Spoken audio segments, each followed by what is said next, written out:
Introduction. Rich Dad Poor Dad. Having two dads offered me the choice of contrasting points of view, one of a rich man and one of a poor man. I had two fathers, a rich one and a poor one. One was highly educated and intelligent. He had a PhD and completed 4 years of undergraduate work in less than 2 years. He then went on to Stanford University, the University of Chicago, and Northwestern University to do his advanced studies, all on full financial scholarships. The other father never finished the 8th grade. Both men were successful in their careers, working hard all their lives. Both earned substantial incomes. Yet one always struggled financially. The other would become one of the richest men in Hawaii. One died leaving tens of millions of dollars to his family, charities, and his church. The other left bills to be paid. Both men were strong, charismatic, and influential.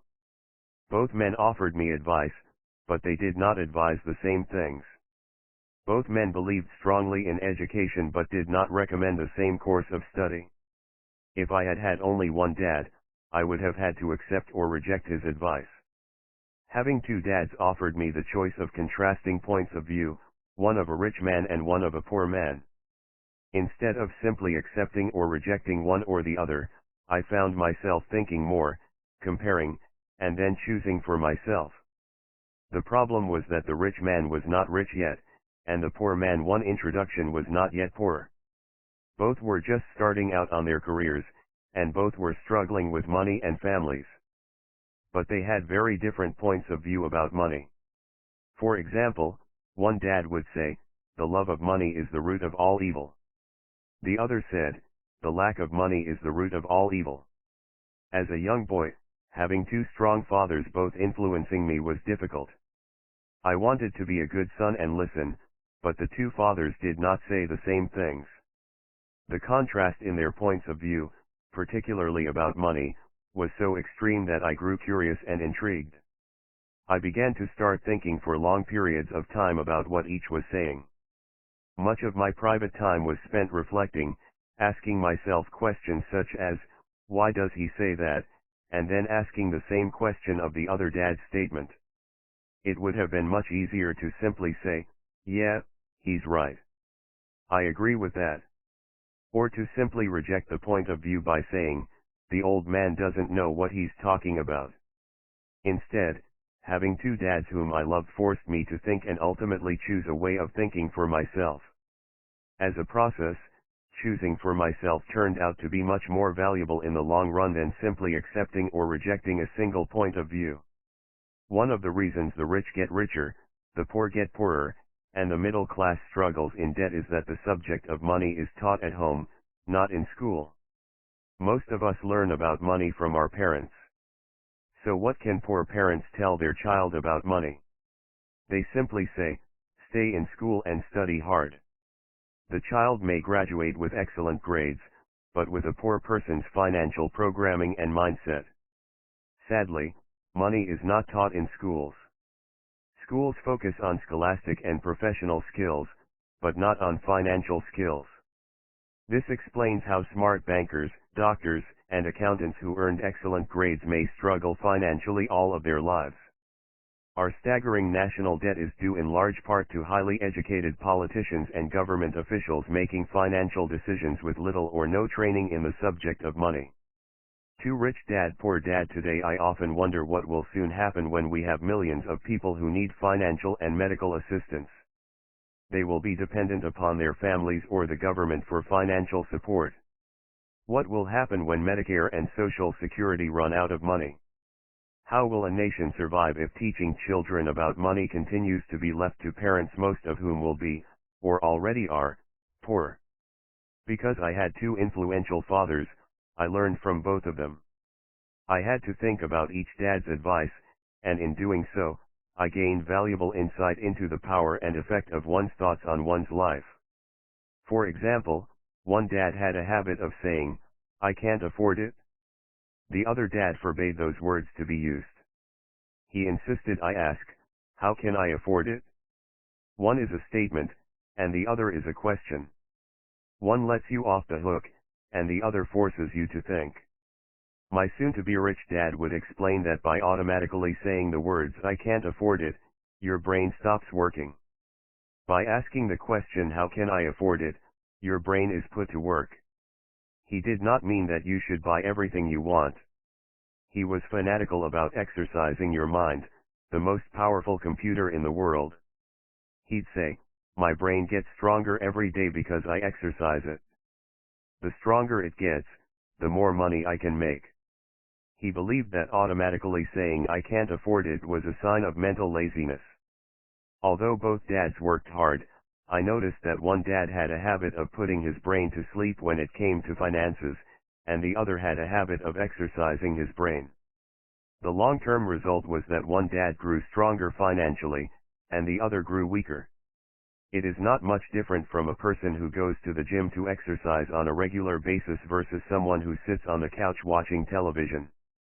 Proper physical exercise increases your chances for health, and proper mental exercise increases your chances for wealth. My two dads had opposing attitudes, and that affected the way they thought. One dad thought that the rich should pay more in taxes to take care of those less fortunate. The other said, "Taxes punish those who produce and reward those who don't produce." 3. Introduction. One dad recommended, "Study hard so you can find a good company to work for." The other recommended, "Study hard so you can find a good company to buy." One dad said, "The reason I'm not rich is because I have you kids."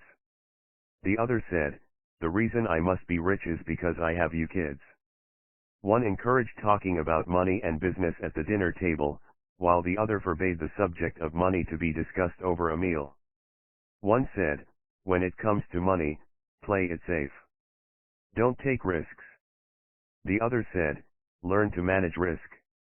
One believed, "Our home is our largest investment and our greatest asset." The other believed, "My house is a liability, and if your house is your largest investment, you're in trouble." Both dads paid their bills on time, yet one paid his bills first while the other paid his bills last. One dad believed in a company or the government taking care of you and your needs. He was always concerned about pay raises, retirement plans, medical benefits, sick leave, vacation days, and other perks. He was impressed with 2 of his uncles who joined the military and earned a retirement and entitlement package for life after 20 years of active service. He loved the idea of medical benefits and PX privileges the military provided its retirees. He also loved the tenure system available through the university. The idea of job protection for life and job benefits seemed more important, at times, than the job. He would often say, "I've worked hard for the government, and I'm entitled to these benefits." The other believed in total financial self-reliance. He spoke out against the entitlement mentality and how it created weak and financially needy people. He was emphatic about being financially competent. One dad struggled to save a few dollars. The other created investments. One dad taught me how to write an impressive resume so I could find a good job. The other taught me how to write strong business and financial plans so I could create jobs. For Rich Dad Poor Dad, being a product of 2 strong dads allowed me the luxury of observing the effects different thoughts have on one's life. I noticed that people really do shape their lives through their thoughts. For example, my poor dad always said, "I'll never be rich." And that prophecy became reality. My rich dad, on the other hand, always referred to himself as rich. He would say things like, "I'm a rich man, and rich people don't do this." Even when he was flat broke after a major financial setback, he continued to refer to himself as a rich man. He would cover himself by saying, "There is a difference between being poor and being broke. Broke is temporary. Poor is eternal." My poor dad would say, "I'm not interested in money, or money doesn't matter." My rich dad always said, "Money is power." The power of our thoughts may never be measured or appreciated, but it became obvious to me as a young boy that it was important. There is a difference between being poor and being broke. Broke is temporary. To be aware of my thoughts and how I expressed myself. I noticed that my poor dad was poor, not because of the amount of money he earned, which was significant, but because of his thoughts poor is eternal. And actions. As a young boy having two fathers, I became acutely aware of being careful about which thoughts I chose to adopt as my own. Should I listen to my rich dad or to my poor dad?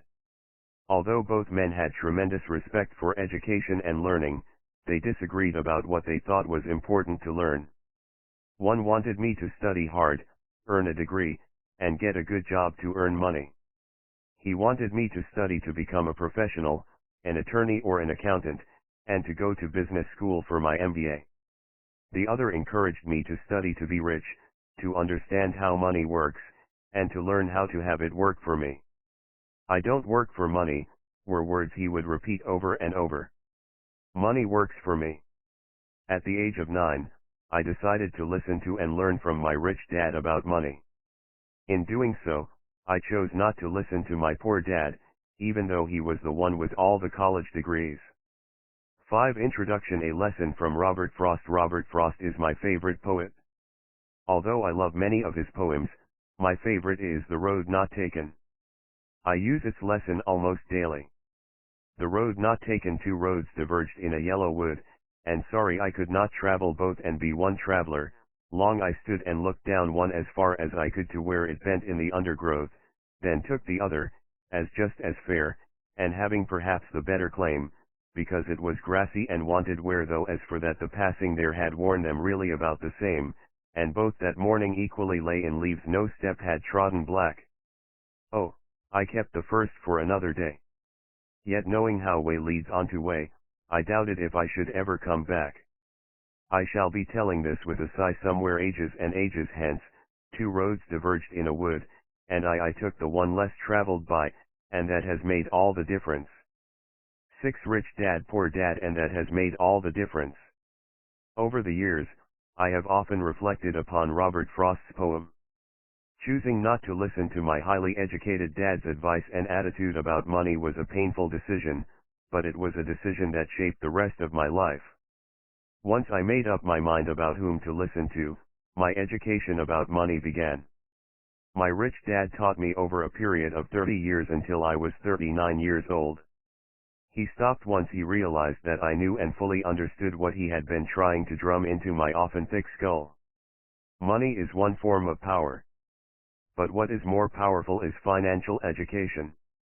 Money comes and goes, but if you have the education about how money works, you gain power over it and can begin building wealth.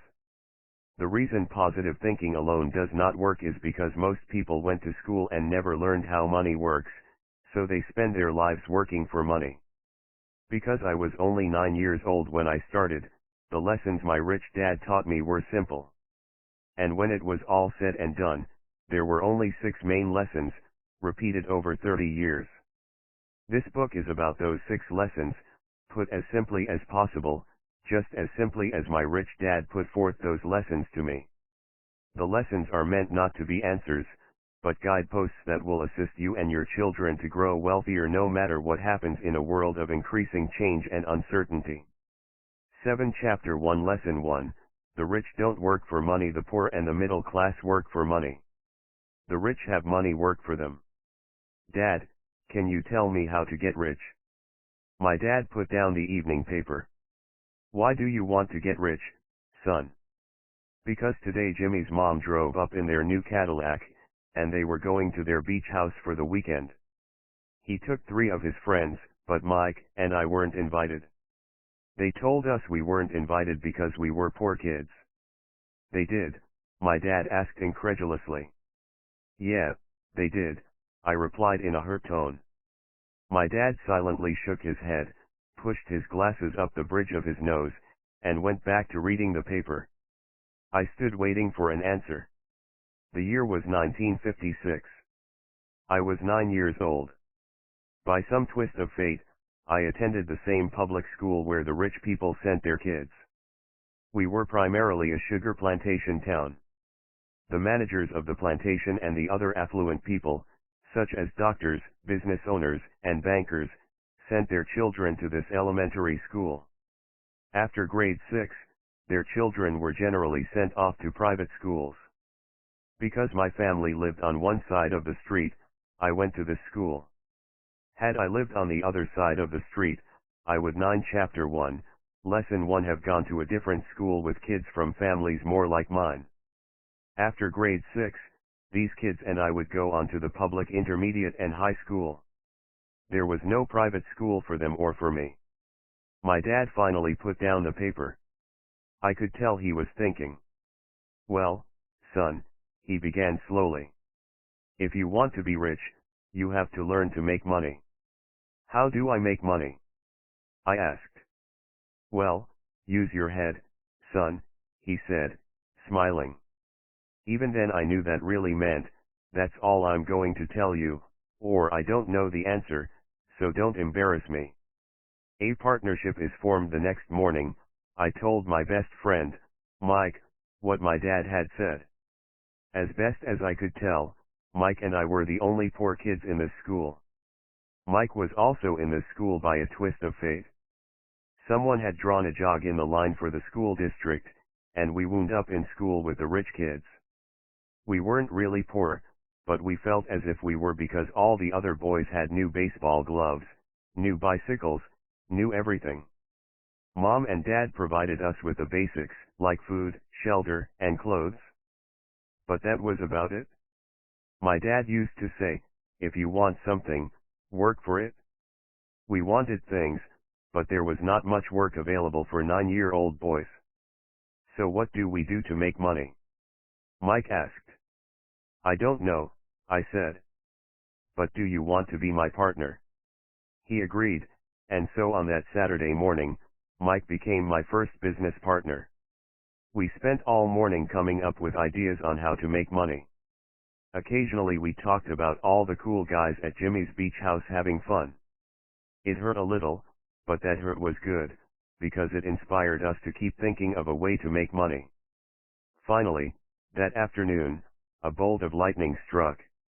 It was an idea Mike got from a science book he had read. Excitedly, we shook hands, and the partnership now had a business. 10 Rich Dad Poor Dad. For the next several weeks, Mike and I ran around our neighborhood, knocking on doors and asking our neighbors if they would save their toothpaste tubes for us. With puzzled looks, most adults consented with a smile. Some asked us what we were doing, to which we replied, we can't tell you. It's a business secret. My mom grew distressed as the weeks wore on. We had selected a site next to her washing machine as the place we would stockpile our raw materials. In a brown cardboard box that at one time held catsup bottles, our little pile of used toothpaste tubes began to grow. Finally my mom put her foot down. The sight of her neighbor's messy, crumpled, used toothpaste tubes had gotten to her. What are you boys doing? She asked. And I don't want to hear again that it's a business secret. Do something with this mess, or I'm going to throw it out. Mike and I pleaded and begged, explaining that we would soon have enough and then we would begin production. We informed her that we were waiting on a couple of neighbors to finish their toothpaste so we could have their tubes. Mom granted us a 1-week extension. The date to begin production was moved up, and the pressure was on. My first partnership was already being threatened with an eviction notice by my own mom. It became Mike's job to tell the neighbors to quickly use up their toothpaste, saying their dentist wanted them to brush more often anyway. I began to put together the production line. One day my dad drove up with a friend to see 2 9-year-old boys in the driveway with a production line operating at full speed. There was fine white powder everywhere. On a long table were small milk cartons from school, and our family's hibachi grill was glowing with red-hot coals at maximum heat. Dad walked up cautiously, having to park the car at the base of the driveway since the production line blocked the carport. As he and his friend got closer, they saw a steel pot sitting on top of the coals in which the toothpaste tubes were being melted down. In those days, toothpaste did not come in plastic tubes. The tubes were made of lead. So once the paint was burned off, the tubes were dropped in the small steel pot. They melted until they became liquid, and with my 11 Chapter 1, Lesson 1 Mom's pot holders, we poured the lead through a small hole in the top of the milk cartons. The milk cartons were filled with plaster of Paris. White powder was everywhere. In my haste, I had knocked the bag over, and the entire area looked like it had been hit by a snowstorm. The milk cartons were the outer containers for plaster of Paris molds. My dad and his friend watched as we carefully poured the molten lead through a small hole in the top of the plaster of Paris cube. "Careful," my dad said. I nodded without looking up. Finally, once the pouring was through, I put the steel pot down and smiled at my dad. "What are you boys doing?" he asked with a cautious smile. "We're doing what you told me to do." "We're going to be rich," I said. "Yup," said Mike, grinning and nodding his head. "We're partners." "And what is in those plaster molds?" my dad asked. "Watch," I said. "This should be a good batch." With a small hammer, I tapped at the seal that divided the cube in half. Cautiously, I pulled up the top half of the plaster mold and a lead nickel fell out. "Oh, no," my dad exclaimed. "You're casting nickels out of lead." "That's right," Mike said. "We're doing as you told us to do. We're making money." My dad's friend turned and burst into laughter. My dad smiled and shook his head. Along with a fire and a box of spent toothpaste tubes, in front of him were two little boys covered with white dust smiling from ear to ear. He asked us to put everything down and sit with him on the front step of our house. With a smile, he gently explained what the word counterfeiting meant. Our dreams were dashed. "You mean this is illegal?" asked Mike in a quivering voice. 12 rich dad poor dad let them go," my dad's friend said. "They might be developing a natural talent." My dad glared at him. "Yes, it is illegal," my dad said gently. "But you boys have shown great creativity and original thought. Keep going. I'm really proud of you." Disappointed, Mike and I sat in silence for about 20 minutes before we began cleaning up our mess. The business was over on opening day. Sweeping the powder up, I looked at Mike and said, "I guess Jimmy and his friends are right. We are poor." My father was just leaving as I said that. "Boys," he said, "you're only poor if you give up. The most important thing is that you did something. Most people only talk and dream of getting rich. You've done something. I'm very proud of the two of you. I will say it again, keep going. Don't quit." Mike and I stood there in silence. They were nice words, but we still did not know what to do. "So how come you're not rich, Dad?" I asked. "Because I chose to be a school teacher. School teachers really don't think about being rich. We just like to teach. I wish I could help you, but I really don't know how to make money." Mike and I turned and continued our cleanup. "I know," said my dad. "If you boys want to learn how to be rich, don't ask me. Talk to your dad, Mike." "My dad?" asked Mike with a scrunched up face. "Yeah, your dad," repeated my dad with a smile. "Your dad and I have the same banker, and he raves about your father.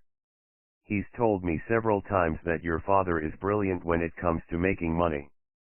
"My dad?" Mike asked again in disbelief. "Then how come we don't have a nice car and a nice house like the rich kids at school?" "A nice car and a nice house don't necessarily mean you're rich or you know how to make money," my dad replied.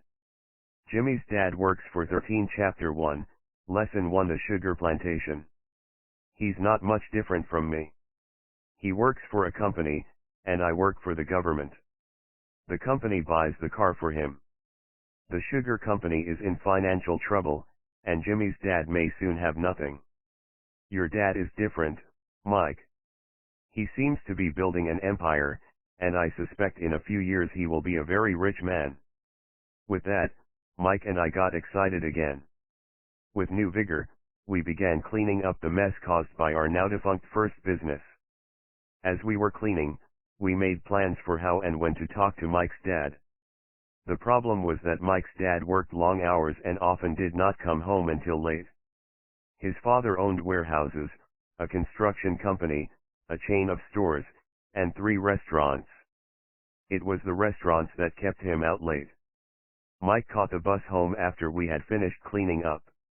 He was going to talk to his dad when he got home that night and ask him if he would teach us how to become rich. Mike promised to call as soon as he had talked to his dad, even if it was late. The phone rang at 8:30 p.m. "Okay," I said. "Next Saturday." I put the phone down. Mike's dad had agreed to meet with us. On Saturday I caught the 7:30 a.m. bus to the poor side of town. The lessons begin. Mike and I met with his dad that morning at 8 o'clock. He was already busy, having been at work for more than an hour. His construction supervisor was just leaving in his pickup truck as I walked up to his simple, small, and tidy home. Mike met me at the door.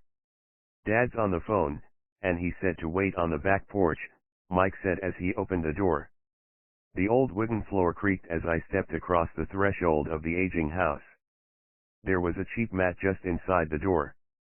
The mat was there to hide the years of wear from countless footsteps that the floor had supported. Although clean, it needed to be replaced. I felt claustrophobic as I entered the narrow living room that was filled with old musty overstuffed furniture that today would be collector's items. Sitting on the couch were 2 women, both a little 14, rich dad poor dad older than my mom. Across from the women sat a man in workman's clothes. He wore khaki slacks and a khaki shirt, neatly pressed but without starch, and polished work boots. He was about 10 years older than my dad. They smiled as Mike and I walked past them toward the back porch. I smiled back shyly. "Who are those people?" I asked. "Oh, they work for my dad. The older man runs his warehouses, and the women are the managers of the restaurants. And as you arrived, you saw the construction supervisor who is working on a road project about 50 miles from here. His other supervisor, who is building a track of houses, left before you got here. Does this go on all the time?" I asked. "Not always, but quite often," said Mike, smiling as he pulled up a chair to sit down next to me. "I asked my dad if he would teach us to make money," Mike said. "Oh, and what did he say to that?" I asked with cautious curiosity. "Well, he had a funny look on his face at first, and then he said he would make us an offer." "Oh," I said, rocking my chair back against the wall. I sat there perched on 2 rear legs of the chair.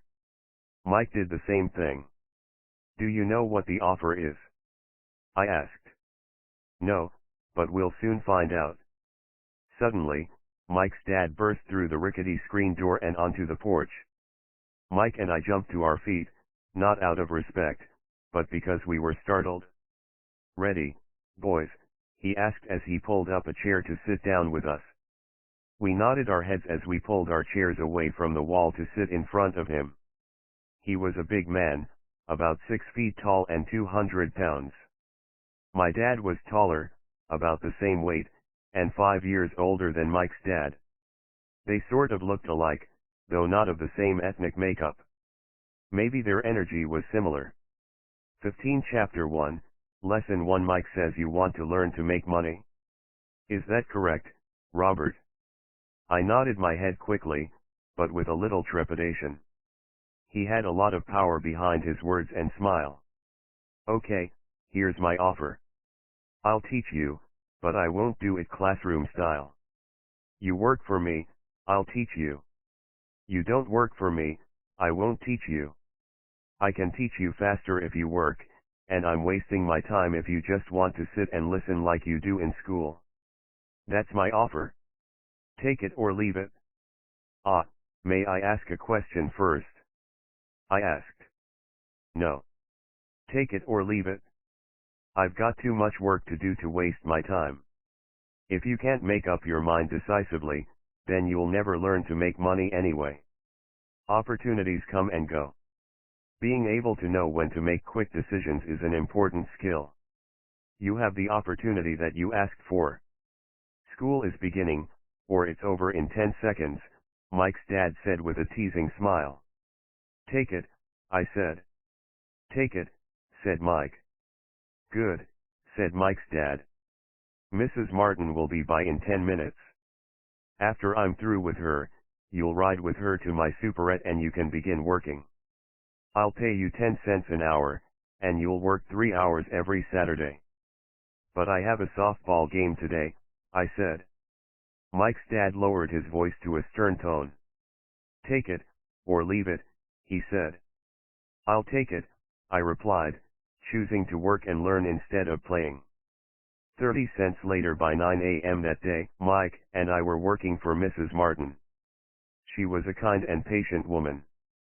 She always said that Mike and I reminded her of her 2 grown sons. Although kind, she believed in hard work and kept us moving. We spent 3 hours taking canned goods off the shelves, brushing each can with a feather duster to get the dust off, and then restacking them neatly. It was excruciatingly boring work. 16 Rich Dad Poor Dad. Mike's dad, whom I call my rich dad, owned 9 of these little superettes, each with a large parking lot. They were the early version of the 7-Eleven convenience stores, little neighborhood grocery stores where people bought items such as milk, bread, butter, and cigarettes. The problem was that this was Hawaii before air conditioning was widely used, and the stores could not close their doors because of the heat. On 2 sides of the store, the doors had to be wide open to the road and parking lot. Every time a car drove by or pulled into the parking lot, dust would swirl and settle in the store. We knew we had a job as long as there was no air conditioning. For 3 weeks, Mike and I reported to Mrs. Martin and worked our 3 hours. By noon, our work was over, and she dropped 3 little dimes in each of our hands. Now, even at the age of 9 in the MID 1950s, 30 cents was not too exciting. Comic books cost 10 cents back then, so I usually spent my money on comic books and went home. By Wednesday of the 4th week, I was ready to quit. I had agreed to work only because I wanted to learn to make money from Mike's dad, and now I was a slave for 10 cents an hour. On top of that, I had not seen Mike's dad since that first Saturday. "I'm quitting," I told Mike at lunchtime. School was boring, and now I did not even have my Saturdays to look forward to. But it was the 30 cents that really got to me. This time Mike smiled. "What are you laughing at?" I asked with anger and frustration. "Dad said this would happen. He said to meet with him when you were ready to quit." "What?" I said indignantly. "He's been waiting for me to get fed up." "Sort of," Mike said. "Dad's kind of different. He doesn't teach like your dad. Your mom and dad lecture a lot.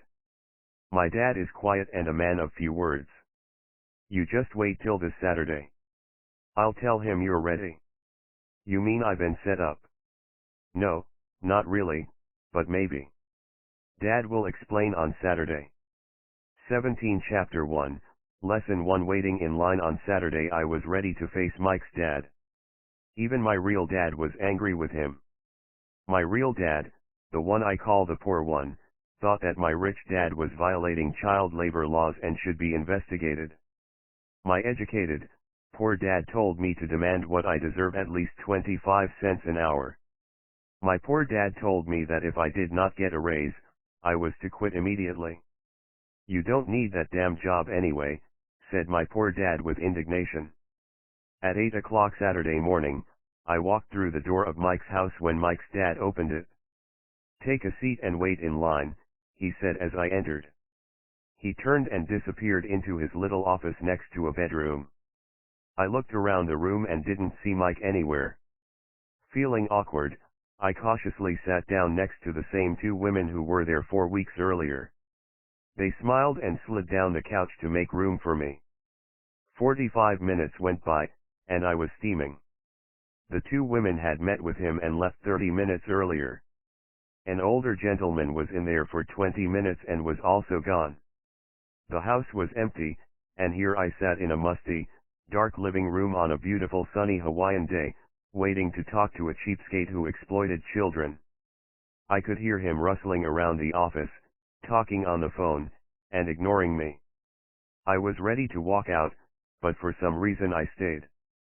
Finally, 15 minutes later, at exactly 9 o'clock, Rich Dad walked out of his office, said nothing, and signaled with his hand for me to enter.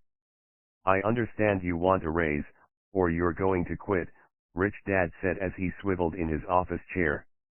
Well, you're not keeping your end of the bargain, I blurted out, nearly in tears. It was really frightening for me to confront a grown-up. You said that you would teach me if I worked for you. Well, I've worked for you. I've worked hard. I've given up my baseball games to work for you, but you haven't kept your word, and you haven't taught a teen rich dad poor dad me anything. You are a crook like everyone in town thinks you are. You're greedy. You want all the money and don't take care of your employees. You made me wait and don't show me any respect. I'm only a little boy, but I deserve to be treated better. Rich Dad rocked back in his swivel chair, hands up to his chin, and stared at me. Not bad, he said. In less than a month, you sound like most of my employees. What? I asked. Not understanding what he was saying, I continued with my grievance. I thought you were going to keep your end of the bargain and teach me. Instead you want to torture me? That's cruel. That's really cruel. I am teaching you, Rich Dad said quietly. What have you taught me? Nothing. I said angrily. You haven't even talked to me once since I agreed to work for peanuts. 10 cents an hour. Huh? I should notify the government about you. We have child labor laws, you know. My dad works for the government, you know. Wow, said Rich Dad. Now you sound just like most of the people who used to work for me, people I've either fired or who have quit. So what do you have to say? I demanded, feeling pretty brave for a little kid. You lied to me. I've worked for you, and you have not kept your word. You haven't taught me anything. How do you know that I've not taught you anything? Asked Rich Dad calmly. Well, you've never talked to me. I've worked for 3 weeks and you have not taught me anything, I said with a pout. Does teaching mean talking or a lecture? Rich Dad asked. Well, yes, I replied. That's how they teach you in school, he said, smiling. But that is not how life teaches you, and I would say that life is the best teacher of all. Most of the time, life does not talk to you. It just sort of pushes you around. Each push is life saying, wake up. There's something I want you to learn. 19 Chapter 1, Lesson 1. What is this man talking about? I asked myself silently. Life pushing me around was life talking to me. Now I knew I had to quit my job. I was talking to someone who needed to be locked up. If you learn life's lessons, you will do well. If not, life will just continue to push you around. People do two things. Some just let life push them around. Others get angry and push back. But they push back against their boss, or their job, or their husband or wife. They do not know it's life that's pushing. I had no idea what he was talking about. Life pushes all of us around. Some people give up and others fight. A few learn the lesson and move on. They welcome life pushing them around. To these few people, it means they need and want to learn something.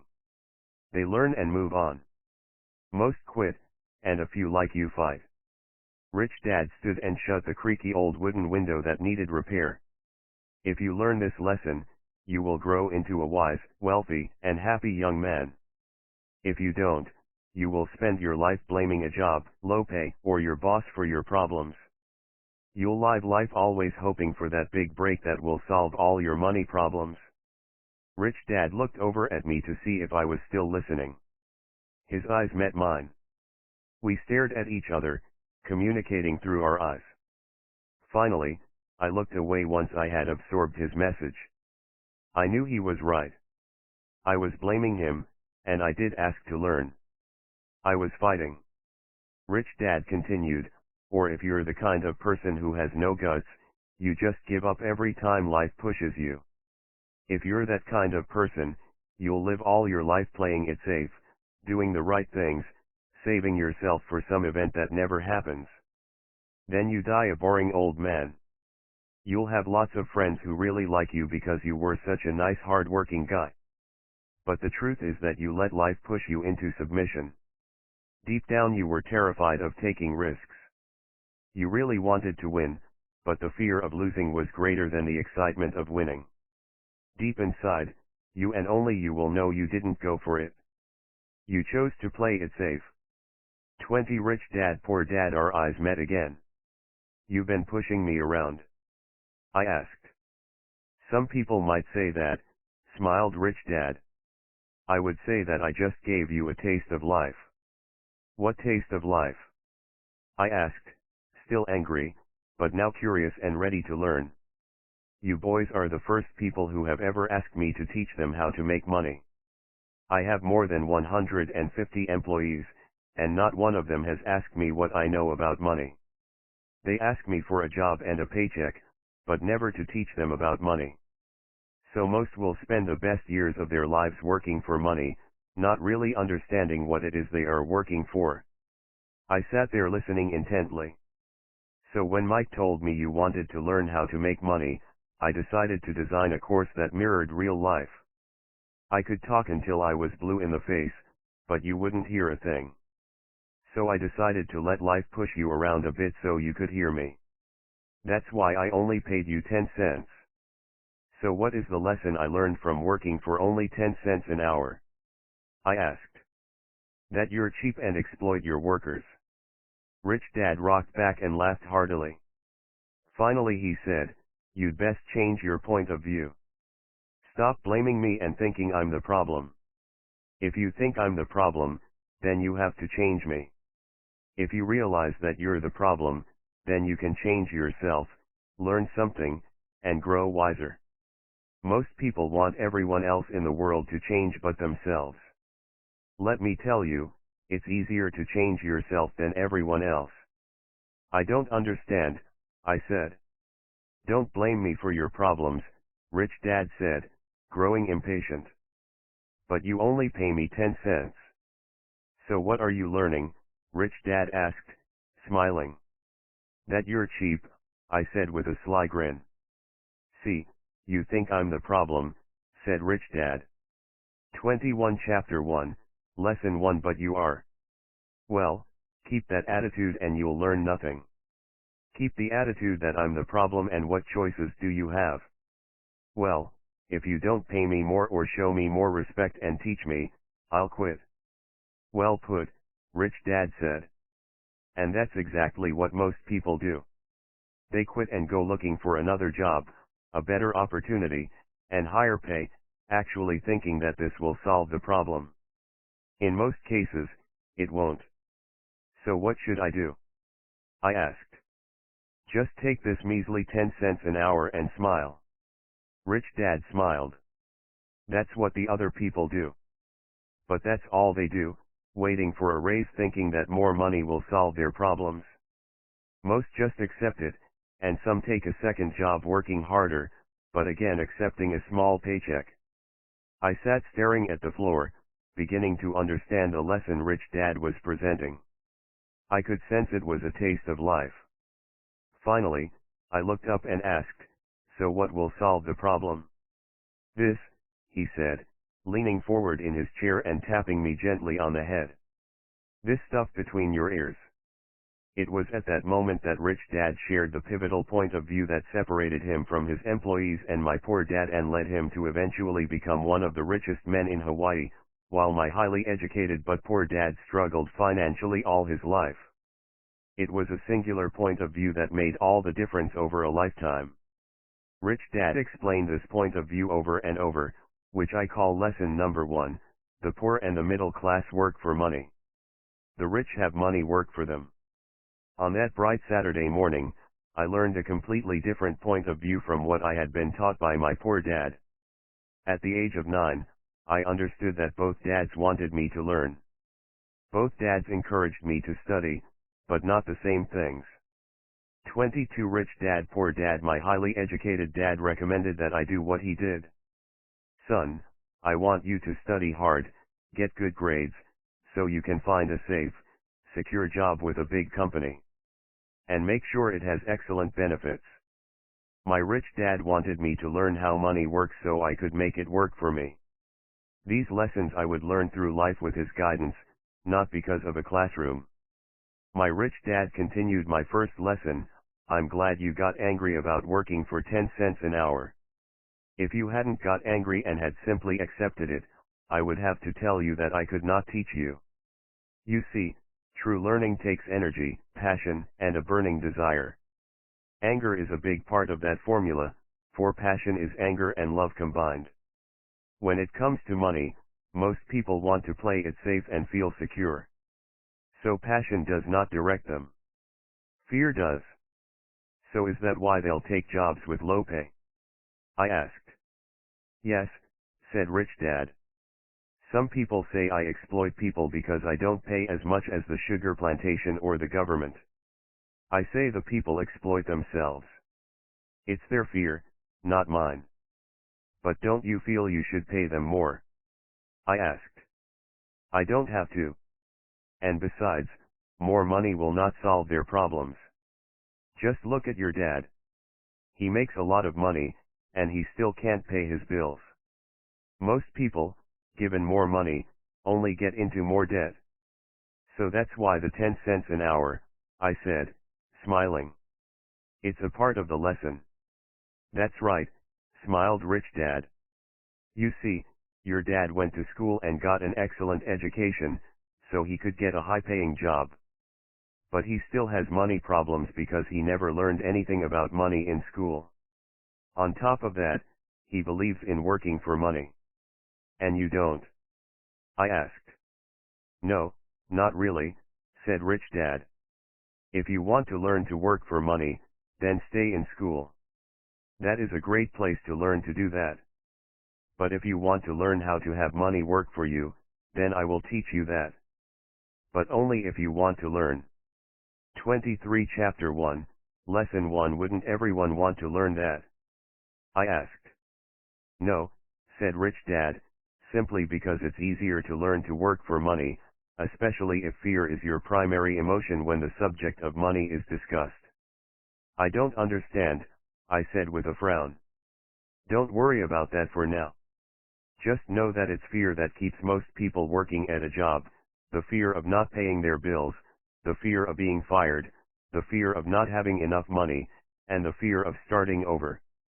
That's the price of studying to learn a profession or trade, and then working for money. Most people become a slave to money and then get angry at their boss. Learning to have money work for you is a completely different course of study. I asked. Absolutely, Rich Dad answered. Absolutely. We sat in silence on that beautiful Hawaiian Saturday morning. My friends had just started their Little League baseball game, but for some reason I was now thankful I had decided to work for 10 cents an hour. I sensed that I was about to learn something my friends wouldn't learn in school. Ready to learn? Asked Rich Dad. Absolutely, I said with a grin. I have kept my promise. I've been teaching you from afar, my rich dad said. At 9 years old, you've gotten a taste of what it feels like to work for money. Just multiply your last month by 50 years and you will have an idea of what most people spend their life doing. I don't understand, I said. How did you feel waiting in line to see me, once to get hired and once to ask for more money? Terrible, I said. If you choose to work for money, that is what life will be like, said Rich Dad. And how did you feel when Mrs. Martin dropped 3 dimes in your hand for 3 hours of work? 24 Rich Dad. Poor Dad. I felt like it wasn't enough. It seemed like nothing. I was disappointed, I said. And that is how most employees feel when they look at their paychecks, especially after all the tax and other deductions are taken out. At least you got 100%. You mean most workers don't get paid everything? I asked with amazement. Heavens no, said Rich Dad. The government always takes its share first. How do they do that? I asked. Taxes, said Rich Dad. You're taxed when you earn. You're taxed when you spend. You're taxed when you save. You're taxed when you die. Why do people let the government do that to them? The rich don't, said Rich Dad with a smile. The poor and the middle class do. I'll bet you that I earn more than your dad, yet he pays more in taxes. How can that be? I asked. At my age, that made no sense to me. Why would someone let the government do that to them? Rich Dad rocked slowly and silently in his chair, just looking at me. Ready to learn? He asked. I nodded my head slowly. As I said, there is a lot to learn. Learning how to have money work for you is a lifetime study. Most people go to college for 4 years, and their education ends. I already know that my study of money will continue over my lifetime, simply because the more I find out, the more I find out I need to know. Most people never study the subject. They go to work, get their paycheck, balance their checkbooks, and that's it. Then they wonder why they have money problems. They think that more money will solve the problem and don't realize that it's their lack of financial education that is the problem. So my dad has tax problems because he doesn't understand money. I asked, confused. 25 Chapter 1, Lesson 1 Look, said Rich Dad, taxes are just one small section on learning how to have money work for you. Today, I just wanted to find out if you still have the passion to learn about money. Most people don't. They want to go to school, learn a profession, have fun at their work, and earn lots of money. One day they wake up with big money problems, and then they can't stop working. That's the price of only knowing how to work for money instead of studying how to have money work for you. So do you still have the passion to learn? Asked Rich Dad. I nodded my head. Good, said Rich Dad. Now get back to work. This time, I will pay you nothing. What? I asked in amazement. You heard me. Nothing. You will work the same 3 hours every Saturday, but this time you will not be paid 10 cents per hour. You said you wanted to learn to not work for money, so I'm not going to pay you anything. I couldn't believe what I was hearing. I've already had this conversation with Mike and he's already working, dusting, and stacking canned goods for free. You'd better hurry and get back there. That's not fair, I shouted. You've got to pay something. You said you wanted to learn. If you don't learn this now, you'll grow up to be like the 2 women and the older man sitting in my living room, working for money and hoping I don't fire them. Or like your dad, earning lots of money only to be in debt up to his eyeballs, hoping more money will solve the problem. If that's what you want, I'll go back to our original deal of 10 cents an hour. Or you can do what most adults do, complain that there is not enough pay, quit, and go looking for another job. But what do I do? I asked. Rich Dad tapped me on the head. Use this, he said. If you use it well, you will soon thank me for giving you an opportunity and you will grow into a rich man. 26 Rich Dad Poor Dad. I stood there, still not believing what a raw deal I was handed. I came to ask for a raise, and somehow I was instead working for nothing. Rich Dad tapped me on the head again and said, use this. Now get out of here and get back to work. Lesson number 1, the rich don't work for money. I didn't tell my poor dad I wasn't being paid. He wouldn't have understood, and I didn't want to try to explain something I didn't understand myself. For 3 more weeks, Mike and I worked 3 hours every Saturday for nothing. The work didn't bother me, and the routine got easier, but it was the missed baseball games and not being able to afford to buy a few comic books that got to me. Rich Dad stopped by at noon on the 3rd week. We heard his truck pull up in the parking lot and sputter when the engine was turned off. He entered the store and greeted Mrs. Martin with a hug. After finding out how things were going in the store, he reached into the ice cream freezer, pulled out 2 bars, paid for them, and signaled to Mike and me. Let's go for a walk, boys. We crossed the street, dodging a few cars, and walked across a large grassy field where a few adults were playing softball. Sitting down at a lone picnic table, he handed Mike and me the treats. "How's it going, boys?" "Okay," Mike said. I nodded in agreement. "Learn anything yet?" Rich Dad asked.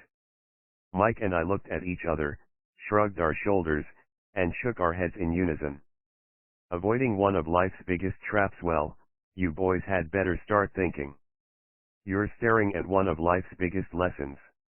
If you learn it, you'll enjoy a life of great freedom. 27 Chapter 1, Lesson 1 and Security.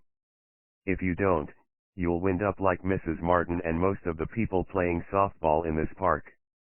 They work very hard for little money, clinging to the illusion of job security and looking forward to a 3-week vacation each year and maybe a skimpy pension after 45 years of service. If that excites you, I'll give you a raise to 25 cents an hour. But these are good hard-working people. Are you making fun of them?" I demanded. A smile came over Rich Dad's face. "Mrs. Martin is like a mother to me. I would never be that cruel. I may sound unkind because I'm doing my best to point something out to the two of you. I want to expand your point of view so you can see something most people never have the benefit of seeing because their vision is too narrow. Most people never see the trap they are in." Mike and I sat there, uncertain of his message. He sounded cruel, yet we could sense he was trying to drive home a point. With a smile, Rich Dad said, "Doesn't that 25 cents an hour sound good? Doesn't it make your heart beat a little faster?" I shook my head no, but it really did. 25 cents an hour would be big bucks to me. "Okay, I'll pay you $1 an hour," Rich Dad said, with a sly grin. Now my heart started to race. My brain was screaming, "Take it! Take it!" I could not believe what I was hearing. Still, I said nothing. "Okay, $2 an hour." My little brain and heart nearly exploded. After all, it was 1956 and being paid $2 an hour would have made me the richest kid in the world. I couldn't imagine earning that kind of money. I wanted to say yes. I wanted the deal. I could picture a new bicycle, new baseball glove, and the adoration of my friends when I flashed some cash. On top of that, Jimmy and his rich friends could never call me poor again. But somehow my mouth stayed shut. The ice cream had melted and was running down my hand. Rich Dad was looking at two boys staring back at him, eyes wide open and brains empty. He was testing us, and he knew there was a part of our 28 rich dad poor dad emotions that wanted to take the deal. He understood that every person has a weak and needy part of their soul that can be bought, and he knew that every individual also had a part of their soul that was resilient and could never be bought. It was only a question of which one was stronger. "Okay, $5 an hour." Suddenly I was silent. Something had changed. The offer was too big and ridiculous. Not many grown UPS in 1956 made more than that, but quickly my temptation disappeared, and calm set in. Slowly, I turned to my left to look at Mike. He looked back at me. The part of my soul that was weak and needy was silenced. The part of me that had no price took over. I knew Mike people's lives had gotten to that point too. "Forever controlled good," Rich Dad said softly. "Most by two emotions, people have a price. And they have a fear and greed. Price because of human emotions named fear and greed. First, the fear of being without money motivates us to work hard, and then once we get that paycheck, greed or desire starts us thinking about all the wonderful things money can buy. The pattern is then set." "What pattern?" I asked. "The pattern of get up, go to work, pay bills, get up, go to work, pay bills." People's lives are forever controlled by two emotions, fear and greed. Offer them more money and they continue the cycle by increasing their spending. This is what I call the rat race. "There is another way?" Mike asked. "Yes," said Rich Dad slowly. "But only a few people find it." "And what is that way?" Mike asked. "That's what I hope you boys will learn as you work and study with me. That is why I took away all forms of pay. Any hints? Mike asked. We're kind of tired of working hard, especially for nothing. Well, the first step is telling the truth, said Rich Dad. We haven't been lying, I said. 29 Chapter 1, Lesson 1 I did not say you were lying. I said to tell the truth, Rich Dad retorted. The truth about what? I asked. How you're feeling, Rich Dad said. You don't have to say it to anyone else. Just admit it to yourself. You mean the people in this park, the people who work for you, Mrs. Martin, they don't do that? I asked. I doubt it, said Rich Dad. Instead, they feel the fear of not having money. They don't confront it logically. They react emotionally instead of using their heads, Rich Dad said. Then, they get a few bucks in their hands and again, the emotions of joy, desire, and greed take over. And again they react, instead of think. So their emotions control their brain, Mike said. That's correct, said Rich Dad. Instead of admitting the truth about how they feel, they react to their feelings and fail to think. They feel the fear so they go to work, hoping that money will soothe the fear, but it doesn't. It continues to haunt them and they return to work, hoping again that money will calm their fears, and again it doesn't. Fear keeps them in this trap of working, earning money, working, earning money, hoping the fear will go away. But every day they get up, and that old fear wakes up with them. For millions of people that old fear keeps them awake all night, causing a night of turmoil and worry. So they get up and go to work, hoping that a paycheck will kill that fear gnawing at their soul. Money is running their lives, and they refuse to tell the truth about that. Money is in control of their emotions and their souls. Rich Dad sat quietly, letting his words sink in. Mike and I heard what he said but didn't understand fully what he was talking about. I just knew that I often wondered why grown UPS hurried off to work. It did not seem like much fun, and they never looked that happy, but something kept them going. Realizing we had absorbed as much as possible of what he was talking about, Rich Dad said, I want you boys to avoid that trap. That is really what I want to teach you. Not just to be rich, because being rich does not solve the problem. 30 Rich Dad Poor Dad It doesn't. I asked, surprised. No, it doesn't. Let me explain the other emotion, desire. Some call it greed, but I prefer desire. It's perfectly normal to desire something better, prettier, more fun, or exciting. So people also work for money because of desire. They desire money for the joy they think it can buy. But the joy that money brings is often short-lived, and they soon need more money for more joy, more pleasure, more comfort, and more security. So they keep working, thinking money will soothe their souls that are troubled by fear and desire. But money can't do that. Even rich people do this. Mike asked. Rich people included, said Rich Dad. In fact, the reason many rich people are rich isn't because of desire, but because of fear. They believe that money can eliminate the fear of being poor, so they amass tons of it, only to find the fear gets worse. Now they fear losing the money. I have friends who keep working even though they have plenty. I know people who have millions who are more afraid now than when they were poor. They're terrified of losing it all. The fears that drove them to get rich got worse. That weak and needy part of their soul is actually screaming louder. They don't want to lose the big houses, the cars, and the high life money has bought them. They worry about what their friends would say if they lost all their money. Many are emotionally desperate and neurotic, although they look rich and have more money. So is a poor man happier? I asked. No, I don't think so, replied Rich Dad. The avoidance of money is just as psychotic as being attached to money. As if on cue, the town derelict went past our table, stopping by the large rubbish can and rummaging around in it. The three of us watched him with great interest, when before we probably would have just ignored him. Rich Dad pulled $1 out of his wallet and gestured to the older man. Seeing the money, the derelict came over immediately, took the bill, thanked Rich Dad profusely, and hurried off, ecstatic with his good fortune.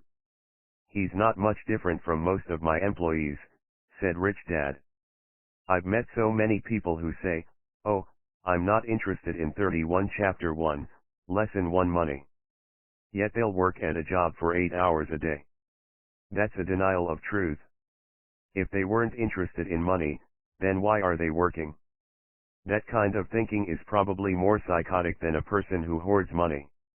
As I sat there listening to my rich dad, my mind flashed back to the countless times my own dad said, "I'm not interested in money."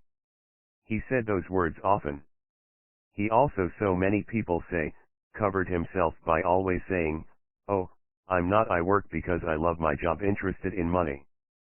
So what do? I asked. "Not yet, they'll work for money until all traces of fear at a job for and greed are gone, 8 hours a day." "No, that would be a waste of time," said Rich Dad. "Emotions are what make us human. The word emotion stands for energy in motion. Be truthful about your emotions and use your mind and emotions in your favor, not against yourself." "Whoa," said Mike. "Don't worry about what I just said. It will make more sense in years to come. Just be an observer, not a reactor, to your emotions. Most people do not know that it's their emotions that are doing the thinking. Your emotions are your emotions, but you have got to learn to do your own thinking." "Can you give me an example?" I asked.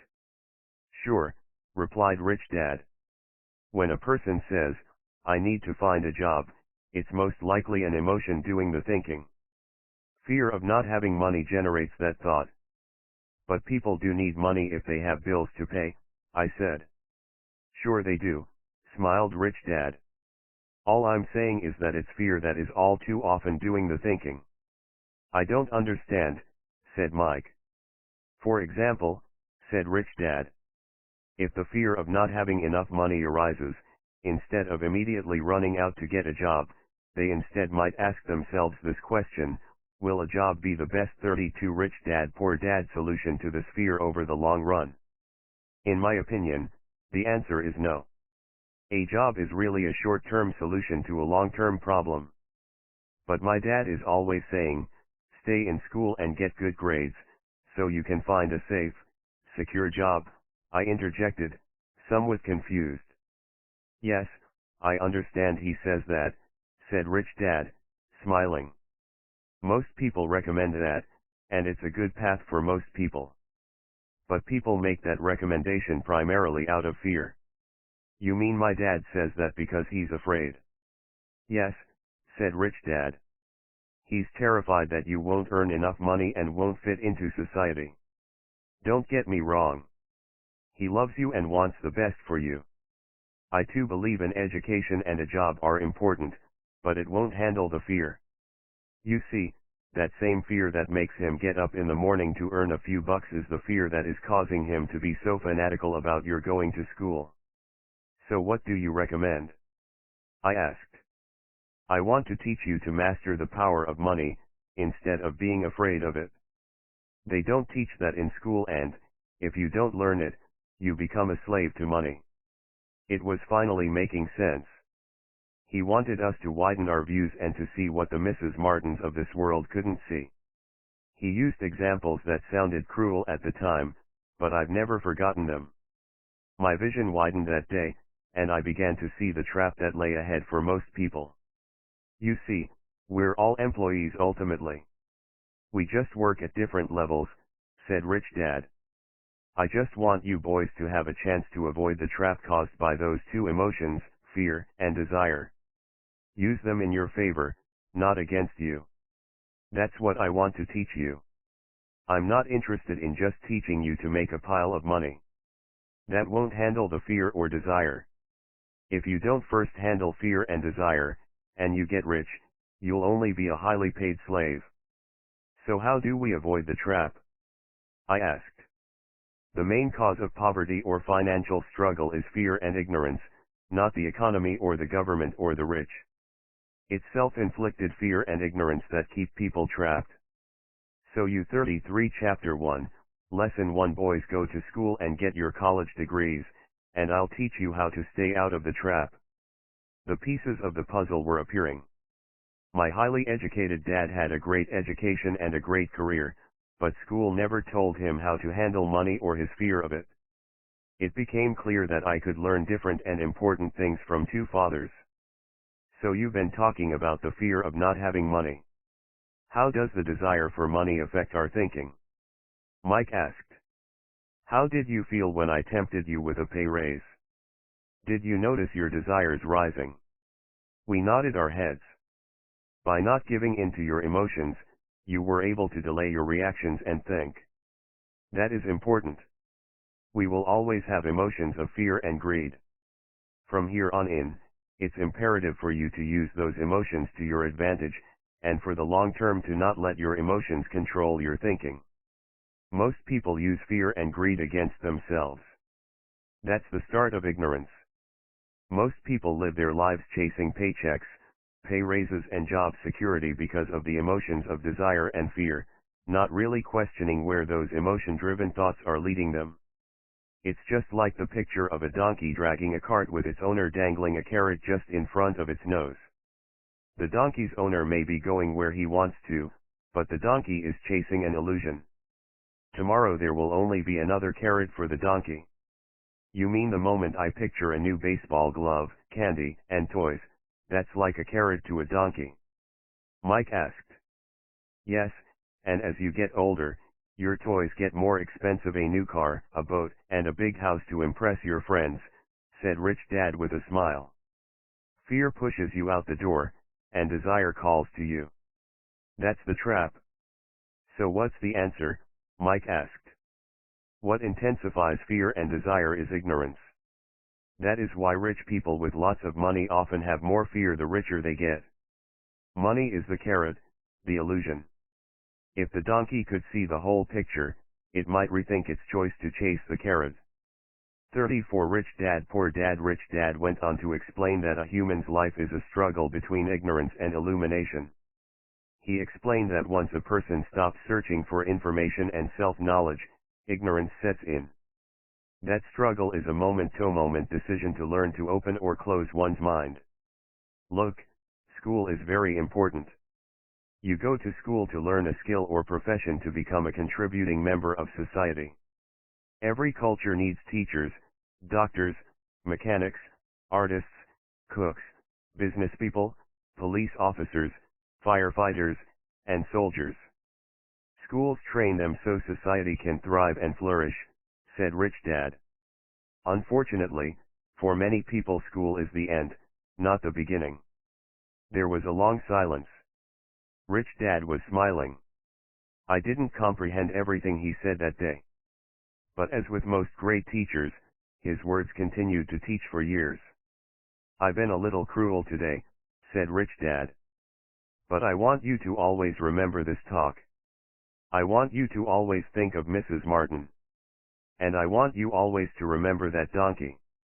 Never forget that fear and desire can lead you into life's biggest trap if you're not aware of them controlling your thinking. To spend your life living in fear, never exploring your dreams, is cruel. To work hard for money, thinking that it will buy you things that will make you happy, is also cruel. To wake up in the middle of the night terrified about paying bills is a horrible way to live. To live a life dictated by the size of a paycheck is not really living a life. Thinking that a job makes you secure is lying to yourself. That's cruel, and that's the trap I want you to avoid. I've seen how money runs people's lives. Don't let that happen to you. Please don't let money run your life. A softball rolled under our table. Rich Dad picked it up and threw it back. So what does ignorance have to do with greed and fear? I asked. Because it is ignorance about money that causes so much greed and fear, said Rich Dad. Let me give you some examples. A doctor, wanting more money to better provide for his family, raises his fees. By raising his fees, it makes health care more expensive for everyone. 35 Chapter 1, Lesson 1 It hurts the poor people the most, so they have worse health than those with money. Because the doctors raise their fees, the attorneys raise their fees. Because the attorneys' fees have gone up, school teachers want a raise, which raises our taxes, and on and on and on. Soon there will be such a horrifying gap between the rich and the poor that chaos will break out and another great civilization will collapse. History proves that great civilizations collapse when the gap between the haves and have-nots is too great. Sadly, America is on that same course because we haven't learned from history. We only memorize historical dates and names, not the lesson. Aren't prices supposed to go up? I asked. In an educated society with a well-run government, prices should actually come down. Of course, that is often only true in theory. Prices go up because of greed and fear caused by ignorance. If schools taught people about money, there would be more money and lower prices. But schools focus only on teaching people to work for money, not how to harness money's power. But don't we have business schools? Mike asked. And haven't you encouraged me to go for my MBA? Yes, said Rich Dad. But all too often business schools train employees to become sophisticated bean counters. Heaven forbid a bean counter takes over a business. All they do is look at the numbers, fire people, and kill the business. I know this because I hire bean counters. All they think about is cutting costs and raising prices, which cause more problems. Bean counting is important. I wish more people knew it, but it, too, is not the whole picture, added Rich Dad angrily. So is there an answer? Asked Mike. Yes, said Rich Dad. Learn to use your emotions to think, not think with your emotions. When you boys mastered your emotions by agreeing to work for free, I knew there was hope. When you again resisted your emotions when I tempted you with more money, you were again learning to think in spite of being emotionally charged. That's the first step. Why is that step so important? I asked. 36 Rich Dad Poor Dad Well, that's up to you to find out. If you want to learn, I'll take you boys into the briar patch, a place almost everyone else avoids. If you go with me, you'll let go of the idea of working for money and instead learn to have money work for you. And what will we get if we go with you? What if we agree to learn from you? What will we get? I asked. The same thing Brer Rabbit got, said Rich Dad, referring to the classic children's story. Is there a briar patch? I asked. Yes, said Rich Dad. The briar patches are fear and greed. Confronting fear, weaknesses, and neediness by choosing our own thoughts is the way out. Choosing our thoughts? Mike asked, puzzled. Yes. Choosing what we think rather than reacting to our emotions. Instead of just getting up and going to work because not having the money to pay your bills is scaring you, ask yourself, is working harder at this the best solution to this problem?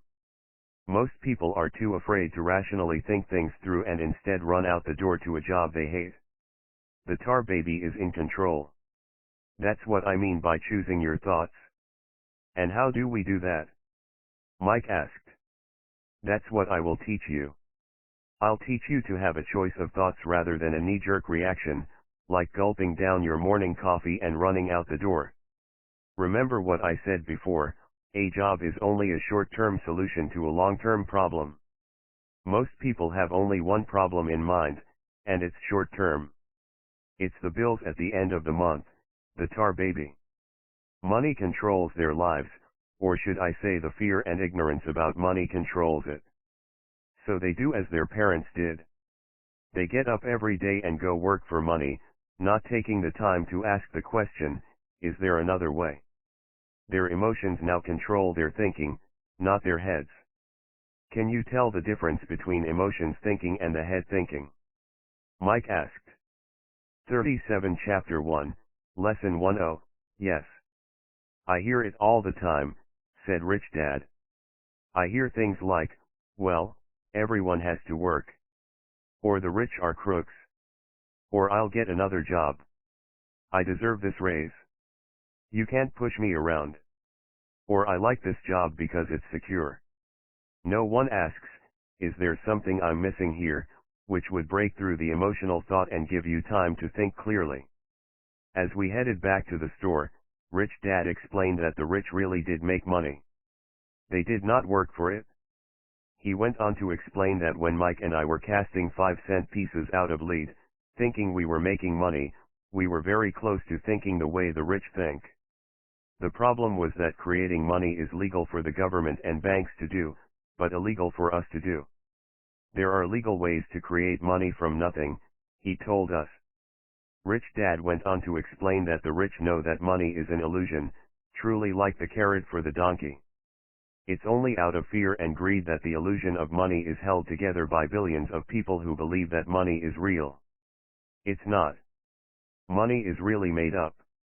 It is only because of the illusion of confidence and the ignorance of the masses that this house of cards stands. He talked about the gold standard that America was on, and that each dollar bill was actually a silver certificate. What concerned him was the rumor that we would someday go off the gold standard and our dollars would no longer be backed by something tangible.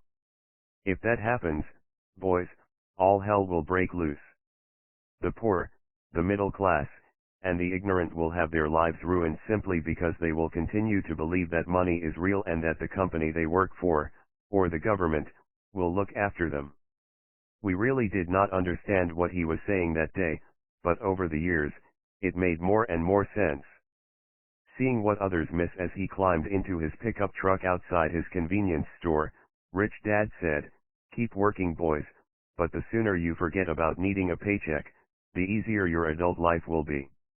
Keep using your 38 Rich Dad Poor Dad brain, work for free, and soon your mind will show you ways of making money far beyond what I could ever pay you. You will see things that other people never see. Most people never see these opportunities because they're looking for money and security, so that's all they get. The moment you see one opportunity, you'll see them for the rest of your life. The moment you do that, I'll teach you something else. Learn this, and you'll avoid one of life's biggest traps." Mike and I picked up our things from the store and waved goodbye to Mrs. Martin. We went back to the park, to the same picnic bench, and spent several more hours thinking and talking. We spent the next week at school thinking and talking, too. For 2 more weeks, we kept thinking, talking, and working for free. At the end of the second Saturday, I was again saying goodbye to Mrs. Martin and looking at the comic book stand with a longing gaze. The hard thing about not even getting 30 cents every Saturday was that I didn't have any money to buy comic books. Suddenly, as Mrs. Martin said goodbye to Mike and me, I saw her do something I'd never seen her do before. Mrs. Martin was cutting the front page of the comic book in half.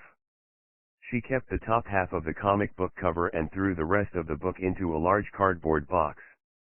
When I asked her what she did with the comic books, she said, "I throw them away. I give the top half of the cover back to the comic book distributor for credit when he brings in the new comics. He's coming in an hour." Mike and I waited for an hour. Soon the distributor arrived, and I asked him if we could have the comic books. To my delight, he said, "You can have them if you work for the store and do not resell them. Remember our old business partnership?" Well, Mike and I revived it. Using a spare room in Mike's basement, we began piling hundreds of comic books in that room. Soon our comic book library was open to the public. We hired Mike's younger sister, who loved to study, to be head librarian. She charged each child 10 cents admission to the library, which was open from 2:30 p.m. to 4:30 p.m. every day after school. The customers, the children of the neighborhood, could read as many 39 Chapter 1, Lesson 1 comics as they wanted in 2 hours. It was a bargain for them since a comic cost 10 cents each, and they could read 5 or 6 in 2 hours. Mike's sister would check the kids as they left to make sure they weren't borrowing any comic books. She also kept the books, logging in how many kids showed up each day, who they were, and any comments they might have. Mike and I averaged $9.50 per week over a 3-month period. We paid his sister $1 a week and allowed her to read the comics for free, which she rarely did since she was always studying. Mike and I kept our agreement by working in the store every Saturday and collecting all the comic books from the different stores. We kept our agreement to the distributor by not selling any comic books. We burned them once they got too tattered. We tried opening a branch office, but we could never quite find someone as trustworthy and dedicated as Mike's sister. At an early age, we found out how hard it was to find good staff. 3 months after the library first opened, a fight broke out in the room. Some bullies from another neighborhood pushed their way in, and Mike's dad suggested we shut down the business. So our comic book business shut down, and we stopped working on Saturdays at the convenience store. But Rich Dad was excited because he had new things he wanted to teach us. He was happy because we had learned our first lesson so well. We learned to make money work for us. By not getting paid for our work at the store, we were forced to use our imaginations to identify an opportunity to make money. By starting our own business, the comic book library, we were in control of our own finances, not dependent on an employer. The best part was that our business generated money for us, even when we weren't physically there. Our money worked for us. Instead of paying us money, Rich Dad had given us so much more. 40 Chapter 2 Lesson 2, Why Teach Financial Literacy? It's not how much money you make. It's how much money you keep. In 1990, Mike took over his father's empire and is, in fact, doing a better job than his dad did. We see each other once or twice a year on the golf course. He and his wife are wealthier than you could imagine. Rich Dad's empire is in great hands, and Mike is now grooming his son to take his place, as his dad had groomed us. In 1994, I retired at the age of 47, and my wife Kim was 37. Retirement does not mean not working. For us, it means that, barring unforeseen cataclysmic changes, we can work or not work, and our wealth grows automatically, staying ahead of inflation. Our assets are large enough to grow by themselves. It's like planting a tree. You water it for years, and then one day it doesn't need you anymore. Its roots are implanted deep enough. Then the tree provides shade for your enjoyment. Mike chose to run the empire, and I chose to retire. Whenever I speak to groups of people, they often ask what I would recommend that they do. How do I get started? Is there a book you would recommend? What should I do to prepare my children? What is your secret to success? How do I make millions? 41 Chapter 2, Lesson 2 Whenever I hear one of these questions, I'm reminded of the following story. The richest businessmen in 1923. A group of our greatest leaders and richest businessmen held a meeting at the Edgewater Beach Hotel in Chicago. Among them were Charles Schwab, head of the largest independent steel company, Samuel Insull, president of the world's largest utility, Howard Hopson, head of the largest gas company, Ivor Kreuger, president of International Matchco, one of the world's largest companies at that time, Leon Fraser, president of the Bank of International Settlements, Richard Whitney, president of the New York Stock Exchange, Arthur Cotton and Jesse Livermore, two of the biggest stock speculators, and Albert Fall, a member of President Harding's cabinet. 25 years later, 9 of these titans ended their lives as follows. Schwab died penniless after living for 5 years on borrowed money. Insull died broke in a foreign land, and Kreuger and Cotton also died broke. Hopson went insane. Whitney and Albert Fall were released from prison, and Fraser and Livermore committed suicide. I doubt if anyone can say what really happened to these men. If you look at the date, 1923, it was just before the 1929 market crash and the Great Depression, which I suspect had a great impact on these men and their lives. The point is this: today we live in times of greater and faster change than these men did. I suspect there will be many booms and busts in the coming years that will parallel the ups and downs these men faced. I am concerned that too many people are too focused on money and not on their greatest wealth, their education. If people are prepared to be flexible, keep an open mind and learn, they will grow richer and richer despite tough changes. If they think money will solve problems, they will have a rough ride. Intelligence solves problems and produces money.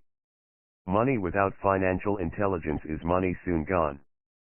42 Rich Dad Poor Dad. Most people fail to realize that in life, it's not how much money you make. It's how much money you keep.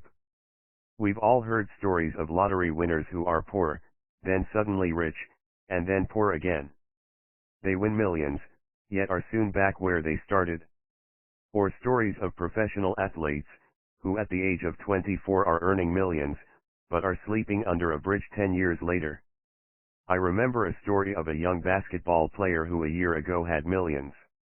Today, at just 29, he claims his friends, attorney, and accountant took his money, and he was forced to work at a car wash for minimum wage. He was fired from the car wash because he refused to take off his championship ring as he was wiping off the cars.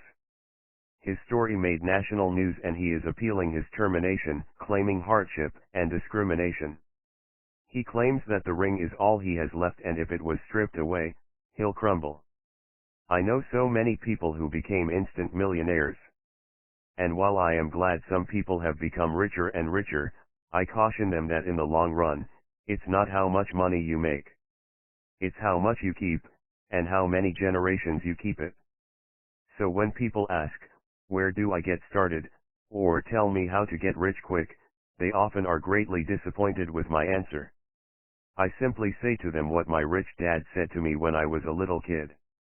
If you want to be rich, you need to be financially literate. That idea was drummed into my head every time we were together. As I said, my educated dad stressed the importance of reading books, while my rich dad stressed the need to master financial literacy. If you are going to build the Empire State Building, the first thing you need to do is dig a deep hole and pour a strong foundation. If you are going to build a home in the suburbs, all you need to do is pour a 6-inch slab of concrete. Most people, in their drive to get rich, are trying to build an Empire State Building on a 6-inch slab. Our school system, created in the agrarian age, still believes in homes with no foundation. Dirt floors are still the rage. So kids graduate from school with virtually no financial foundation. One day, sleepless and deep in debt in suburbia, living the American dream, 43 Chapter 2, Lesson 2 they decide that the answer to their financial problems is to find a way to get rich quick. Construction on the skyscraper begins.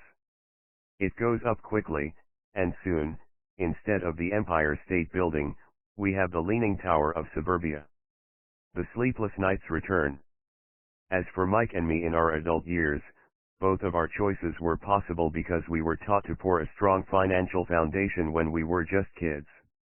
Accounting is possibly the most confusing, boring subject in the world, but if you want to be rich long term, it could be the most important subject. For Rich Dad, the question was how to take a boring and confusing subject and teach it to kids. The answer he found was to make it simple by teaching it in pictures. My rich dad poured a strong financial foundation for Mike and me.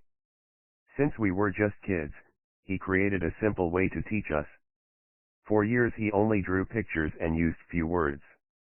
Mike and I understood the simple drawings, the jargon, the movement of money. Rich people acquire assets.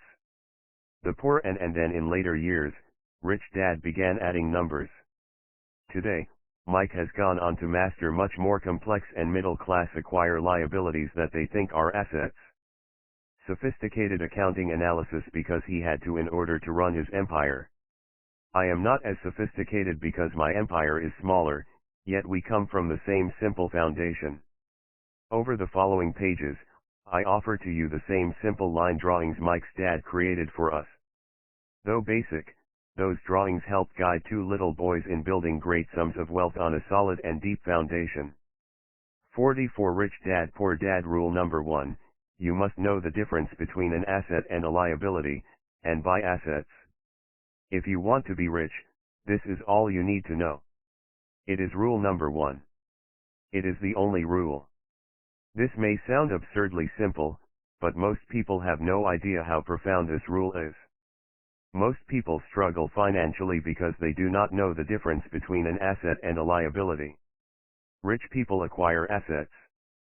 The poor and middle class acquire liabilities that they think are assets, said Rich Dad. When Rich Dad explained this to Mike and me, we thought he was kidding. Here we were, nearly teenagers and waiting for the secret to getting rich, and this was his answer. It was so simple that we stopped for a long time to think about it. What is an asset? Asked Mike. Don't worry right now, said Rich Dad. Just let the idea sink in. If you can comprehend the simplicity, your life will have a plan and be financially easy. It is simple. That is why the idea is missed. You mean all we need to know is what an asset is, acquire them, and we'll be rich? I asked. Rich Dad nodded his head. It's that simple. If it's that simple, how come everyone is not rich? I asked. Rich Dad smiled. Because people do not know the difference between an asset and a liability. I remember asking, how could adults be so misguided? If it is that simple, if it is that important, why would everyone not want to find out? It took Rich Dad only a few minutes to explain what assets and liabilities were. As an adult, I have difficulty explaining it to other adults. The simplicity of the idea escapes them because they have been educated differently. They were taught by other educated professionals, such as bankers, accountants, real estate agents, financial planners, and so forth. The difficulty comes in asking adults to unlearn, or become 45 Chapter 2, Lesson 2 children again.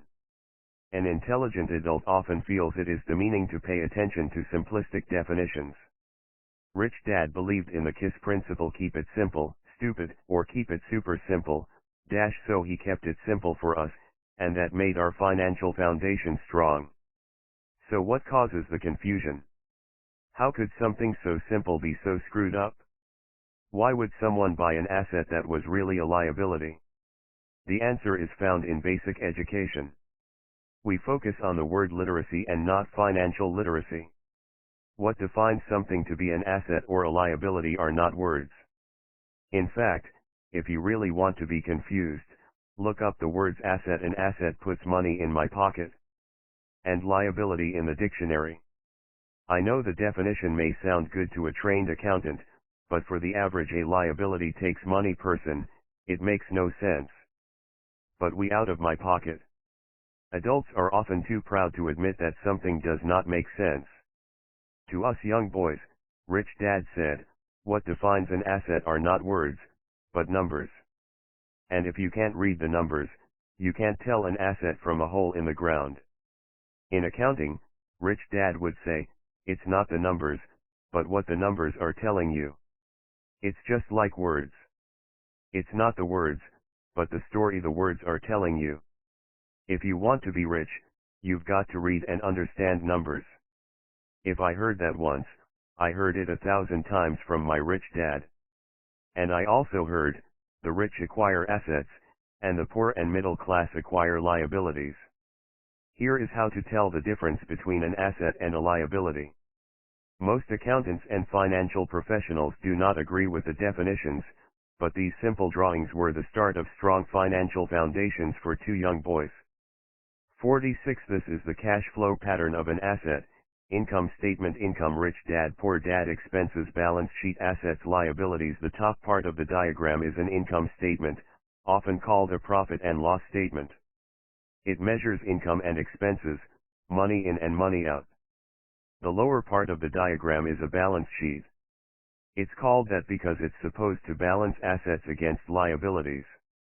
Many financial novices do not know the relationship between the income statement and the balance sheet, and it is vital to understand that relationship. So as I said earlier, my rich dad simply told two young boys that assets put money in your pocket. Nice, simple, and usable. 47 Chapter 2, Lesson 2. This is the cash flow pattern of a liability. Income statement: income, expenses, balance sheet, assets, liabilities. Now that assets and liabilities have been defined through pictures, it may be easier to understand my definitions in words. An asset is something that puts money in my pocket. A liability is something that takes money out of my pocket.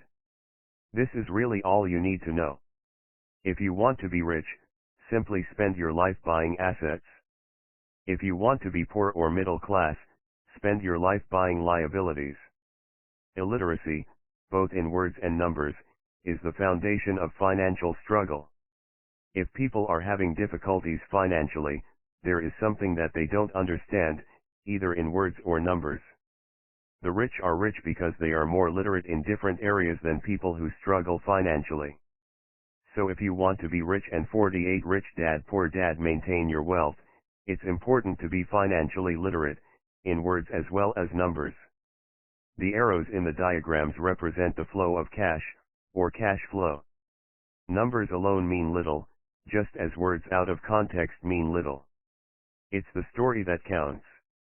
In financial reporting, reading numbers is looking for the plot, the story of where the cash is flowing.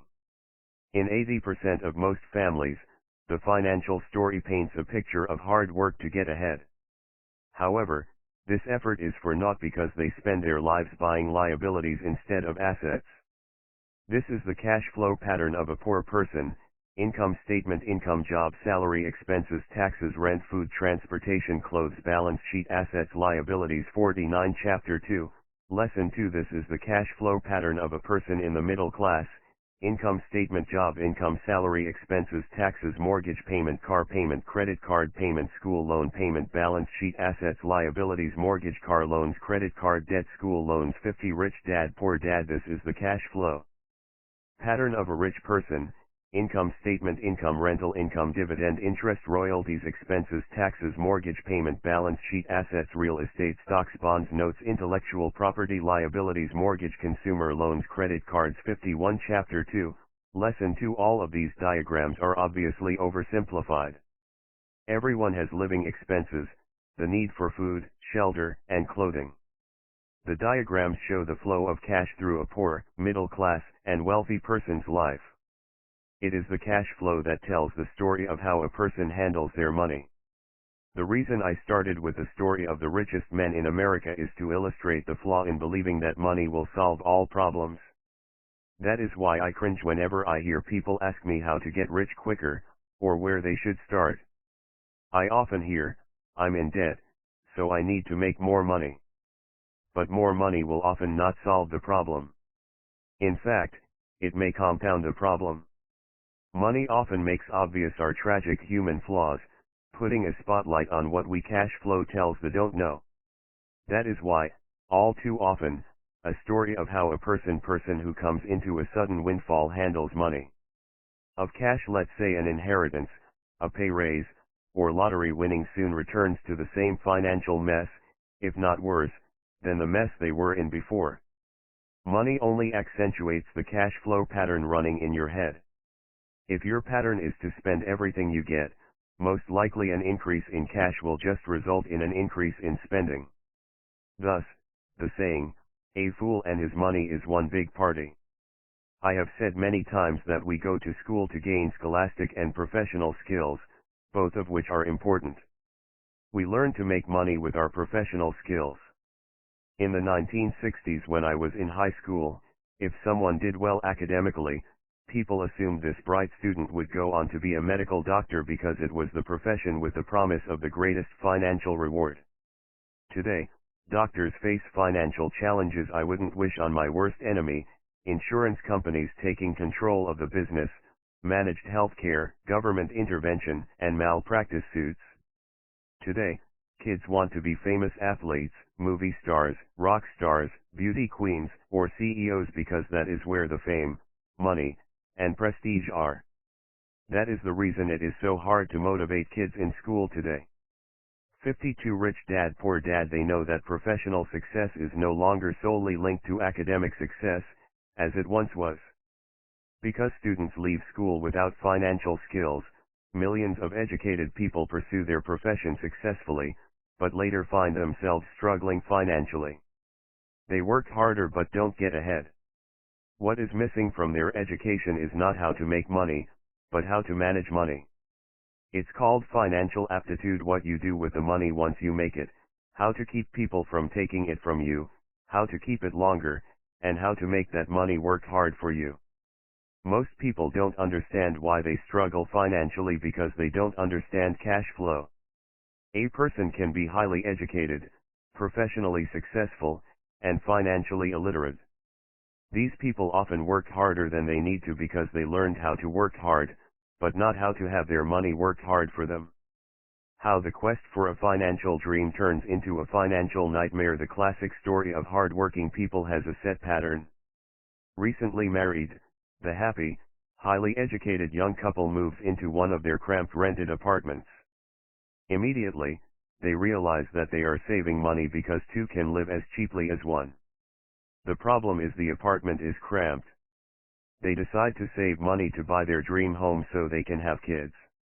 They now have two incomes, and they begin to focus on their careers. Their incomes begin to increase. 53 Chapter 2, Lesson 2. As their incomes go up, their expenses go up as well. Income statement: income, expenses, balance sheet, assets, liabilities. The number one expense for most people is taxes. Many people think it's income tax, but for most Americans, their highest tax is Social Security. As an employee, it appears as if the Social Security tax combined with the Medicare tax rate is roughly 7.5%, but it's really 15% since the employer must match the Social Security amount. In essence, it is money the employer can't pay you. On top of that, you still have to pay income tax on the amount deducted from your wages for Social Security tax, income you never received because it went directly to Social Security through withholding. Going back to the young couple, as a result of their incomes increasing, they decide to buy the house of their dreams. Once in 54 Rich Dad Poor Dad their house, they have a new tax, called property tax. Then they buy a new car, new furniture, and new appliances to match their new house. All of a sudden, they wake up and their liabilities column is full of mortgage and credit card debt. Their liabilities go up. Income statement: income, expenses, balance sheet, assets, liabilities. They're now trapped in the rat race. Pretty soon a baby comes along and they work harder. The process repeats itself. Higher incomes cause higher taxes, also called bracket creep. A credit card comes in the mail. They use it and max it out. A loan company calls and says their greatest asset, their home, has appreciated in value.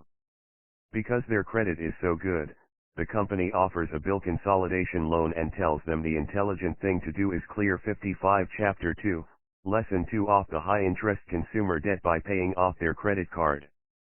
And besides, interest on their home is a tax deduction. They go for it, and pay off those high-interest credit cards. They breathe a sigh of relief. Their credit cards are paid off. They've now folded their consumer debt into their home mortgage. Their payments go down because they extend their debt over 30 years. It is the smart thing to do. Their neighbor calls to invite them to go shopping. The Memorial Day sale is on.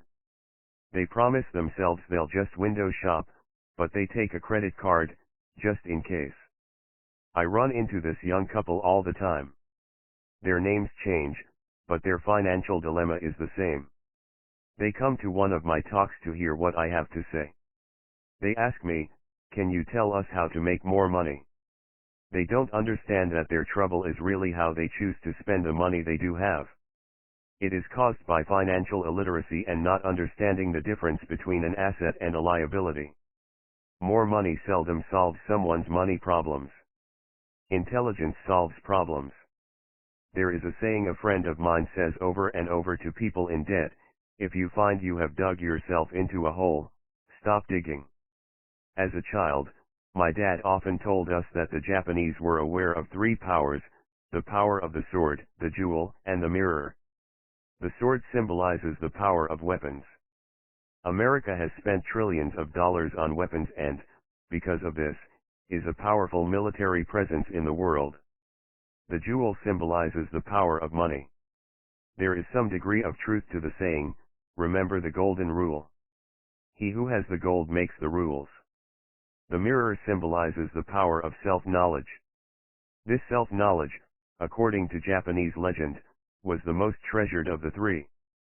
All too often, the poor and middle class allow the power of money to control them. By simply getting up and working harder, failing to ask themselves if what they do makes sense, they shoot 56 Rich Dad Poor Dad themselves in the foot as they leave for work every morning. By not fully understanding money, the vast majority of people allow its awesome power to control them. If they used the power of the mirror, they would have asked themselves, does this make sense? All too often, instead of trusting their inner wisdom, that genius inside, most people follow the crowd. They do things because everybody else does them. They conform, rather than question.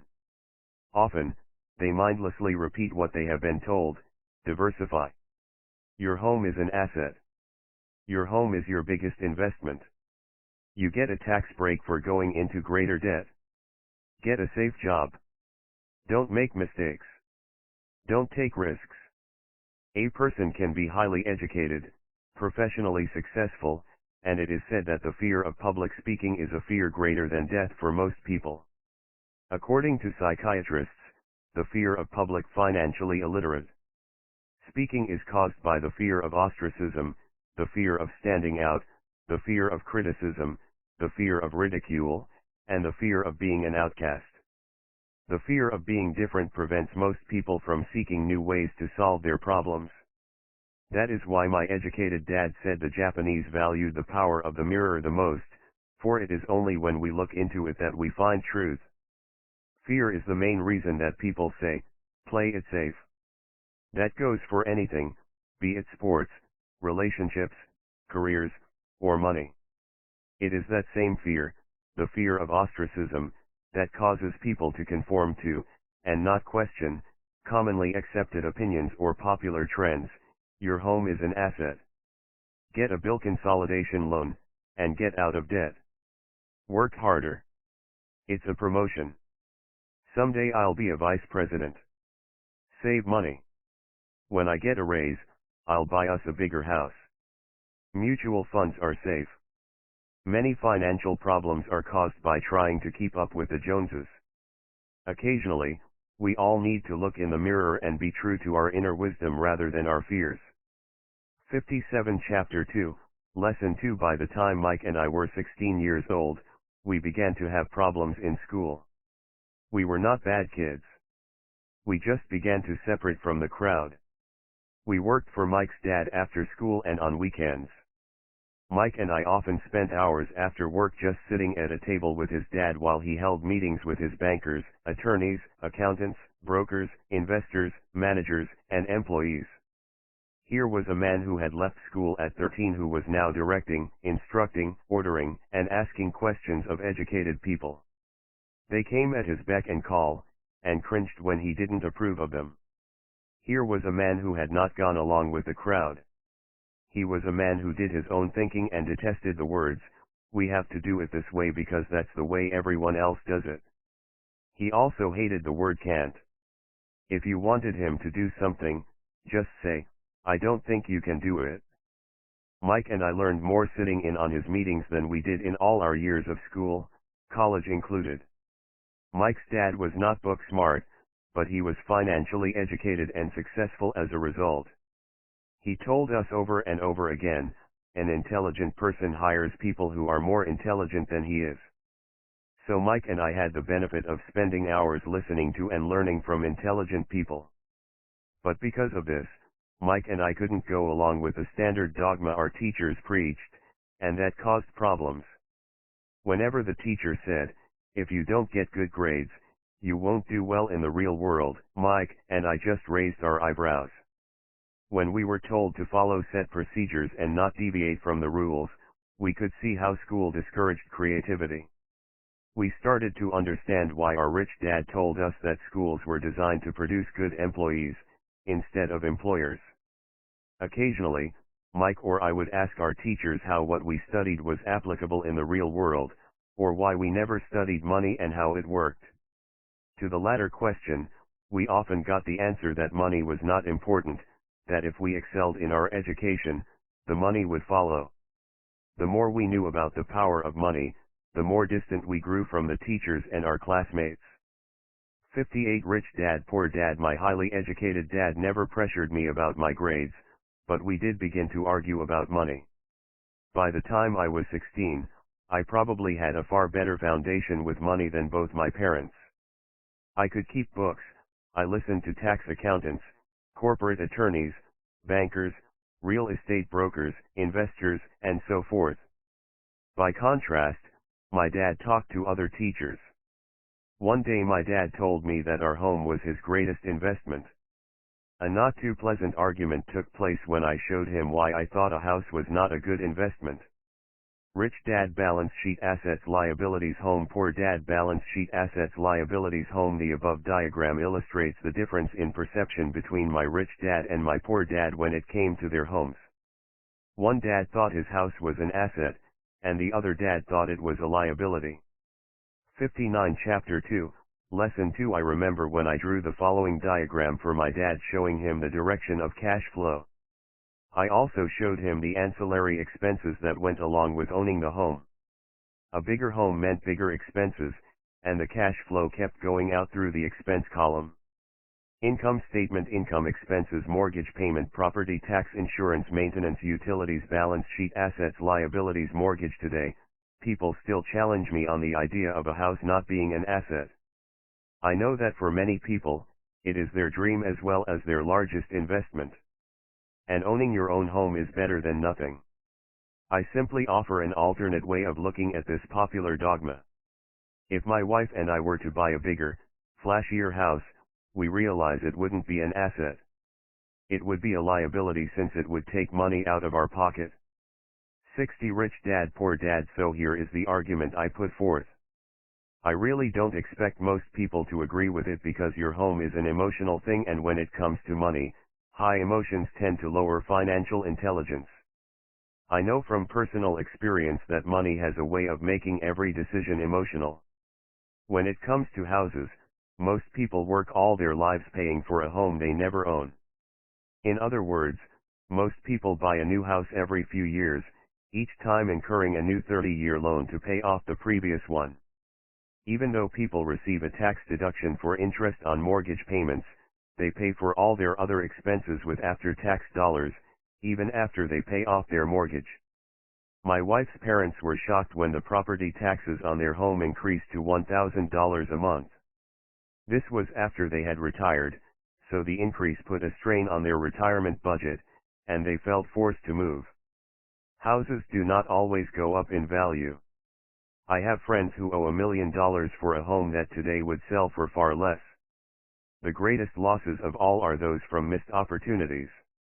If all your money is tied up in your house, you may be forced to work harder because your money continues blowing out of the expense column, instead of adding to the asset column, the classic middle-class cash flow pattern. If a young couple would put more money into their asset column early on, their later years would be easier. Their assets would have grown and would be available to help cover expenses. All too often, a house only serves as a vehicle for incurring a home equity loan to pay for mounting expenses. 61 Chapter 2, Lesson 2 In summary, the end result in making a decision to own a house that is too expensive in lieu of starting an investment portfolio impacts an individual in at least the following 3 ways. 1. Loss of time, during which other assets could have grown in value. 2. Loss of additional capital, which could have been invested instead of paying for high maintenance expenses related directly to the home. 3. Loss of education. Too often, people count their house and savings and retirement plans as all they have in their asset column. Because they have no money to invest, they simply don't invest. This costs them investment experience. Most never become what the investment world calls a sophisticated investor. And the best investments are usually first sold to sophisticated investors, who then turn around and sell them to the people playing it safe. I am not saying don't buy a house. What I am saying is that you should understand the difference between an asset and a liability. When I want a bigger house, I first buy assets that will generate the cash flow to pay for the house. My educated dad's personal financial statement best demonstrates the life of someone caught in the rat race. His expenses match his income, never allowing him enough left over to invest in assets. As a result, his liabilities are larger than his assets. 62 Rich Dad Poor Dad. The following diagram on the left shows my poor dad's income statement. It is worth 1,000 words. It shows that his income and expenses are equal while his liabilities are larger than his assets. My rich dad's personal financial statement on the right reflects the results of a life dedicated to investing and minimizing liabilities. Poor dad's financial statement. Poor dad's financialstatement income. Me rich dad's financial statement. Rich dad's financial statement income. Me expenses assets liabilities 63 Chapter 2, Lesson 2 Why the Rich Get Richer. A review of my rich dad's financial statement shows why the rich get richer. The asset column generates more than enough income to cover expenses, with the balance reinvested into the asset column. The asset column continues to grow and, therefore, the income it produces grows with it. The result is that the rich get richer. Income statement. Income expenses balance sheet assets liabilities 64 Rich Dad Poor Dad. Why the middle class struggle. The middle class finds itself in a constant state of financial struggle. Their primary income is through their salary. As their wages increase, so do their taxes. Their expenses tend to increase in proportion to their salary increase, hence, the phrase the rat race. They treat their home as their primary asset, instead of investing in income-producing assets. Income statement. Income expenses balance sheet assets liabilities 65 Chapter 2, Lesson 2 This pattern of treating your home as an investment, and the philosophy that a pay raise means you can buy a larger home or spend more, is the foundation of today's debt-ridden society. Increased spending throws families into greater debt and into more financial uncertainty, even though they may be advancing in their jobs and receiving raises on a regular basis. This is high-risk living caused by weak financial education. The massive loss of jobs in recent times proves how shaky the middle class really is financially. Company pension plans are being replaced by 401(k) plans. Social Security is obviously in trouble and can't be relied upon as a source for retirement. Panic has set in for the middle class. Today, mutual funds are popular because they supposedly represent safety. Average mutual fund buyers are too busy working to pay taxes and mortgages, save for their children's college, and pay off credit cards. They do not have time to study investing, so they rely on the expertise of the manager of a mutual fund. Also, because the mutual fund includes many different types of investments, they feel their money is safer because it is diversified. This educated middle class subscribes to the dogma put out by mutual fund brokers and financial planners: play it safe. Avoid risk. The real tragedy is that the lack of early financial education is what creates the risk faced by average middle class people. The reason they have to play it safe is because their financial positions are tenuous at best. Their balance sheets are not balanced. Instead, they are loaded with liabilities and have no real assets that generate income. Typically, their only source of income is their paycheck. Their livelihood becomes entirely dependent on their employer. So when genuine deals of a lifetime come along, these people can't take advantage of them because they are working so hard, are taxed to the max, and are loaded with debt. As I said at the start of this section, the most important rule is to know the difference between an asset and a liability. Once you understand the difference, concentrate your efforts on buying income-generating assets. That's the best way to get started on a path. 66 Rich Dad Poor Dad to becoming rich. Keep doing that, and your asset column will grow. Keep liabilities and expenses down so more money is available to continue pouring into the asset column. Soon the asset base will be so deep that you can afford to look at more speculative investments, investments that may have returns of 100% to infinity, $5,000 investments that are soon turned into $1 million or more, investments that the middle class calls too risky.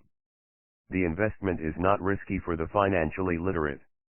If you do what the masses do, you get the following picture: income statement, income work for the company, salary, expenses work for the government, taxes, balance sheet assets liabilities work for the bank, mortgage.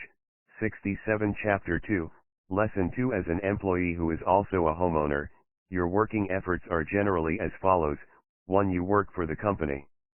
Employees make their business owner or the shareholders rich, not themselves.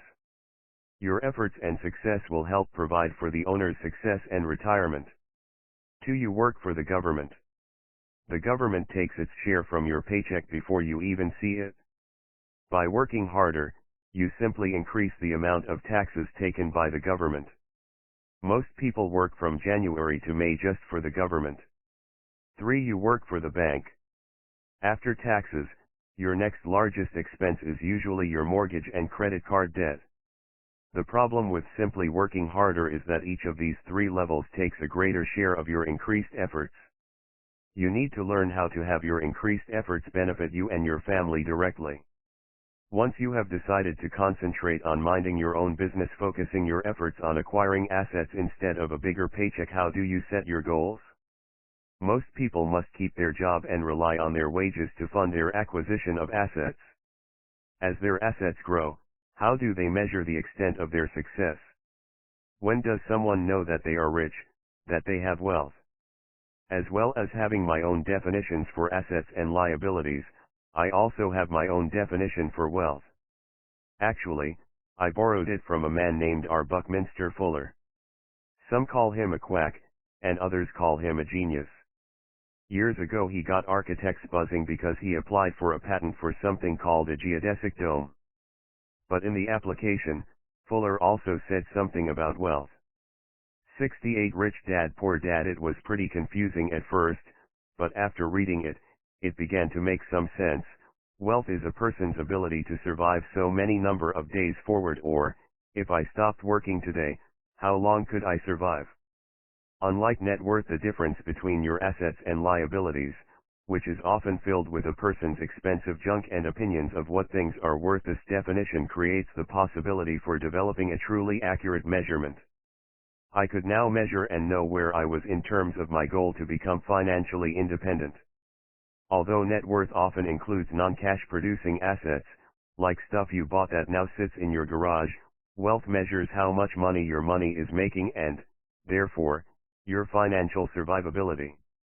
Wealth is the measure of the cash flow from the asset column compared with the expense column. Let's use an example. Let's say I have cash flow from my asset column of $1,000 a month. And I have monthly expenses of $2,000. What is my wealth? Let's go back to Buckminster Fuller's definition. Using his definition, how many days forward can I survive? Assuming a 30-day month, I have enough cash flow for half a month. When I achieve $2,000 a month cash flow from my assets, then I will be wealthy. So while I'm not yet rich, I am wealthy. I now have income generated from assets each month that fully cover my monthly expenses.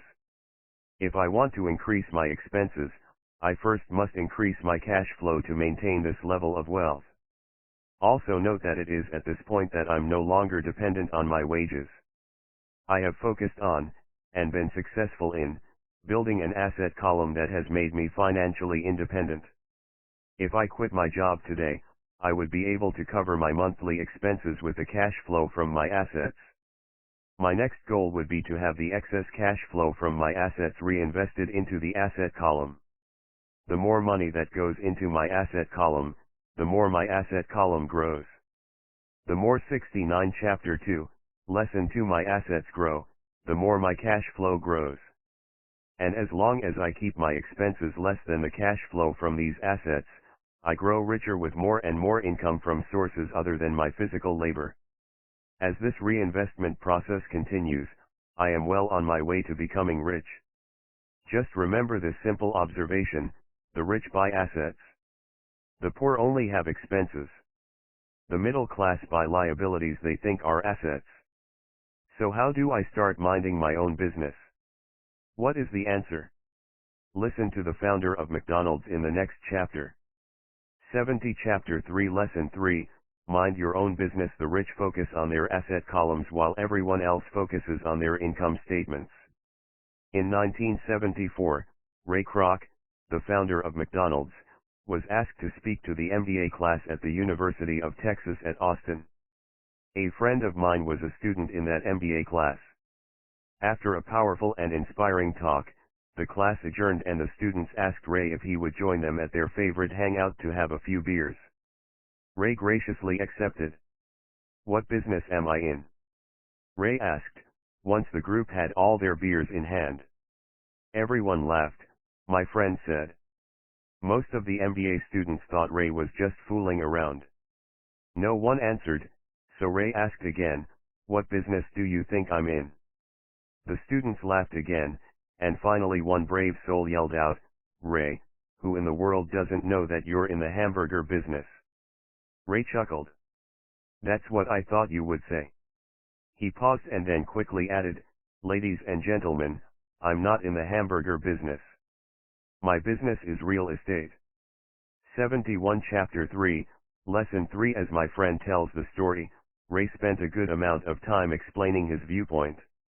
In his business plan, Ray knew that the primary business focus was to sell hamburger franchises, but what he never lost sight of was the location of each franchise. He knew that the land and its location were the most significant factors in the success of each franchise. Basically, the person who bought the franchise was also buying the real estate under the franchise for Ray Kroc's organization.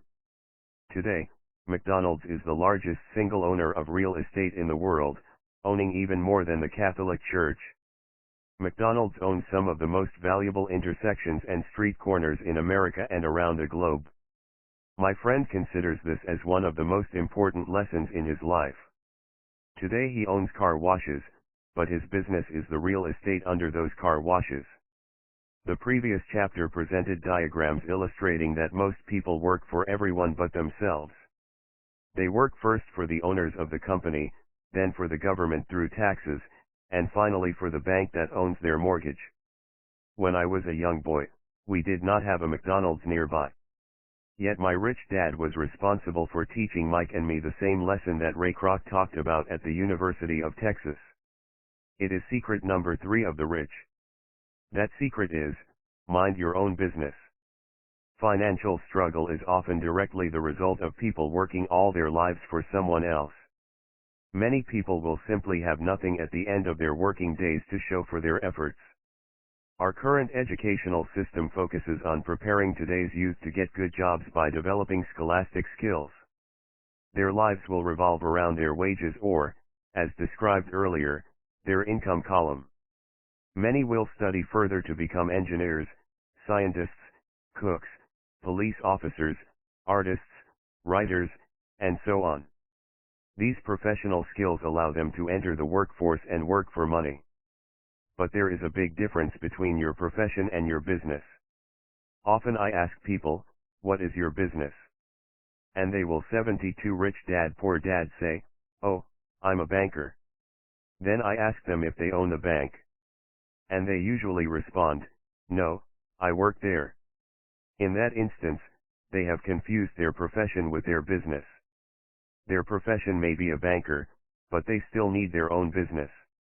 A problem with school is that you often become what you study. So if you study cooking, you become a chef. If you study the law, you become an attorney, and a study of auto mechanics makes you a mechanic. The mistake in becoming what you study is that too many people forget to mind their own business. They spend their lives minding someone else's business and making that person rich.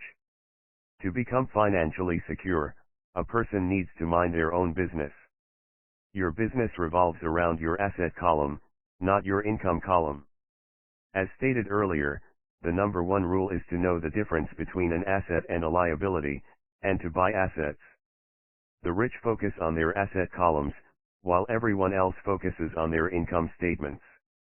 That is why we hear so often, "I need a raise. If only I had a promotion. I am going back to school to get more training so I can get a better job. I am going to financial struggle is work overtime. Maybe I can get it." Often the result of second job people working all their in some circles, These are sensible lives for someone else. Ideas. But you are still not minding your own business. These ideas all still focus on the income column and will only help a person become more financially secure if the additional money is used to purchase income-generating assets. The primary reason the majority of the poor and middle class are fiscally conservative, which means, I can't afford to take risks, is that they have no financial foundation. They have to cling to their jobs and play it safe. When downsizing became the in thing to do, millions of workers found out their largest so-called asset, their home, was eating them alive. Their asset was costing them money every month. Their 73 Chapter 3, Lesson 3 car, another asset, was eating them alive. The golf clubs in the garage that cost $1,000 were not worth $1,000 anymore. Without job security, they had nothing to fall back on. What they thought were assets could not help them survive in a time of financial crisis. I assume most of us have filled out a credit application to buy a house or a car. It's always interesting to look at the net worth section because of what accepted banking and accounting practices allow a person to count as assets. One day when I wanted a loan, my financial position did not look too good. So I added my new golf clubs, my art collection, books, electronics, Armani suits, wristwatches, shoes, and other personal effects to boost the number in the asset column. But I was turned down because I had too much investment real estate. The loan committee didn't like that I made so much money from rent. They wanted to know why I did not have a normal job with a salary. They did not question the Armani suits, golf clubs, or art collection. Life is sometimes tough when you do not fit the standard profile. I cringe every time I hear someone say to me that their net worth is $1 million or $100,000 or whatever.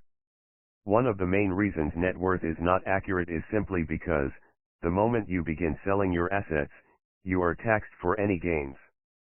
So many people have put themselves in deep financial trouble when they run short of income. To raise cash, they sell their assets. But their personal assets can generally be sold for only a fraction of the value that is listed on their personal balance sheet. Or if there is a gain on the sale of the assets, they are taxed on the gain. So again, the government takes its share, thus reducing the amount available to help them out of debt. That is why I say someone's net worth is often worth less than they think. Start minding your own business. Keep your daytime job, but start buying real assets, not liabilities, or personal effects that have no real value once you get them home. A new car loses nearly 25% of the price you pay for it the moment you drive it off the lot. It is 74 Rich Dad Poor Dad not a true asset even if your banker lets you list it as one. My $400 new titanium driver was worth $150 the moment I teed off. Keep expenses low, reduce liabilities, and diligently build a base of solid assets. For young people who have not yet left home, it is important for parents to teach them the difference between an asset and a liability. Get them to start building a solid asset column before they leave home, get married, buy a house, have kids, and get stuck in a risky financial position, clinging to a job, and buying everything on credit. I see so many young couples who get married and trap themselves into a lifestyle that will not let them get out of debt for most of their working years. For many people, just as the last child leaves home, the parents realize they have not adequately prepared for retirement and they begin to scramble to put some money away. Then their own parents become ill and they find themselves with new responsibilities. So what kind of assets am I suggesting that you or your children acquire? In my world, real assets fall into the following categories: businesses that do not require my presence, I own them, but they are managed or run by other people. If I have to work there, it's not a business. It becomes my job. Stocks, bonds, income generating real estate notes, EIS, royalties from intellectual property such as music, scripts, and patents, anything else that has value, produces income or appreciates, and has a ready market. 75 Chapter 3, Lesson 3 As a young boy, my educated dad encouraged me to find a safe job. But my rich dad encouraged me to begin acquiring assets that I loved. If you don't love it, you won't take care of it. I collect real estate simply because I love buildings and land. I love shopping for them, and I could look at them all day long. When problems arise, the problems aren't so bad that it changes my love for real estate. For people who hate real estate, they shouldn't buy it. I also love stocks of small companies, especially Start UPS, because I am an entrepreneur, not a corporate person. In my early years, I worked in large organizations, such as Standard Oil of California, the U.S. Marine Corps, and Xerox Corp. I enjoyed my time with those organizations and have fond memories, but I know deep down I am not a company man. I like starting companies, not running them. So my stock buys are usually of small companies. Sometimes I even start the company and take it public. Fortunes are made in new stock issues, and I love the game. Many people are afraid of small cap companies and call them risky, and they are. But that risk, start minding your own business. Keep your daytime job, but start buying real assets, is diminished if you love what the investment is, understand it, and know the game. With small companies, my investment strategy is to be out of the stock in a year. On the other hand, my not liabilities. Real estate strategy is to start small and keep trading up for bigger properties and, therefore, delay paying taxes on the gain. This allows the value to increase dramatically. I generally hold real estate less than 7 years. For years, even while I was with the Marine Corps and Xerox, I did what my rich dad recommended. I kept my day job, but I still minded my own business. I was active in my asset column trading real estate and small stocks. Rich Dad always stressed the importance of financial literacy. The better I was at understanding the accounting and cash management, the better I would be at analyzing investments and eventually starting and building my own company. 76 Rich Dad Poor Dad. I don't encourage anyone to start a company unless they really want to. Knowing what I know about running a company, I wouldn't wish that task on anyone. There are times when people can't find employment and starting a company seems like the best solution. But the odds are against success. 9 out of 10 companies fail in 5 years. Of those that survive the first 5 years, 9 out of every 10 of those eventually fail as well. So only if you really have the desire to own your own company do I recommend it. Otherwise, keep your day job and mind your own business. When I say mind your own business, I mean to build and keep your asset column strong. Once a dollar goes into it, never let it come out. Think of it this way, once a dollar goes into your asset column, it becomes your employee. The best thing about money is that it works 24 hours a day and can work for generations. Keep your day job, be a great hard-working employee, but keep building that asset column. As your cash flow grows, you can indulge in some luxuries. An important distinction is that rich people buy luxuries last, while the poor and middle class tend to buy luxuries first. The poor and the middle class often buy luxury items like big houses, diamonds, furs, jewelry, or boats because they want to look rich.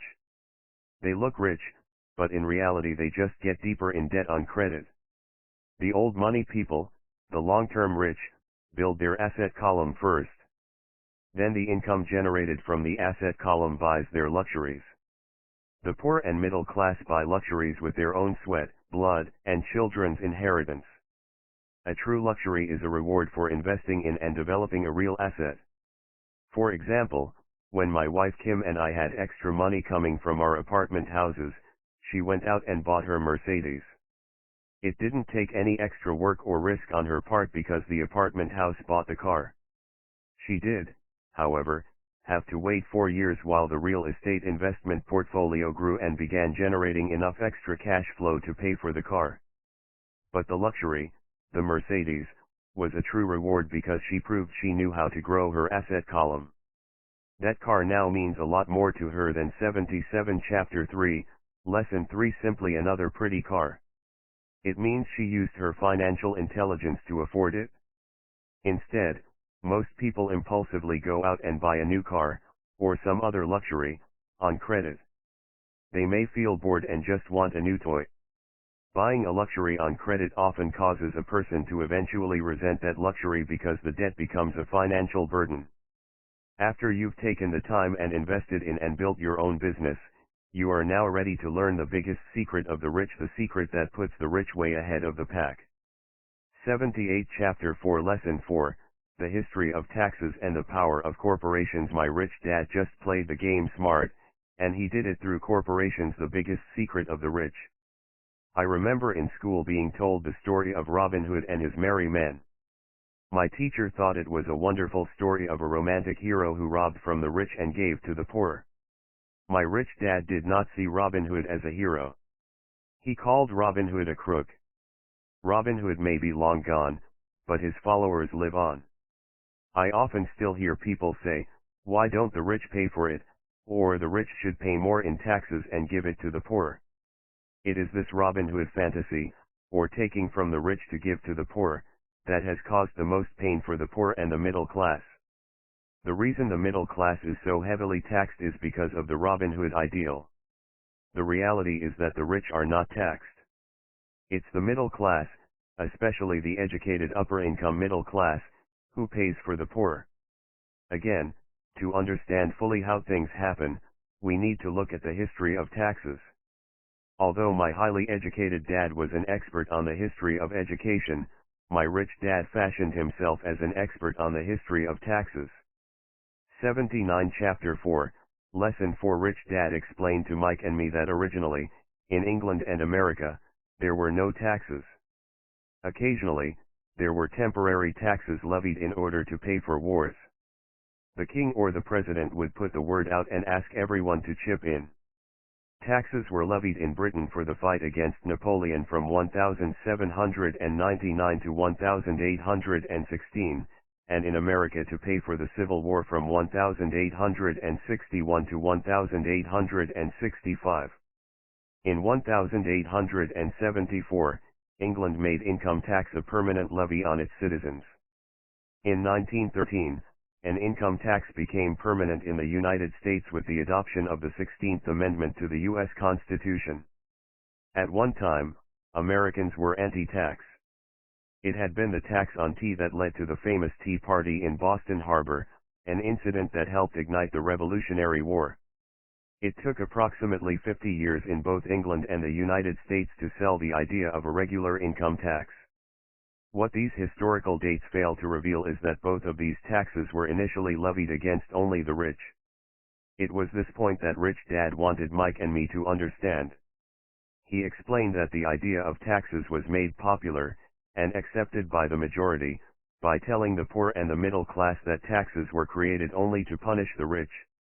This is how the masses voted for the law, and it became constitutionally legal. Although it was intended to punish the rich, in reality it wound up punishing the very people who voted for it, the poor and middle class. Once government got a taste of money, its appetite grew, said Rich Dad. Your dad and I are exactly opposite. He's a government bureaucrat, and I am a capitalist.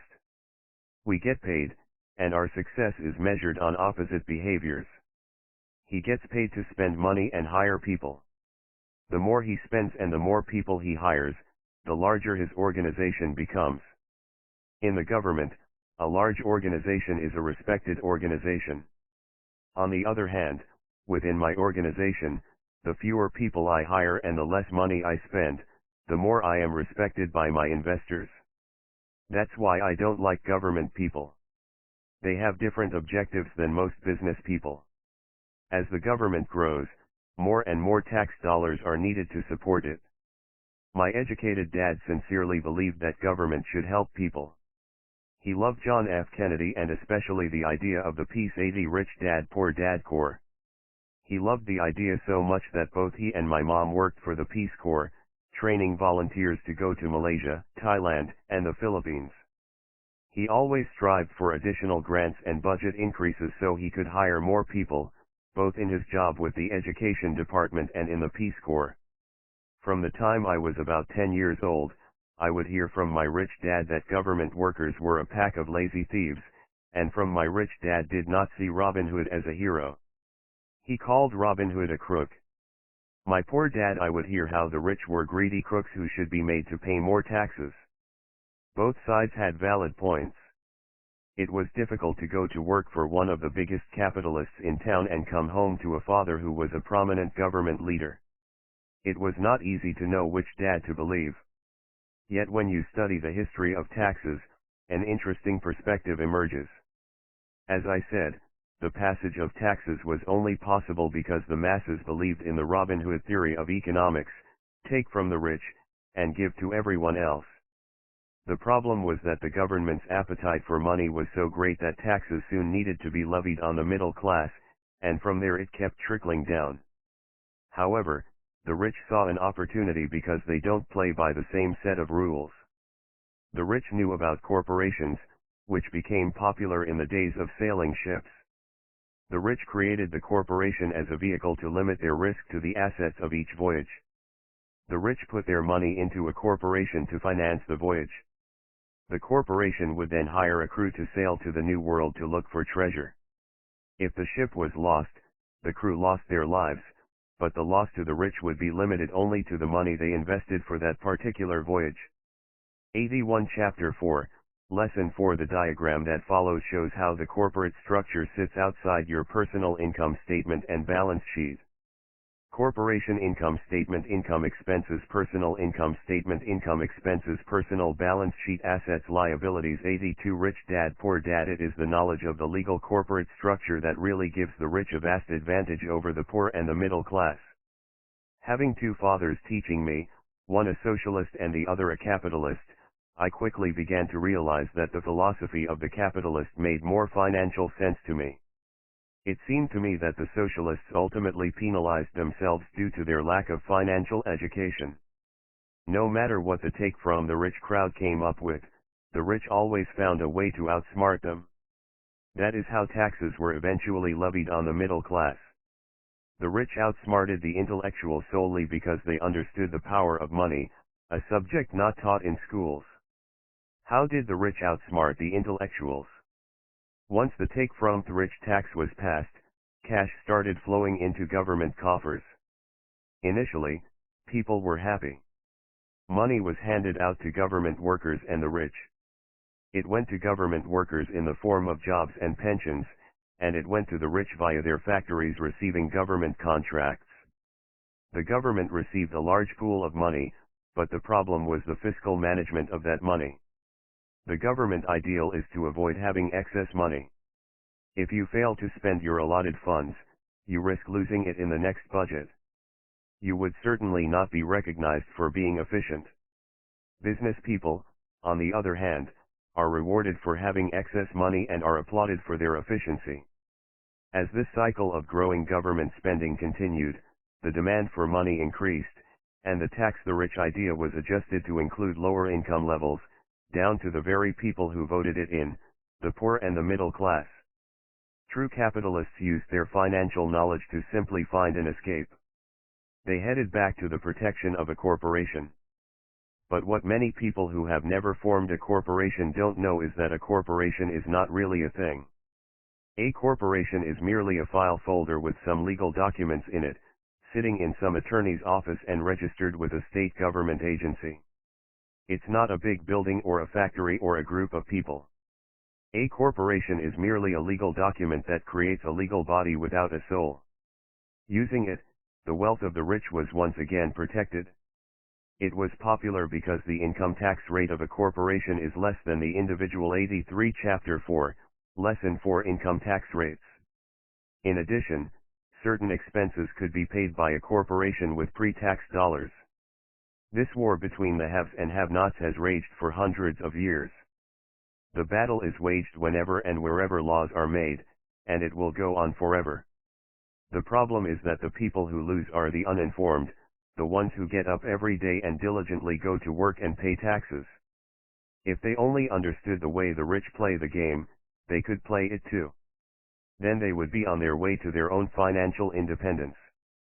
This is why I cringe every time I hear a parent advise their children to go to school so they can find a safe, secure job.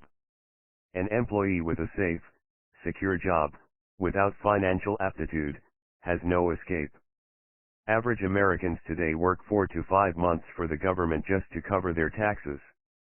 In my opinion, that is simply too long. The harder you work, the more you pay the government. That is why I believe that the idea of take from the rich backfired on the very people who voted it in. Every time people try to punish the rich don't simply comply. They react. They have the money, power, and intent to change things. They don't just sit there and voluntarily pay more taxes. Instead, they search for ways to minimize their tax burden. They hire smart attorneys and accountants, and persuade politicians to change laws or create legal loopholes. They use their resources to effect change. The tax code of the United States also allows other ways to reduce taxes. Most of these vehicles are available to anyone, but it is the rich who find them because they are minding their own business. For example, 1031 is jargon for Section 1031 of the Internal Revenue Code, which allows a seller to delay paying taxes on a piece of real estate that is sold for a capital gain through an exchange for a more expensive piece of real estate. Real estate is one investment vehicle that has a great tax advantage. As long as you keep trading up in value, you will not be taxed on the gains until you liquidate. People who don't take advantage of these legal tax savings are missing a great opportunity to build their asset columns. 84 Rich Dad Poor Dad. The poor and middle class don't have the same resources. They sit there and let the government's needles enter their arm and allow the blood donation to begin. Today, I am constantly shocked at the number of people who pay more taxes, or take fewer deductions, simply because they are afraid of the government. I have friends who have had their businesses shut down and destroyed, only to find out it was a mistake on the part of the government. I realize all that. But the price of working from January to May is a high price to pay for that intimidation. My poor dad never fought back. My rich dad didn't either. He just played the game smarter, and he did it through corporations, the biggest secret of the rich. You may remember the first lesson I learned from my rich dad. I was a little boy of 9 who had to sit and wait for him to choose to talk to me. I sat in his office waiting for him to get to me. He was ignoring me on purpose. He wanted me to recognize his power and to desire to have that power for myself one day. During all the years I studied and learned from him, he always reminded me that knowledge is power. And with money comes great power. If you work for money, that requires the right knowledge to you give the power to keep it and make it multiply. Without you, employer, that knowledge, the world pushes you. If money works for you, you keep the power and control it. Around. Rich Dad constantly reminded Mike and me that the biggest bully was not the boss or the supervisor, but the tax man. The tax man will always take more if you let him. The first lesson of having money work for you, as opposed to you working for money, is all about power. If you work for money, you give the power to your employer. If money works for you, you keep the power and control it. Once we had this knowledge of the power of money working for us, he wanted us to be financially smart and not let anyone or anything push us around. If you're ignorant, it's easy to be bullied. If you know what you're talking about, you have a fighting chance. That is why he paid so much for smart tax accountants and attorneys. It was less expensive to pay them than to pay the government. His 85 Chapter 4, Lesson 4 best lesson to me was, be smart and you won't be pushed around as much. He knew the law because he was a law-abiding citizen and because it was expensive to not know the law. If you know you're right, you're not afraid of fighting back. Even if you are taking on Robin Hood and his band of merry men. My highly educated dad always encouraged me to land a good job with a strong corporation. He spoke of the virtues of working your way up the corporate ladder. He didn't understand that, by relying solely on a paycheck from a corporate employer, I would be a docile cow ready for milking. When I told my rich dad of my father's advice, he only chuckled. Why not own the ladder, was all he said. As a young boy, I did not understand what Rich Dad meant by owning my own corporation. It was an idea that seemed impossible and intimidating. Although I was excited by the idea, my inexperience wouldn't let me envision the possibility that grown UPS would someday work for a company I would own. Each dollar in my asset column was a great employee, working hard to make more employees. The point is that, if not for my rich dad, I would have probably followed my educated dad's advice. It was merely the occasional reminder of my rich dad that kept the idea of owning my own corporation alive and kept me and by the boss a new Porsche on a different path. By the time I was 15 or 16, I knew I wasn't going to continue down the path my educated dad recommended. I didn't know how I was going to do it, but I was determined not to head in the direction most of my classmates were heading. That decision changed my life. It was not until my mid-20s that my rich dad's advice began to make more sense to me. I was just out of the Marine Corps and working for Xerox.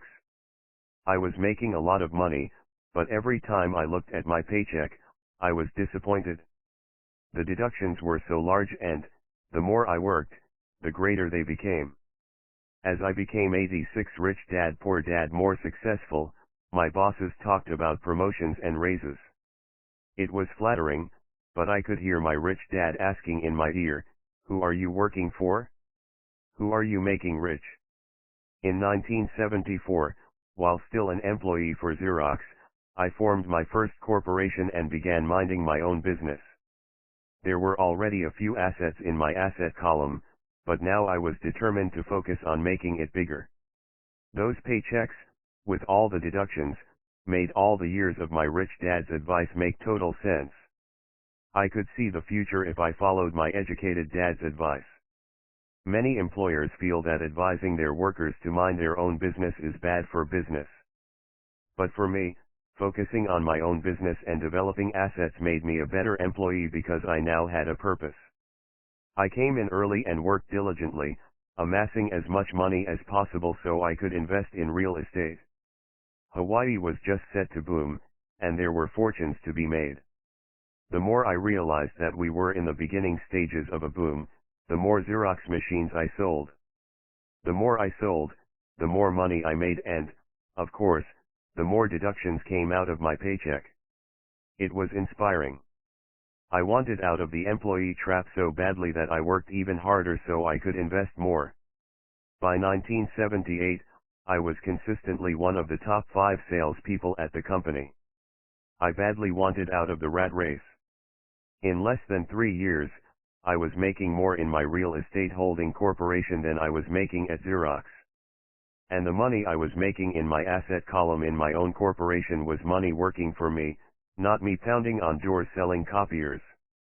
My rich dad's advice made much more sense. Soon the cash flow from my properties was so strong that my company bought me my first Porsche. My fellow Xerox salespeople thought I was spending my commissions. I wasn't. I was investing my commissions in assets. My money was working hard to make more money. Each dollar in my asset column was a great employee, working hard to make more employees and buy the boss a new Porsche with before-tax dollars. I began to work harder for Xerox. The plan was working, 87 Chapter 4, Lesson 4 and my Porsche was the proof. By using the lessons I learned from my rich dad, I was able to get out of the proverbial rat race at an early age. It was made possible because of the strong financial knowledge I had acquired through rich dad's lessons. Without this financial knowledge, which I call financial intelligence or financial IQ, my road to financial independence would have been much more difficult. I now teach others in the hope that I may share my knowledge with them. I remind people that financial IQ is made up of knowledge from 4 broad areas of expertise. 1. Accounting. Accounting is financial literacy or the ability to read numbers. This is a vital skill if you want to build an empire. The more money you are responsible for, the more accuracy is required, or the house comes tumbling down. This is the left brain side, or the details. Financial literacy is the ability to read and understand financial statements, which allows you to identify the strengths and weaknesses of any business. 2. Investing. Investing is the science of money, making money. This involves strategies and formulas which use the creative right brain side. 3. Understanding markets. Understanding markets is the science of supply and demand. You need to know the technical aspects of the market, which are emotion-driven, in addition to the fundamental or economic aspects of an investment. Does an investment make sense or does it not make sense based on current market conditions? 4. The law. A corporation wrapped around the technical skills of accounting, investing, and markets can contribute to explosive growth. A person who understands the tax advantages and protections provided by a corporation can get rich so much. 88. Rich dad poor dad faster than someone who is an employee or a small business sole proprietor. It's like the difference between someone walking and someone flying. The difference is profound when it comes to long-term wealth. Tax advantages. A corporation can do many things that an employee cannot, like pay expenses before paying taxes. That is a whole area of expertise that is very exciting. Employees earn and get taxed, and they try to live on what is left. A corporation earns, spends everything it can, and is taxed on anything that is left. It's one of the biggest legal tax loopholes that the rich use. They're easy to set up and are not expensive if you own investments that are producing good cash flow. For example, by owning your own corporation, your vacations can be board meetings in Hawaii. Car payments, insurance, repairs, and health club memberships are company expenses. Most restaurant meals are partial expenses, and on and on. But it's done legally with pre-tax dollars. Protection from lawsuits. We live in a litigious society. Everybody wants a piece of your action. The rich hide much of their wealth using vehicles such as corporations and trusts to protect their assets from creditors. When someone sues a wealthy individual, they are often met with layers of legal protection and often find that the wealthy person actually owns nothing. They control everything, but own nothing. The poor and middle class try to own everything and lose it to the government or to fellow citizens who like to sue the rich. They learned it from the Robin Hood story, take from the rich, and give it to the poor. 89. Chapter 4, Lesson 4. It is not the purpose of this book to go into the specifics of owning a corporation. But I will say that if you own any kind of legitimate assets, I would consider finding out more about the benefits and protection offered by a corporation as soon as possible. There are many books written on the subject that will detail the benefits and even walk you through the steps necessary to set up a corporation. Garrett Sutton's books on corporations provide wonderful insight into the power of personal corporations. Financial IQ is actually the synergy of many skills and talents. I would say it is the combination of the 4 technical skills listed above that make up basic financial intelligence. If you aspire to great wealth, it is the combination of these skills that will greatly amplify your financial intelligence. In summary, business owners with corporations: 1. Earn. 2. Spend. 3. Pay taxes. Employees who work for corporations: 1. Earn. 2. Pay taxes. 3. Spend. As part of your overall financial strategy, I recommend that you learn about the protection that legal entities can provide for businesses and assets. 90. Chapter 5, Lesson 5, The rich invent money. Often in the real world, it's not the smart who get ahead, but the bold. Last night, I took a break from writing and watched a TV program on the history of a young man named Alexander Graham Bell. Bell had just patented his telephone and was having growing pains because the demand for his new invention was so strong. Needing a bigger company, he then went to the giant at that time, Western Union, and asked them if they would buy his patent and his tiny company. He wanted $100,000 for the whole package. The president of Western Union scoffed at him and turned him down, saying the price was ridiculous. The rest is history. A multi-billion-dollar industry emerged, and AT&T was born. The evening news came on right after the story of Alexander Graham Bell. On the news was a story of another downsizing at a local company. The workers were angry and complained that the company ownership was unfair. A terminated manager of about 45 years of age had his wife and 2 babies at the plant and was begging the guards to let him talk to the owners to ask if they would reconsider his termination. He had just bought a house and was afraid of losing it. The camera focused in on his pleading for all the world to see. Needless to say, it held my attention. 91 Chapter 5, Lesson 5 I have been teaching professionally since 1984. It has been a great experience and a rewarding one. It is also a disturbing profession, for I have taught thousands of individuals and I see one thing in common in all of us, myself included. We all have tremendous potential, and we all are blessed with gifts.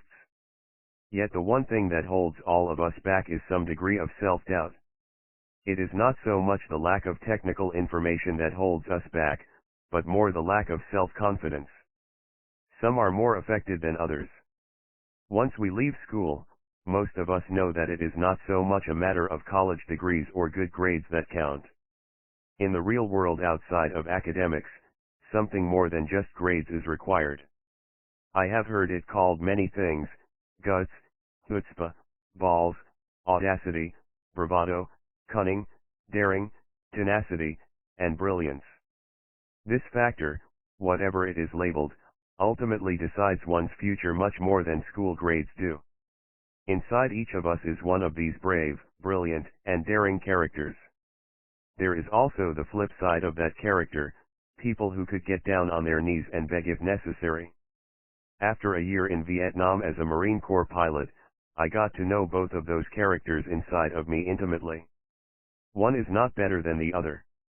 Yet as a teacher, I recognized that it was excessive fear and self-doubt that were the greatest detractors of personal genius. It broke my heart to see students know the answers, yet lack the courage to act on the answer. Often in the real world, it's not the smart who get ahead, but the bold. In my personal experience, your financial genius requires both technical knowledge as well as courage. If fear is too strong, the genius is suppressed. In my classes, I strongly urge students to learn to take risks, to be bold, and to let their genius convert that fear into power and brilliance. It works for some and just terrifies others. I have come to realize that for most people, when it comes to the subject of money, they would rather play it safe. I have had to field questions such as, why take risks? Why should I bother developing my financial IQ? Why should I become financially literate? And I answer, just to have more options. 92 Rich Dad Poor Dad. There are huge changes up ahead. In the coming years, there will be more people just like the young inventor Alexander Graham Bell. There will be 100 people like Bill Gates and hugely successful companies like Microsoft created every year, all over the world. And there also will be many more bankruptcies, layoffs, and downsizings. So why bother developing your financial IQ? No one can answer that but you. Yet I can tell you why I myself do it. I do it because it is the most exciting time to be alive. I'd rather be welcoming change than dreading change. I'd rather be excited about making millions than worrying about not getting a raise. This period we are in now is a most exciting time, unprecedented in our world's history. Generations from now, people will look back at this period of time and remark at what an exciting era it must have been. It was the death of the old and birth of the new. It was full of turmoil, and it was exciting. So why bother developing your financial IQ? Because if you do, you will prosper greatly. And if you don't, this period of time will be a frightening one. It will be a time of watching some people move boldly forward while others cling to worn-out life preservers. Land was wealth 300 years ago. So the person who owned the land owned the wealth. Later, wealth was in factories and production, and America rose to dominance. The industrialist owned the wealth. Today, wealth is in information. And the person who has the most timely information owns the wealth. The problem is that information flies around the world at the speed of light. The new wealth cannot be contained by boundaries and borders as land and factories were. The changes will be faster and more dramatic. There will be a dramatic increase in the number of new multimillionaires. There also will be those who are left behind. I find so many people struggling today, often working harder, simply because they cling to old ideas. They want things to be the way they were, and they resist change. I know people who are losing their jobs or their houses, and they blame technology or the economy or their boss. Sadly, they fail to realize that they might be the problem. Old ideas are their biggest liability. It is a liability simply because they 93 Chapter 5, Lesson 5 fail to realize that while that idea or way of doing something was an asset yesterday, yesterday is gone. One afternoon I was teaching how to invest using a board game I had invented, Cashflow Registered Trademark, as a teaching tool. A friend had brought someone along to attend a class.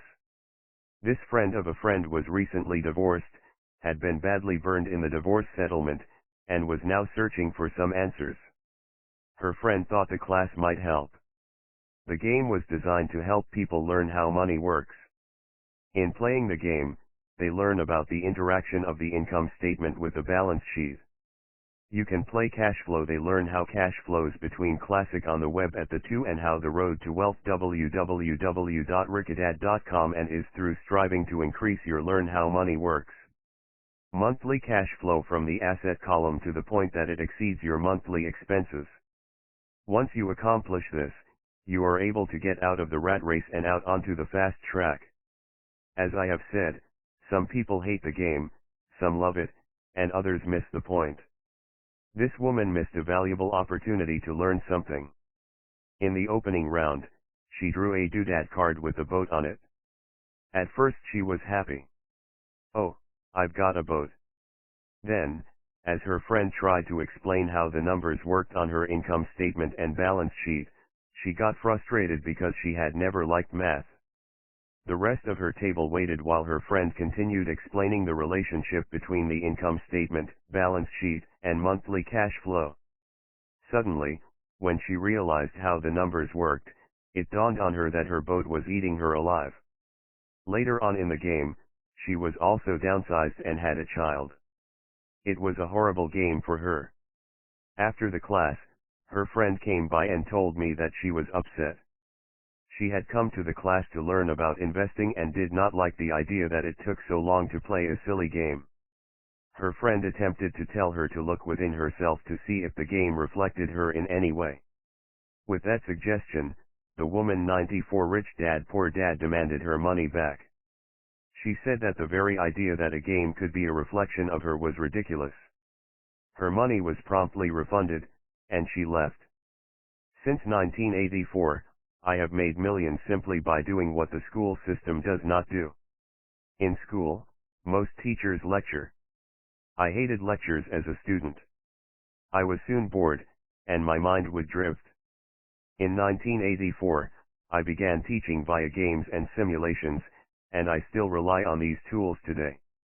I always encourage adult students to look at games as reflecting back to them what they know and what they need to learn.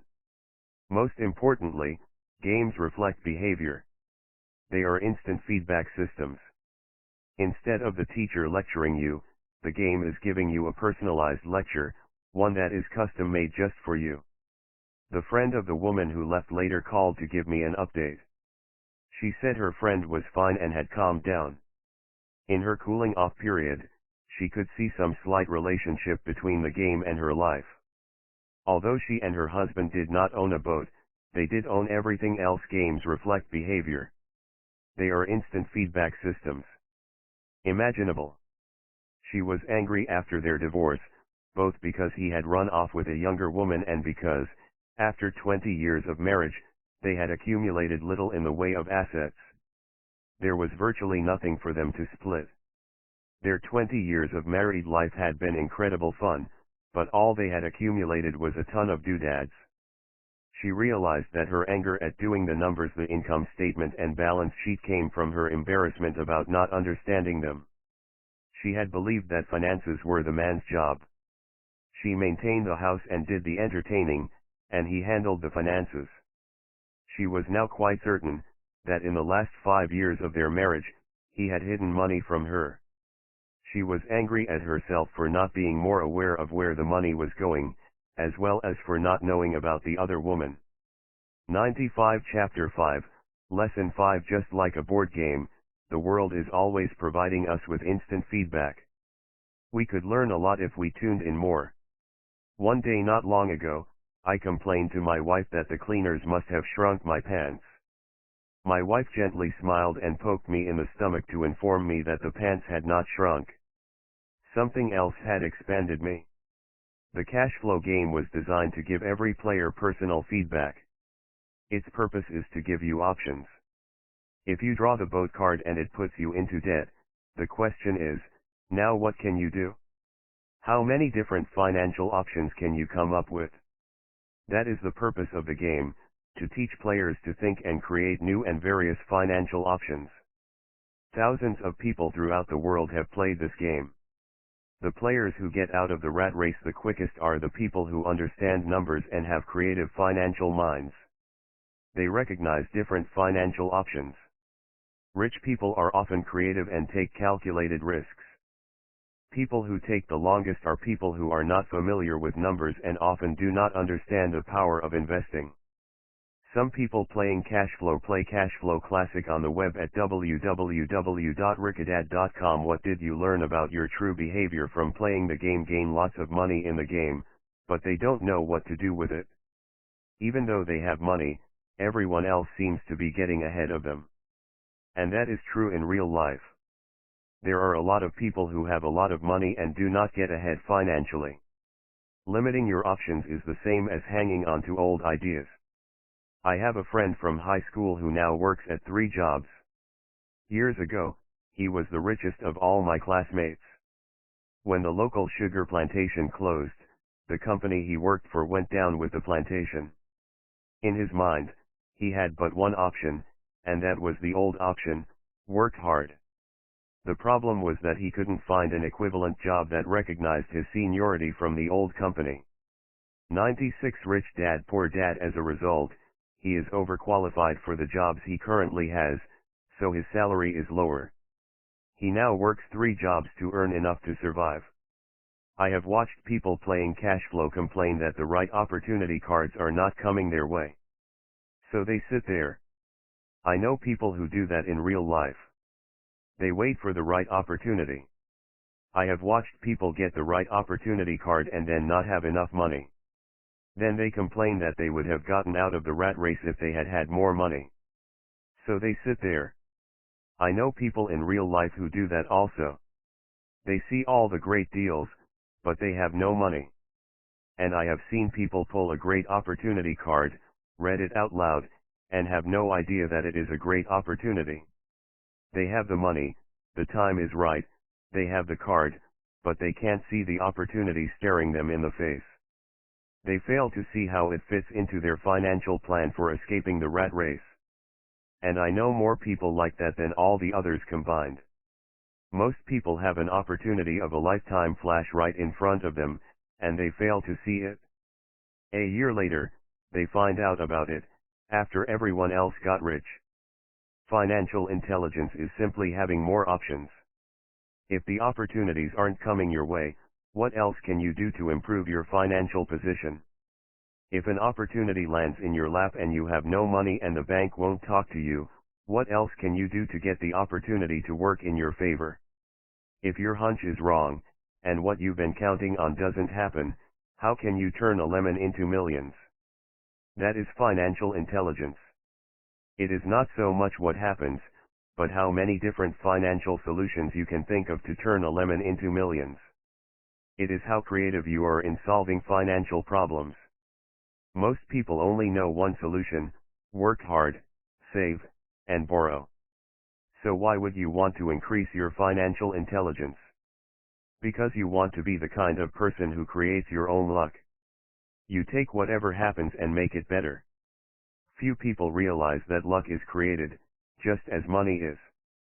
And if you want to be luckier and create money instead of working hard, then your financial intelligence is important. If you are the kind of person who is waiting for the right 97 Chapter 5, Lesson 5 thing to happen, you might wait for a long time. It's like waiting for all the traffic lights to be green for 5 miles before you'll start your trip. As young boys, Mike and I were constantly told by my rich dad that money is not real. Rich Dad occasionally reminded us of how close we came to the secret of money on that first day we got together and began making money out of plaster of Paris. The poor and middle class work for money, he would say. The rich make money. The more real you think money is, the harder you will work for it. If you can grasp the idea that money is not real, you will grow richer faster. What is it? Was a question Mike and I often came back with. What is money if it is not real? What we agree it is, was all Rich Dad would say. The single most powerful asset we all have is our mind. If it is trained well, it can create enormous wealth seemingly instantaneously. An untrained mind can also create extreme poverty that can crush a family for generations. In the information age, money is increasing exponentially. A few individuals are getting ridiculously rich from nothing, just ideas, and the single most powerful asset we all have is our mind. If it is trained well, it can create agreements. If you ask many people who trade stocks or other investments for a living, they see it done all the time. Often, millions can be made instantaneously from nothing. And by nothing, I mean no money was enormous wealth exchanged. It is done via agreement, a hand signal in a trading pit, a blip on a trader's screen in Lisbon from a trader's screen in Toronto and back to Lisbon, a call to my broker to buy and a moment later to sell. Money did not change hands. Agreements did. So why develop your financial genius? Only you can answer that. I can tell you why I have been developing this area of my intelligence. I do it because I want to make money fast. Not because I need to, but because I want to. It is a fascinating learning process. I develop my financial IQ because I want to participate in the fastest game and 98 Rich Dad Poor Dad biggest game in the world. And in my own small way, I would like to be part of this unprecedented evolution of humanity, the era where humans work purely with their minds and not with their bodies. Besides, it is where the action is. It is what is happening. It's hip. It's scary. And it's fun. That is why I invest in my financial intelligence, developing the most powerful asset I have. I want to be with people moving boldly forward. I do not want to be with those left behind. I will give you a simple example of creating money. In the early 1990s, the economy of Phoenix, Arizona, was horrible.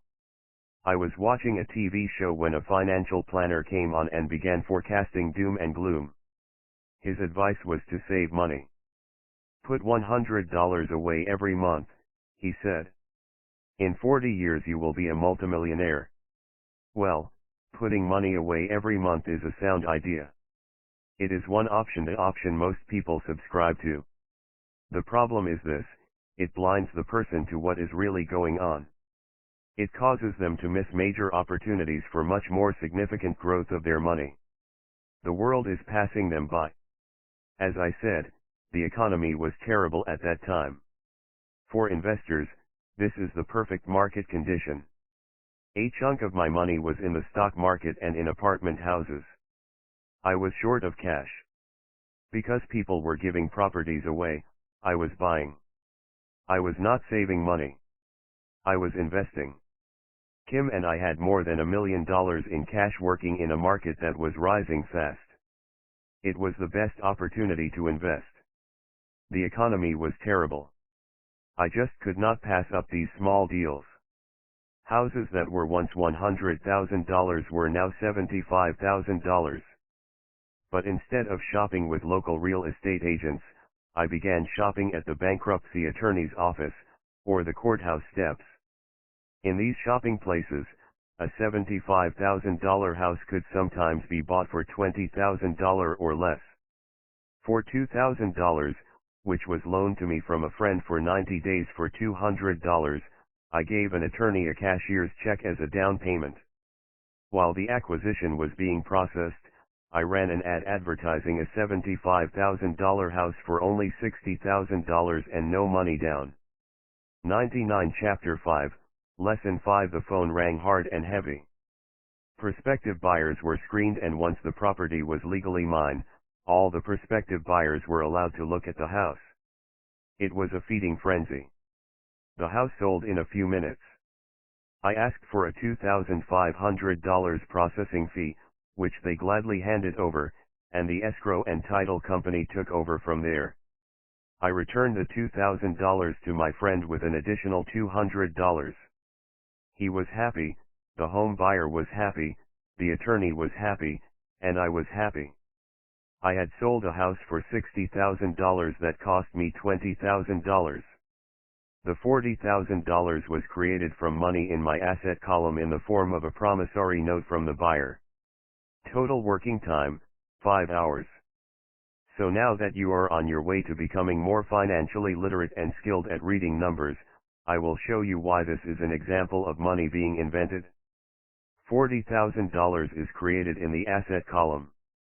Money is invented without being taxed. At 10% interest, $4,000 a year in cash flow is added to income. Income statement: income, expenses, taxes, mortgage payment, balance sheet, assets, liabilities, $40,000 note, $20,000 mortgage, 100. Rich Dad Poor Dad. During this depressed market, Kim and I were able to do 6 of these simple transactions in our spare time. While the bulk of our money was in larger properties and the stock market, we were able to create more than $190,000 in assets, notes at 10% interest, in those 6 buy, create, and sell transactions. That comes to approximately $19,000 a year income, much of it sheltered through our private corporation. Much of that $19,000 a year goes to pay for our company cars, gas, trips, insurance, dinners with clients, and other things. By the time the government gets a chance to tax that income, it's been spent on legally allowed pre-tax expenses. Job: how much income would you have to earn if the government takes 50% in taxes? Income statement: income, salary, expenses, taxes. How long would it take you to save $40,000? Balance sheet: assets, savings, liabilities. 101. Chapter 5, Lesson 5. This was a simple example of how money is invented, created, and protected using financial intelligence. Ask yourself, how long would it take to save $190,000? Would the bank pay you 10% interest on your money? And the promissory note is good for 30 years. I hope they never pay me the $190,000. I have to pay a tax if they pay me the principal, and besides, $19,000 paid over 30 years is a little over $500,000 in income. I have people ask what happens if the person doesn't pay. That does happen, and it's good news. That $60,000 home could be taken back and resold for $70,000, and another $2,500 collected as a loan processing fee. It would still be a zero-down transaction in the mind of the new buyer. And the process would go on. The first time I sold the house, I paid back the $2,000, so technically, I have no money in the transaction. My return on investment, ROI, is infinity. It's an example of no money making a lot of money. In the second transaction, when resold, I would have put $2,000 in my pocket and re-extended the loan to 30 years. What would my ROI be if I got paid money to make money? I do not know, but it sure beats saving $100 a month, which actually starts out as $150 because it's after-tax income for 40 years earning low interest. And again, you're taxed on the interest. That is not too intelligent. It may be safe, but it's not smart. A few years later, as the Phoenix real estate market strengthened, those houses we sold for $60,000 became worth $110,000. Foreclosure opportunities were still available, but became rare. It cost a valuable asset, my time, to go out looking for them. Thousands of buyers were looking for the few available deals. The market had changed. It was time to move on and look for other opportunities to put in the asset column. You can't do that here. That is against the law. You're lying. I hear those comments much more often than can you show me how to do that? The math is simple. You do not need algebra or calculus. and the escrow company handles the legal transaction and the servicing of the payments. I have no roofs to fix or toilets to unplug because the owners do that. It's their house. Occasionally someone does not pay. And that is wonderful because there are late fees, or they move out and the property is sold again. The court system handles that. 102 Rich Dad Poor Dad, and it may not work in your area. The market conditions may be different. But the example illustrates how a simple financial process can create hundreds of thousands of dollars, with little money and low risk. It is an example of money being only an agreement. Anyone with a high school education can do it. Yet most people won't. Most people listen to the standard advice of work hard and save money. For about 30 hours of work, approximately $190,000 was created in the asset column, and no taxes were paid. Which one sounds harder to you? 1. Work hard. Pay 50% in taxes. Save what is left. Your savings then earn 5%, which is also taxed. Or 2. Take the time to develop your financial intelligence, harness the power of your brain and the asset column. If you use option number 1, be sure to factor in how much time it takes you to save $190,000. Time is one of your greatest assets. Now you may understand why I silently shake my head when I hear parents say, "My child is doing well in school and receiving a good education." It may be good, but is it adequate? I know the above investment strategy is a small one. It is used to illustrate how small can grow into big. Again, my success reflects the importance of a strong financial foundation, which starts with a strong financial education. 103 Chapter 5, Lesson 5. I have said it before, but it's worth repeating. Financial intelligence is made up of these 4 main technical skills. 1. Accounting. Accounting is financial literacy, or the ability to read numbers. This is a vital skill if you want to build businesses or investments.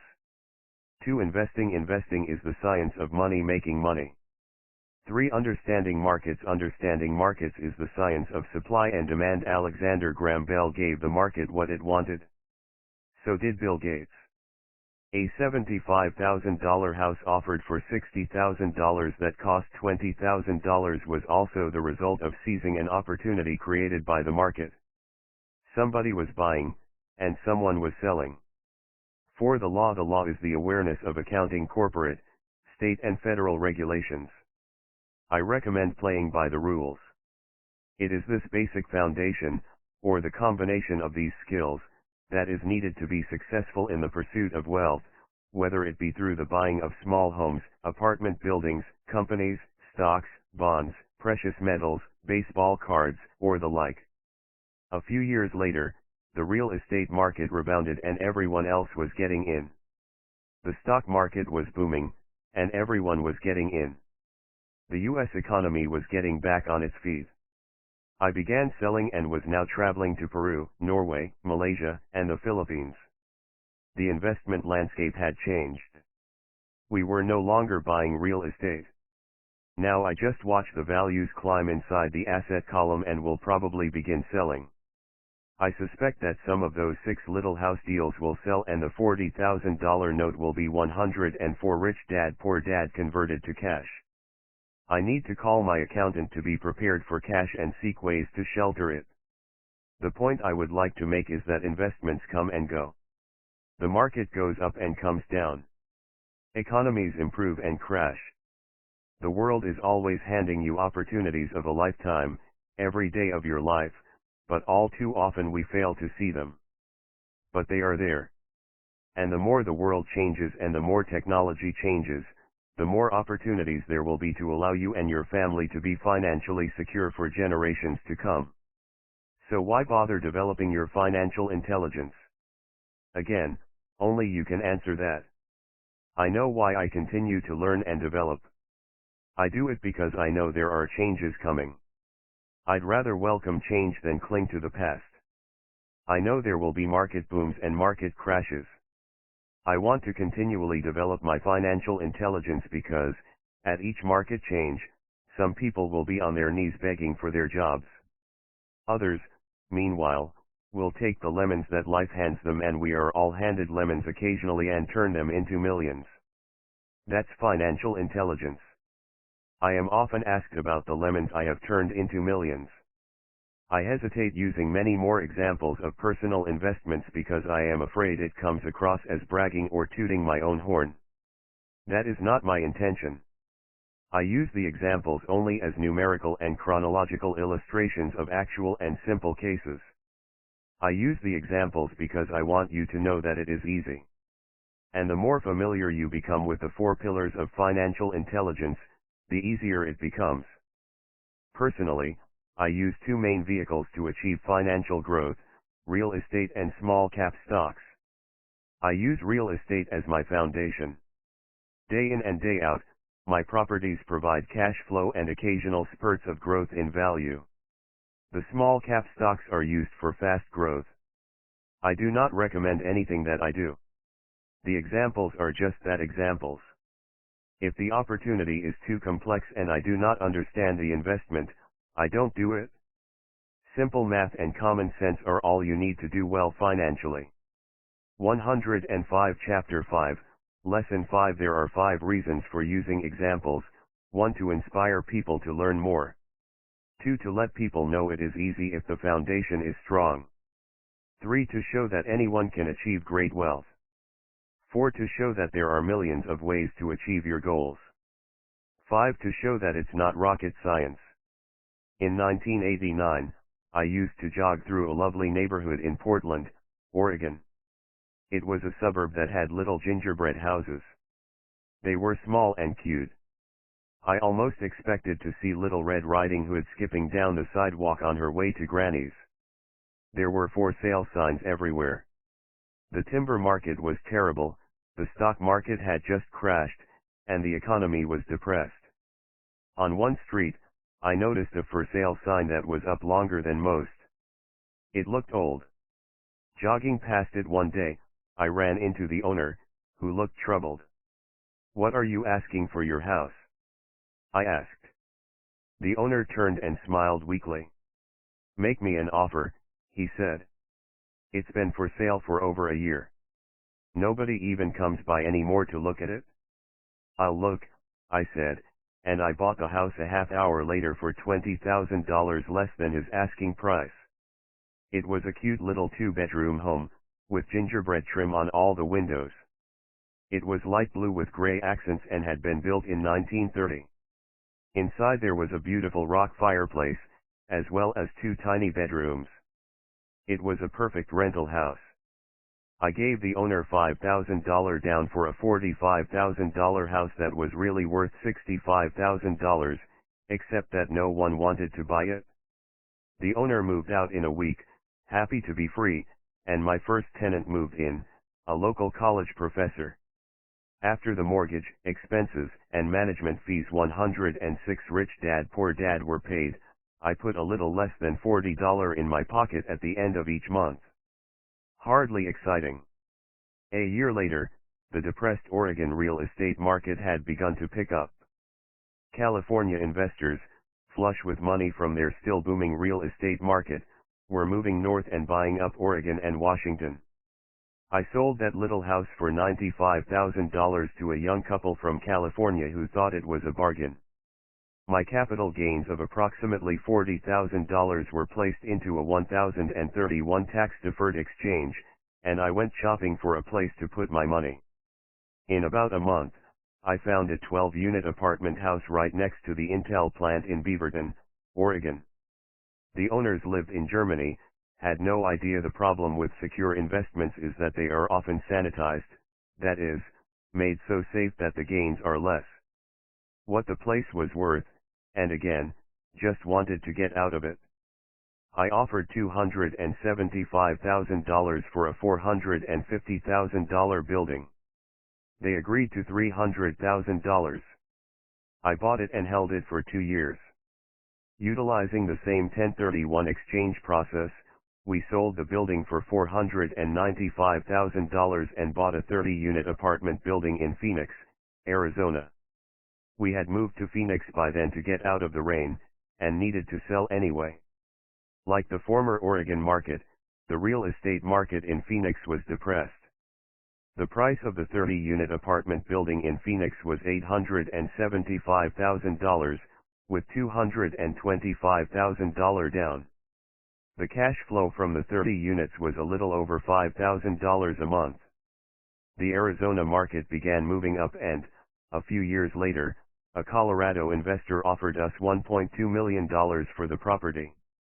The point of this example is how a small amount can grow into a large amount. Again, it is a matter of understanding financial statements, investment strategies, a sense of the market, and the laws. If people are not versed in these subjects, then obviously they must follow standard dogma, which is to play it safe, diversify, and only invest in secure investments. The problem with secure investments is that they are often sanitized, that is, made so safe that the gains are less. 107 Chapter 5, Lesson 5 Most large brokerage houses will not touch speculative transactions in order to protect themselves and their clients. And that is a wise policy. The really hot deals are not offered to people who are novices. Often, the best deals that make the rich even richer are reserved for those who understand the game. It is technically illegal to offer speculative deals to someone who is considered not sophisticated, but of course it happens.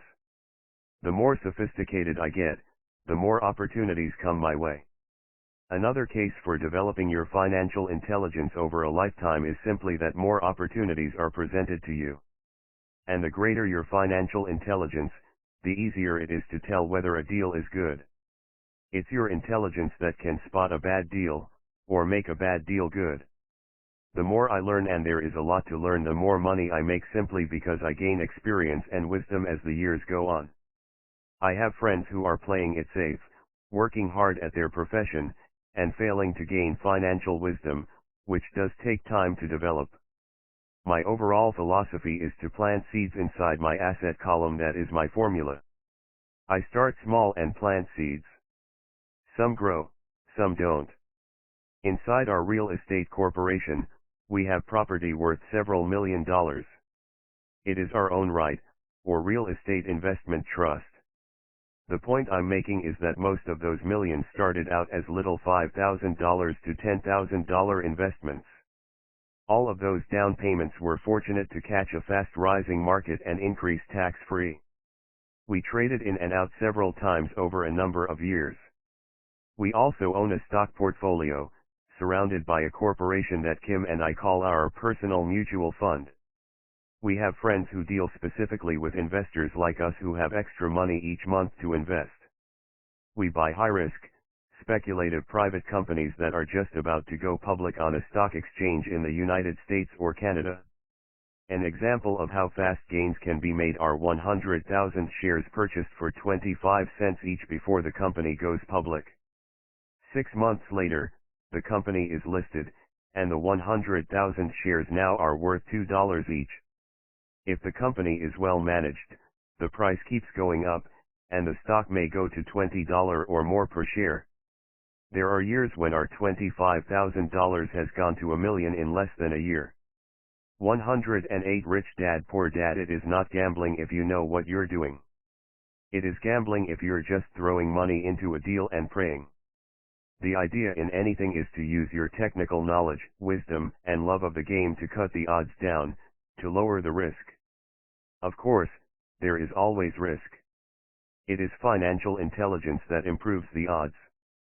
Thus, what is risky for one person is less risky to someone else. That is the primary reason I constantly encourage people to invest more in their financial education than in stocks, real estate, or other markets. The smarter you are, the better chance you have of beating the odds.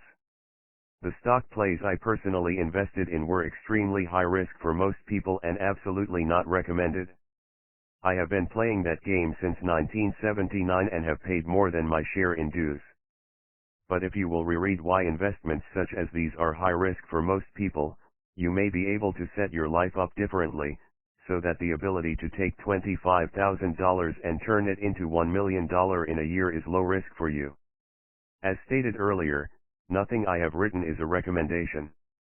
It is only used as an example of what is simple and possible. What I do is small potatoes in the grand scheme of things. Yet for the average it is not gambling if you know what your individual, a passive income of more than $100,000 a year is nice and not hard to achieve.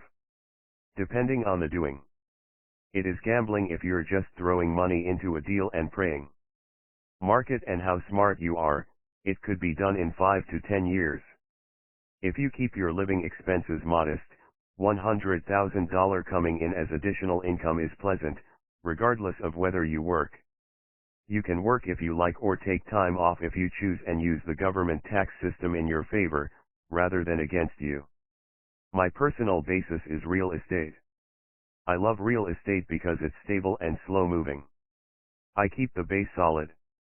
The cash flow is fairly steady and, if properly managed, has a good chance of increasing in value.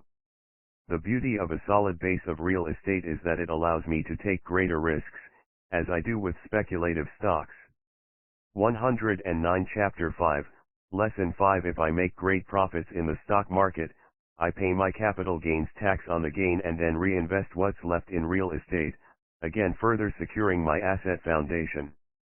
A last word on real estate, I have traveled all over the world and taught investing. In every city, I hear people say you cannot buy real estate cheap. That is not my experience.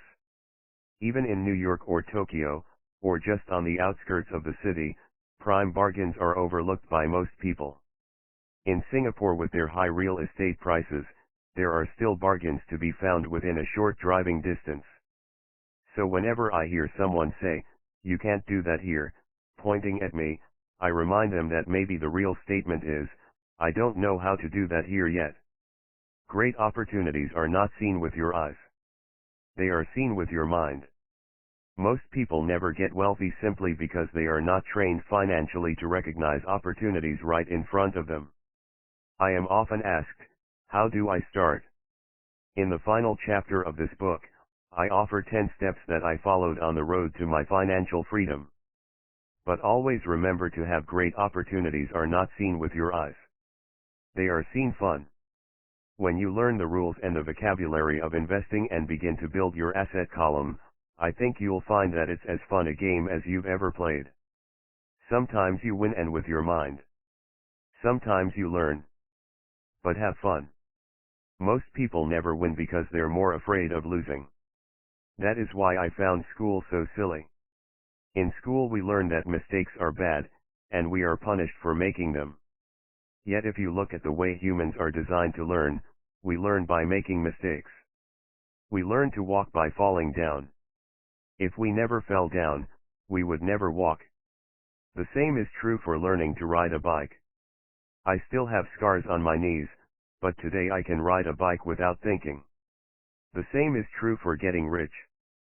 Unfortunately, the main reason most people are not rich is because they are terrified of losing.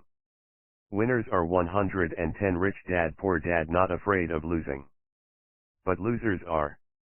Failure is part of the process of success. People who avoid failure also avoid success. I look at money much like my game of tennis. I play hard, make mistakes, correct, make more mistakes, correct, and get better. If I lose the game, I reach across the net, shake my opponent's hand, smile, and say, "See you next Saturday." There are two kinds of investors. One, the first and most common type, is a person who buys a packaged investment. They call a retail outlet, such as a real estate company, a stockbroker, or a financial planner, and they buy something. It could be a mutual fund, a right, a stock, or a bond. It is a clean and simple way of investing. An analogy would be a shopper who goes to a computer store and buys a computer right off the shelf. 2. The second type is an investor who creates investments. This investor usually assembles a deal in the same way a person who buys components builds a computer. I do not know the first thing about putting components of a computer together, but I do know how to put pieces of opportunities together, or know people who know how. It is this second type of investor who is the more professional investor. Sometimes it may take years for all the pieces to come together. And sometimes they never do. It's this second type of investor that my rich dad encouraged me to be. It is important to learn how to put the pieces together, because that is where the huge wins reside, and sometimes some huge losses if the tide goes against you. If you want to be the second type of investor, you need to develop 3 main skills. 111 Chapter 5, Lesson 5:1. Find an opportunity that everyone else missed. You see with your mind what others miss with their eyes. For example, a friend bought this run-down old house. It was spooky to look at. Everyone wondered why he bought it. What he saw that we did not was that the house came with 4 extra empty lots. He discovered that after going to the title company. After buying the house, he tore the house down and sold the 5 lots to a builder for 3 times what he paid for the entire package. He made $75,000 for 2 months of work. It's not a lot of money, but it sure beats minimum wage. And it's not technically difficult to raise money. The average person only goes to the bank. This second type of investor needs to know how to raise capital, and there are many ways that don't require a bank. To get started, I learned how to buy houses without a bank. It was the learned skill of raising money, more than the houses themselves, that was priceless. All too often I hear people say, the bank won't lend me money, or I don't have the money to buy it. If you want to be a Type 2 investor, you need to learn how to do that, which stops most people. In other words, a majority of people let their lack of money stop them from making a deal. If you can avoid that obstacle, you will be millions ahead of those who don't learn those skills.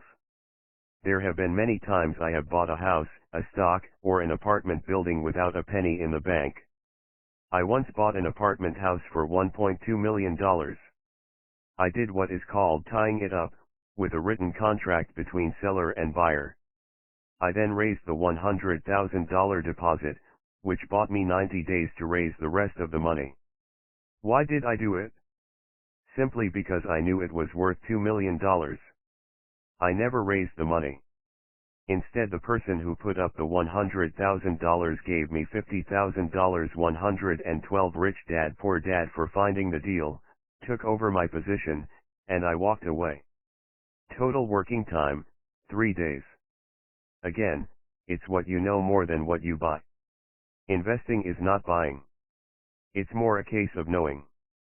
3. Organize smart people. Intelligent people are those who work with or hire a person who is more intelligent than they are. When you need advice, make sure you choose your advisor wisely.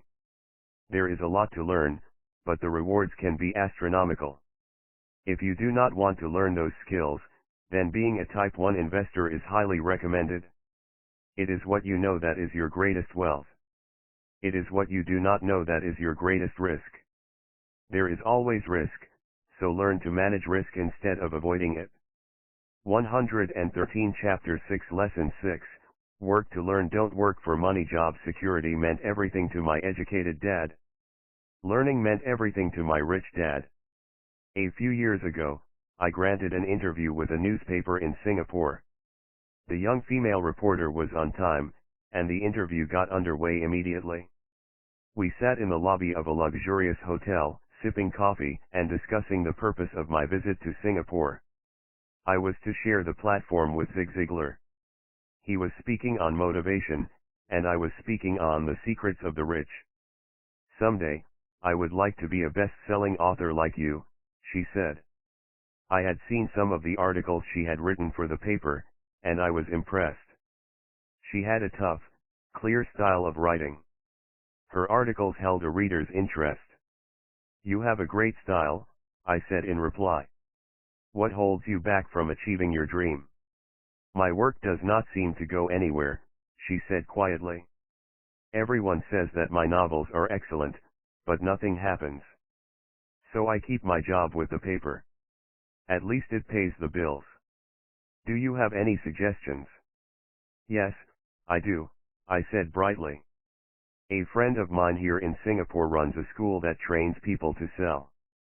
He runs sales training courses for many of the top corporations here in Singapore, and I think attending one of his courses would greatly enhance your career. 115 Chapter 6, Lesson 6. She stiffened. Are you saying I should go to school to learn to sell? I nodded. You aren't serious, are you? Again, I nodded. What is wrong with that? I was now backpedaling. She was offended by something, and now I was wishing I had not said anything. In my attempt to be helpful, I found myself defending my suggestion. I have a master's degree in English literature. Why would I go to school to learn to be a salesperson? I am a professional. I went to school to be trained in a profession so I would not have to be a salesperson. I hate salespeople. All they want is money. So tell me why I should study sales. She was packing her briefcase. The interview was over. On the coffee table sat a copy of an earlier best-selling book I wrote. I picked it up as well as the notes she had jotted down on her legal pad. Do you see this? I said, pointing to her notes. She looked down at her notes. What? She said, confused. Again, I pointed deliberately to her notes. On her pad she had written, Robert Kiyosaki, best-selling author. It says best-selling author, not best-writing author, I said quietly. Her eyes widened. I am a terrible writer, I said. You are a great writer. I went to sales school. You have a master's degree. Put them together and you get a best-selling author and a best-writing author. Anger flared from her eyes. I'll never stoop so low as to learn how to sell. People like you have no business writing. I am a professionally trained writer and you are a salesman. It is not fair, she fumed. She put the rest of her notes away and hurried out through the large glass doors into the humid Singapore morning. At least she gave me a fair and favorable write-up the next morning. The world is filled with smart, talented, educated, and gifted people. We meet them every day. They are all around us. A few days ago, my car was not running well. I pulled into a garage, and a young mechanic had it fixed in just a few minutes. He knew what was wrong by simply listening to the engine. I was amazed. 116 Rich Dad Poor Dad. I am constantly shocked at how little talented people earn. I have met brilliant, highly educated people who earn less than $20,000 a year. A business consultant who specializes in the medical trade was telling me how many doctors, dentists, and chiropractors struggle financially. All this time, I thought that when they graduated, the dollars would pour in. It was this business consultant who gave me the phrase, they are one skill away from great wealth. What this phrase means is that most people need only to learn and master one more skill and their income would jump exponentially. I have mentioned before that financial intelligence is a synergy of accounting, investing, marketing, and law. Combine those four technical skills and making money with money is easier than most people would believe. When it comes to money, the only skill most people know is to work hard. The classic example of a synergy of skills was that young writer for the newspaper. If she diligently learned the skills of sales and marketing, her income would jump dramatically.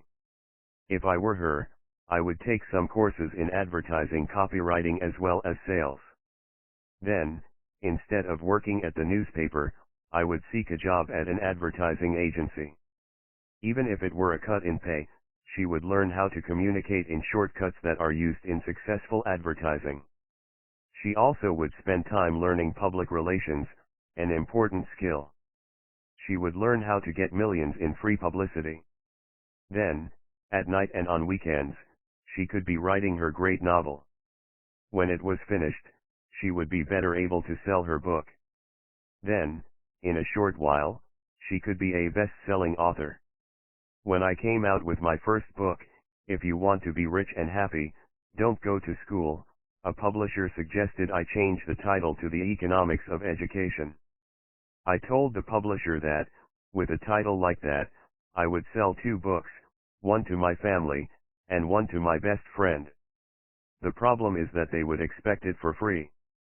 The obnoxious title, "If you want to be rich and happy, don't go to school," was chosen because we knew it would get tons of publicity. I am pro-education and believe in education reform. If I were not pro-education, why would 117 Chapter 6, Lesson 6 I continue to press for changing our antiquated educational system? So I chose a title that would get me on more TV and radio shows, simply because I was willing to be controversial. Many people thought I was a fruitcake, but the book sold and sold.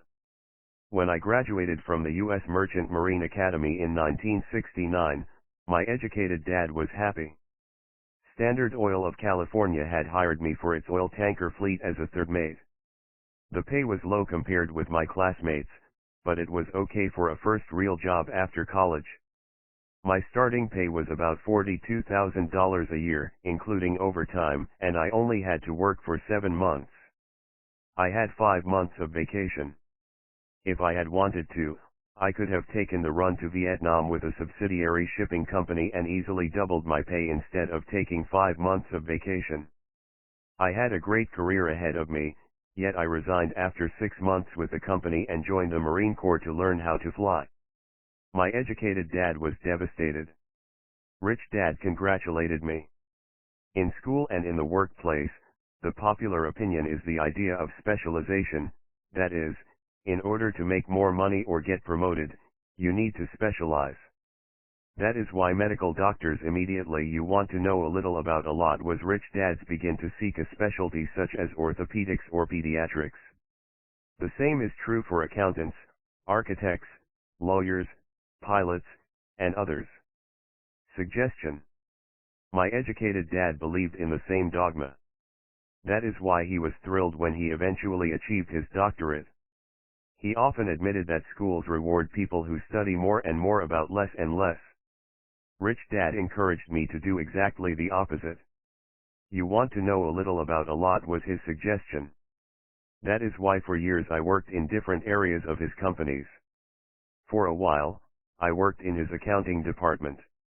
Although I would probably never have been an accountant, he wanted me to learn via osmosis. Rich Dad knew I would pick up jargon and a sense of what is important and what is not. I also worked as a busboy and construction worker as 118 Rich Dad Poor Dad well as in sales, reservations, and marketing. He was grooming Mike and me. That is why he insisted we sit in on the meetings with his bankers, lawyers, accountants, and brokers. He wanted us to know a little about every aspect of his empire. When I quit my high-paying job with Standard Oil, my educated dad had a heart-to-heart talk with me. He was bewildered. He could not understand my decision to resign from a career that offered high pay, great benefits, lots of time off, and opportunity for promotion. When he asked me one evening, "Why did you quit?" I could not explain it to him, though I tried hard to. My logic did not fit his logic. The big problem was that my logic was my rich dad's logic. Job security meant everything to my educated dad. Learning meant everything to my rich dad. Educated dad thought I went to school to learn to be a ship's officer. Rich dad knew that I went to school to study international trade. So as a student, I made cargo runs, navigating large freighters, oil tankers, and passenger ships to the Far East and the South Pacific. Rich Dad emphasized that I should stay in the Pacific instead of taking ships to Europe because he knew that the emerging nations were in Asia, not Europe. While most of my classmates, including Mike, were partying at their fraternity houses, I was studying trade, people, business styles, and cultures in Japan, Taiwan, Thailand, Singapore, Hong Kong, Vietnam, Korea, Tahiti, Samoa, and the Philippines. I was partying also, but it was not in any frat house. I grew up rapidly. Educated dad just could not understand why I decided to quit and join the Marine Corps. I told him I wanted to learn to fly, but really I wanted to learn to lead troops. Rich Dad explained to me that the hardest part of running a company is managing people. He had spent 3 years in the Army. My educated dad was draft exempt. Rich Dad valued learning to lead men into dangerous situations. Leadership is what you need to learn next, he said. If you're not a good leader, you'll get shot in the back, just like they do in business. Returning from Vietnam in 1973, I resigned my commission, even though I loved flying. I found a job with Xerox Corp. I joined it for 119 Chapter 6, Lesson 6 One reason, and it was not for the benefits. I was a shy person, and the thought of selling was the most frightening subject in the world. Xerox has one of the best sales training programs in America. Rich Dad was proud of me. My educated dad was ashamed. Being an intellectual, he thought that salespeople were below him. I worked with Xerox for 4 years until I overcame my fear of knocking on doors and being rejected. Once I could consistently be in the top 5 in sales, I again resigned and moved on, leaving behind another great career with an excellent company. In 1977, I formed my first company. Rich Dad had groomed Mike and me to take over companies. So I now had to learn to form them and put them together. My first product, the nylon and Velcro wallet, was manufactured in the Far East and shipped to a warehouse in New York, near where I had gone. Job is an acronym for just over broke to school. My formal education was complete, and it was time to test my wings. If I failed, I would go broke. Rich Dad thought it best to go broke before 30. You still have time to recover, was his advice. On the eve of my 30th birthday, my first shipment left Korea for New York. Today, I still do business internationally. And as my rich dad encouraged me to do, I keep seeking the emerging nations. Today my investment company invests in South American countries and Asian countries, as well as in Norway and Russia. There is an old cliché that goes, job is an acronym for just over broke. Unfortunately, I would say that applies to millions of people. Because school does not think financial intelligence is an intelligence, most workers live within their means. They work and they pay the bills. There is another horrible management theory that goes, workers work hard enough to not be fired, and owners pay just enough so that workers won't quit. And if you look at the pay scales of most companies, again I would say there is a degree of truth to that statement. The net result is that most workers never get ahead. They do what they've been taught to do, get a secure job. Most workers focus on 120 rich dad poor dad, working for pay and benefits that reward them in the short term, but are often disastrous in the long run. Instead, I recommend to young people to seek work for what they will learn, more than what they will earn. Look down the road at what skills they want to acquire before choosing a specific profession and before getting trapped in the rat race. Once people are trapped in the lifelong process of bill paying, they become like those little hamsters running around in those metal wheels. Their little furry legs are spinning furiously, the wheel is turning furiously, but come tomorrow morning, they'll still be in the same cage. Great job. In the movie Jerry Maguire starring Tom Cruise, there are many great one-liners. Probably the most memorable is, "Show me the money." But there is one line I thought most truthful. It comes from the scene where Tom Cruise is leaving the firm. He has just been fired, and he is asking the entire company, "Who wants to come with me?" And the whole place is silent and frozen. Only one woman speaks up and says, "I'd like to, but I'm due for a promotion in 3 months." That statement is probably the most truthful statement in the whole movie. It is the type of statement that people use to keep themselves busy, working away to pay bills. I know my educated dad looked forward to his pay raise every year, and every year he was disappointed. So he would go back to school to earn more qualifications so he could get another raise.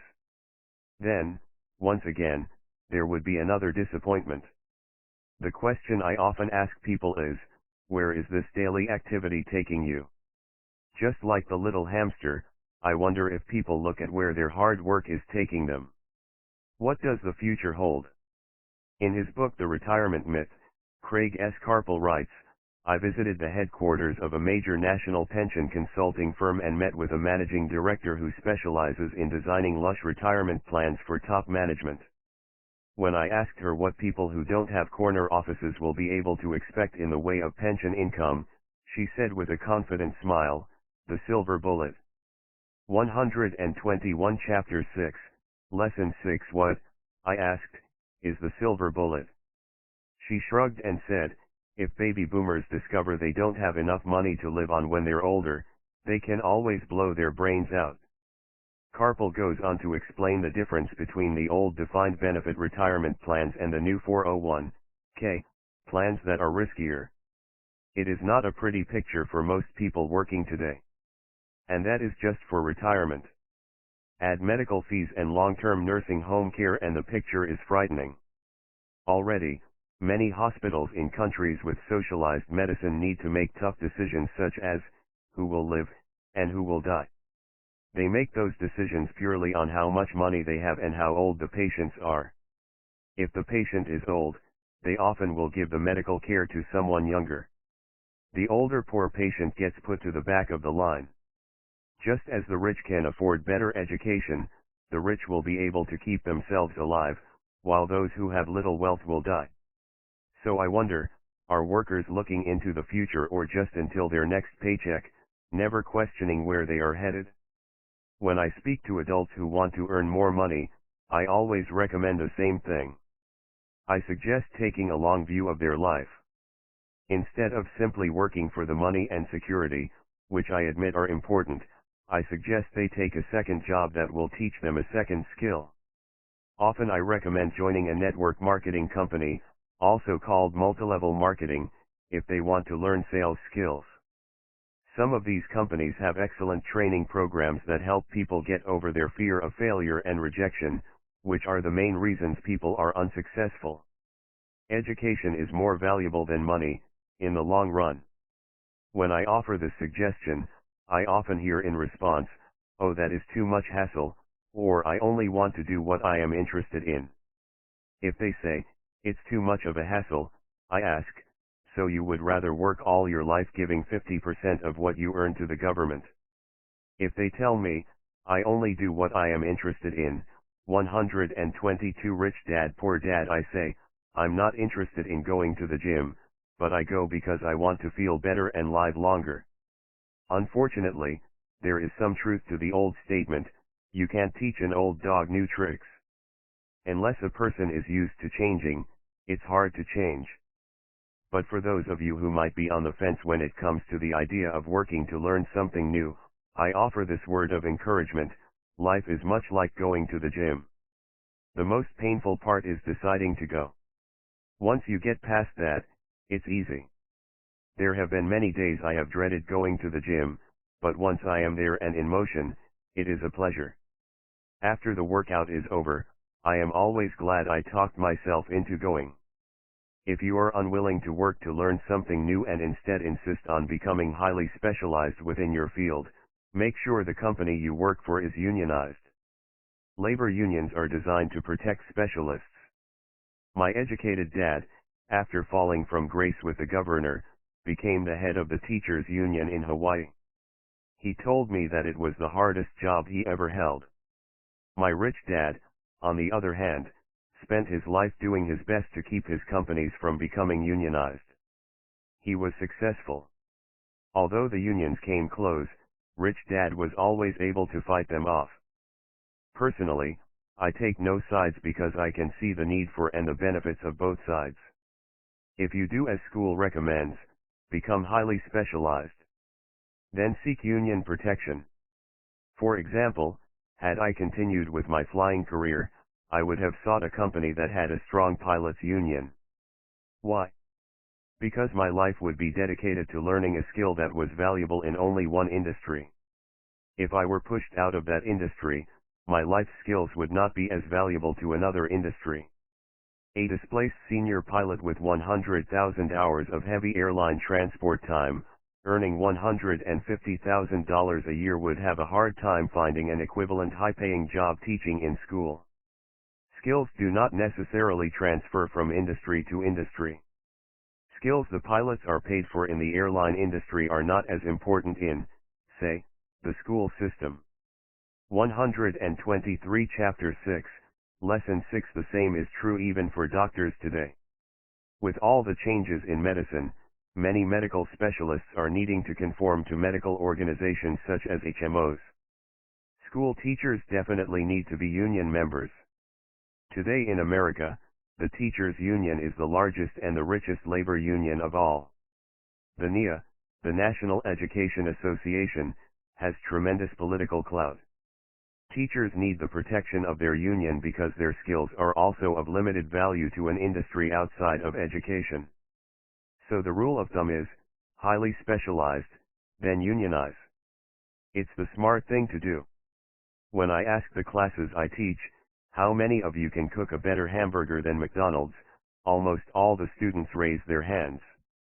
I then ask, so if most of you can cook a better hamburger, how come McDonald's makes more money than you? The answer is obvious, McDonald's is excellent at business systems. The reason so many talented people are poor is because they focus on building a better hamburger and know little to nothing about business systems. A friend of mine in Hawaii is a great artist. He makes a sizable amount of money. One day his mother's attorney called to tell him that she had left him $35,000. That is what was left of her estate after the attorney and the government took their shares. Immediately, he saw an opportunity to increase his business by using some of this money to advertise. 2 months later, his first 4-color, full-page ad appeared in an expensive magazine that targeted the very rich. The ad ran for 3 months. He received no replies from the ad, and all of his inheritance is now gone. He now wants to sue the magazine for misrepresentation. This is a common case of someone who can build a beautiful hamburger, but knows little about business. When I asked him what he learned, his only reply was, advertising salespeople are crooks. I then asked him if he would be willing to take a course in sales and a course in direct marketing. His reply, I don't have the time, and I don't want to waste my money. The world is filled with talented poor people. All too often, they're poor or struggle financially or earn less than they are capable of. Not 124 Rich Dad Poor Dad because of what they know, but because of what they do not know. They focus on perfecting their skills at building a better hamburger rather than the skills of selling and delivering the hamburger. Maybe McDonald's does not make the best hamburger, but they are the best at selling and delivering a basic average burger.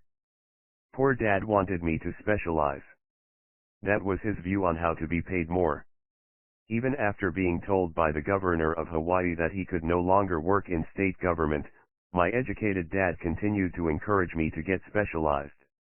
Educated Dad then took up the cause of the teachers' union, campaigning for further protection and benefits for these highly skilled and educated professionals. We argued often, but I know he never agreed that over-specialization is what caused the need for union protection.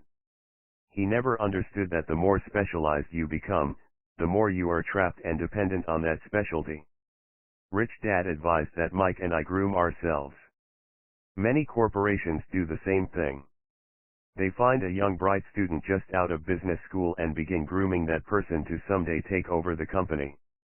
So these bright young employees do not specialize in one department.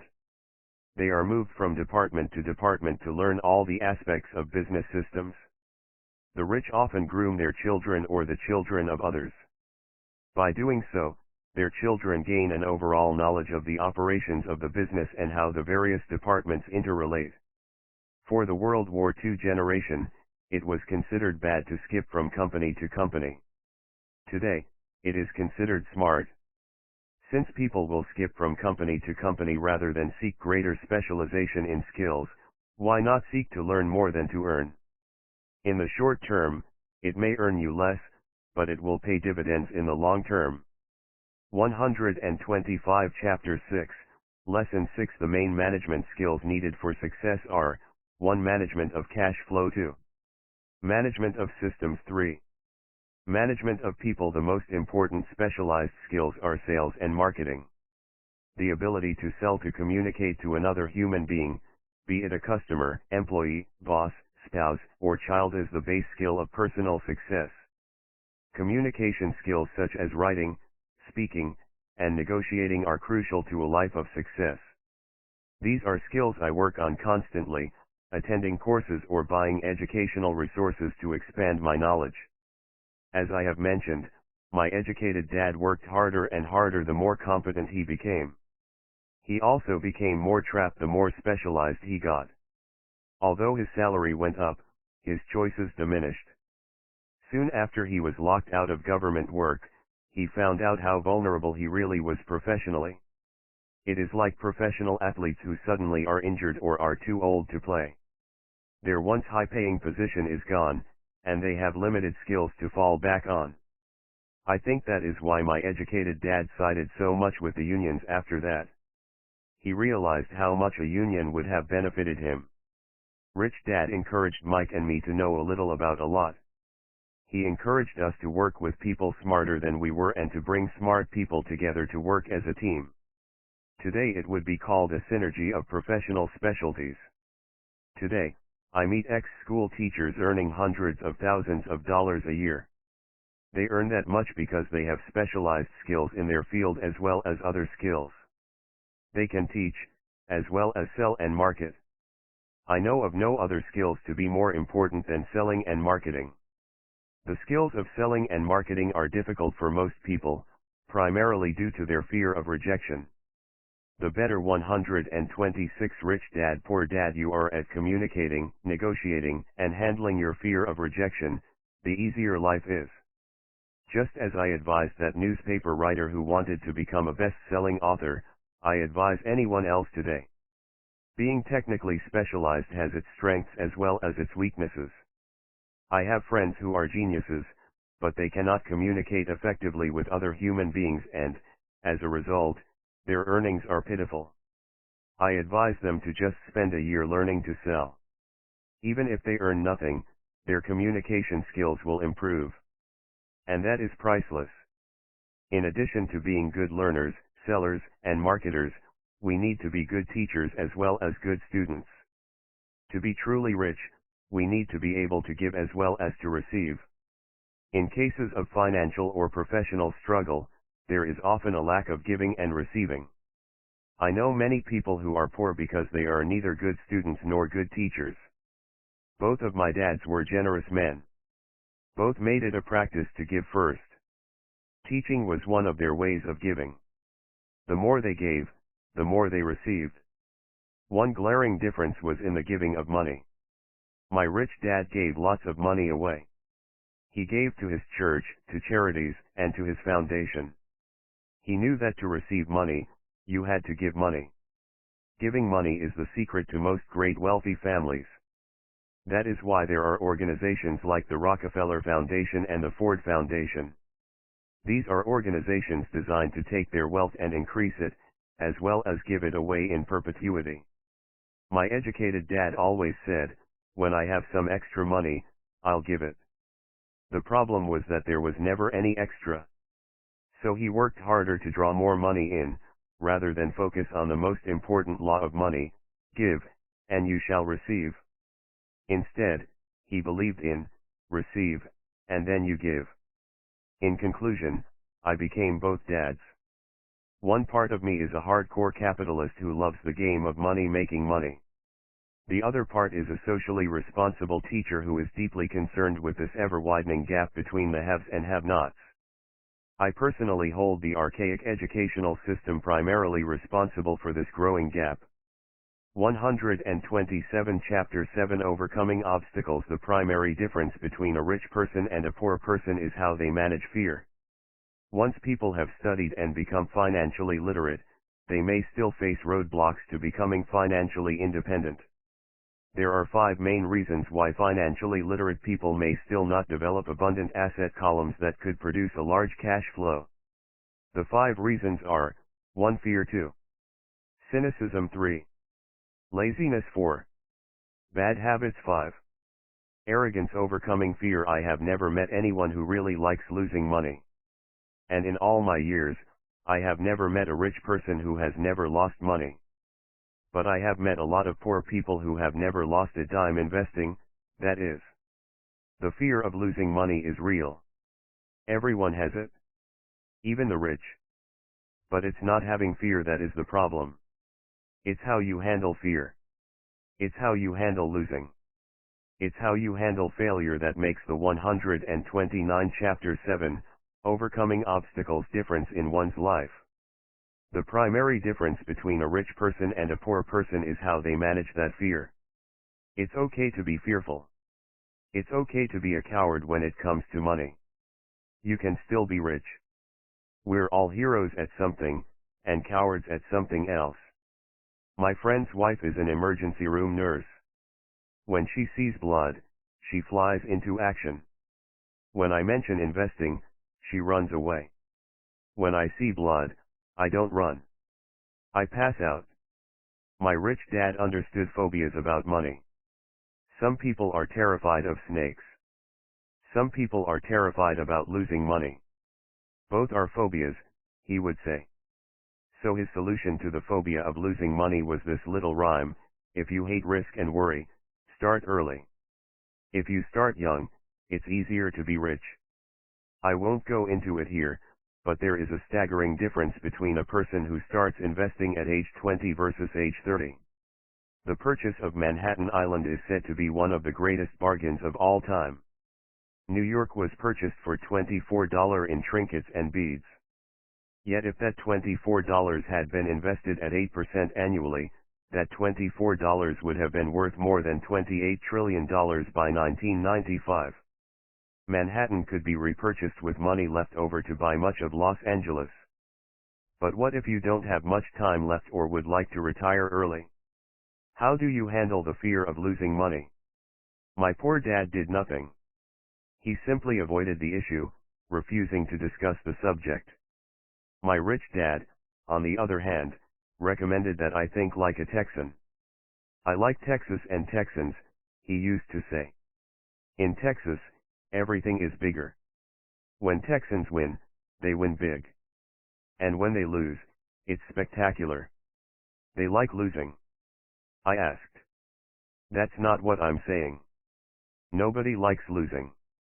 Show me a happy loser, and I'll show you a loser, said Rich Dad. It's a Texan's attitude toward risk, reward, and failure I'm talking about. It's how they handle life. They live it big.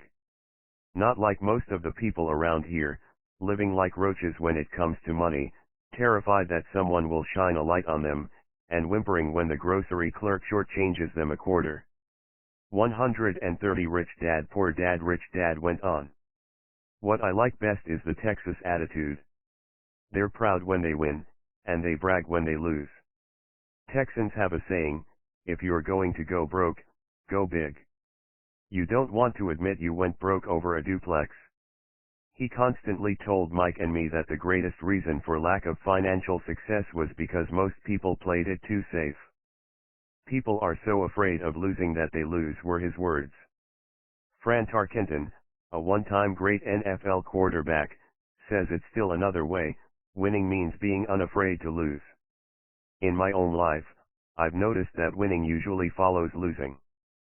Before I finally learned to ride a bike, I first fell down many times. I've never met a golfer who has never lost a golf ball. I've never met people who have fallen in love who have never had their heart broken. And I've never met someone rich who has never lost money. So for most people, the reason they don't win financially is because the pain of losing money is far greater than the joy of being rich. Another saying in Texas is, everyone wants to go to heaven, but no one wants to die. Most people dream of being rich, but for most people, the reason they don't win financially is because the pain of losing money, terrified of losing money.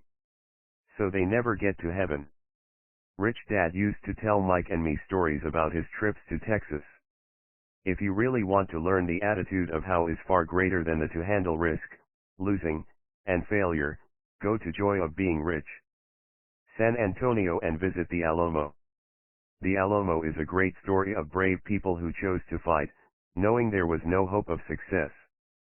They chose to die instead of surrendering. It's an inspiring story worthy of study. Nonetheless, it's still a tragic military defeat. They got their butts kicked. So how do Texans handle failure? They still shout, "Remember the Alamo." Mike and I heard this story a lot. He always told us the story when he was about to go into a big deal, and he was nervous. After he had done all his due diligence and it was time to put up or shut up, he told us this story.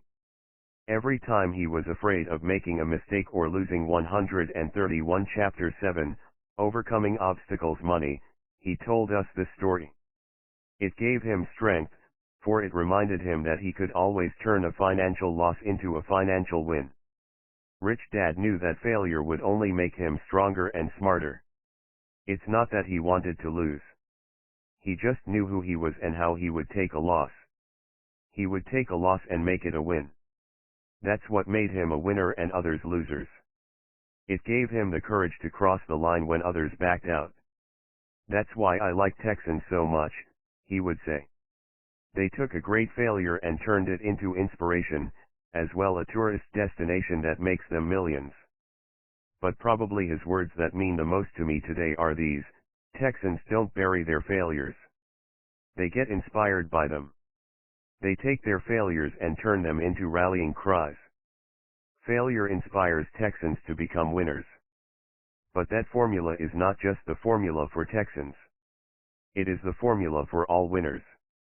I've said that falling off my bike was part of learning to ride.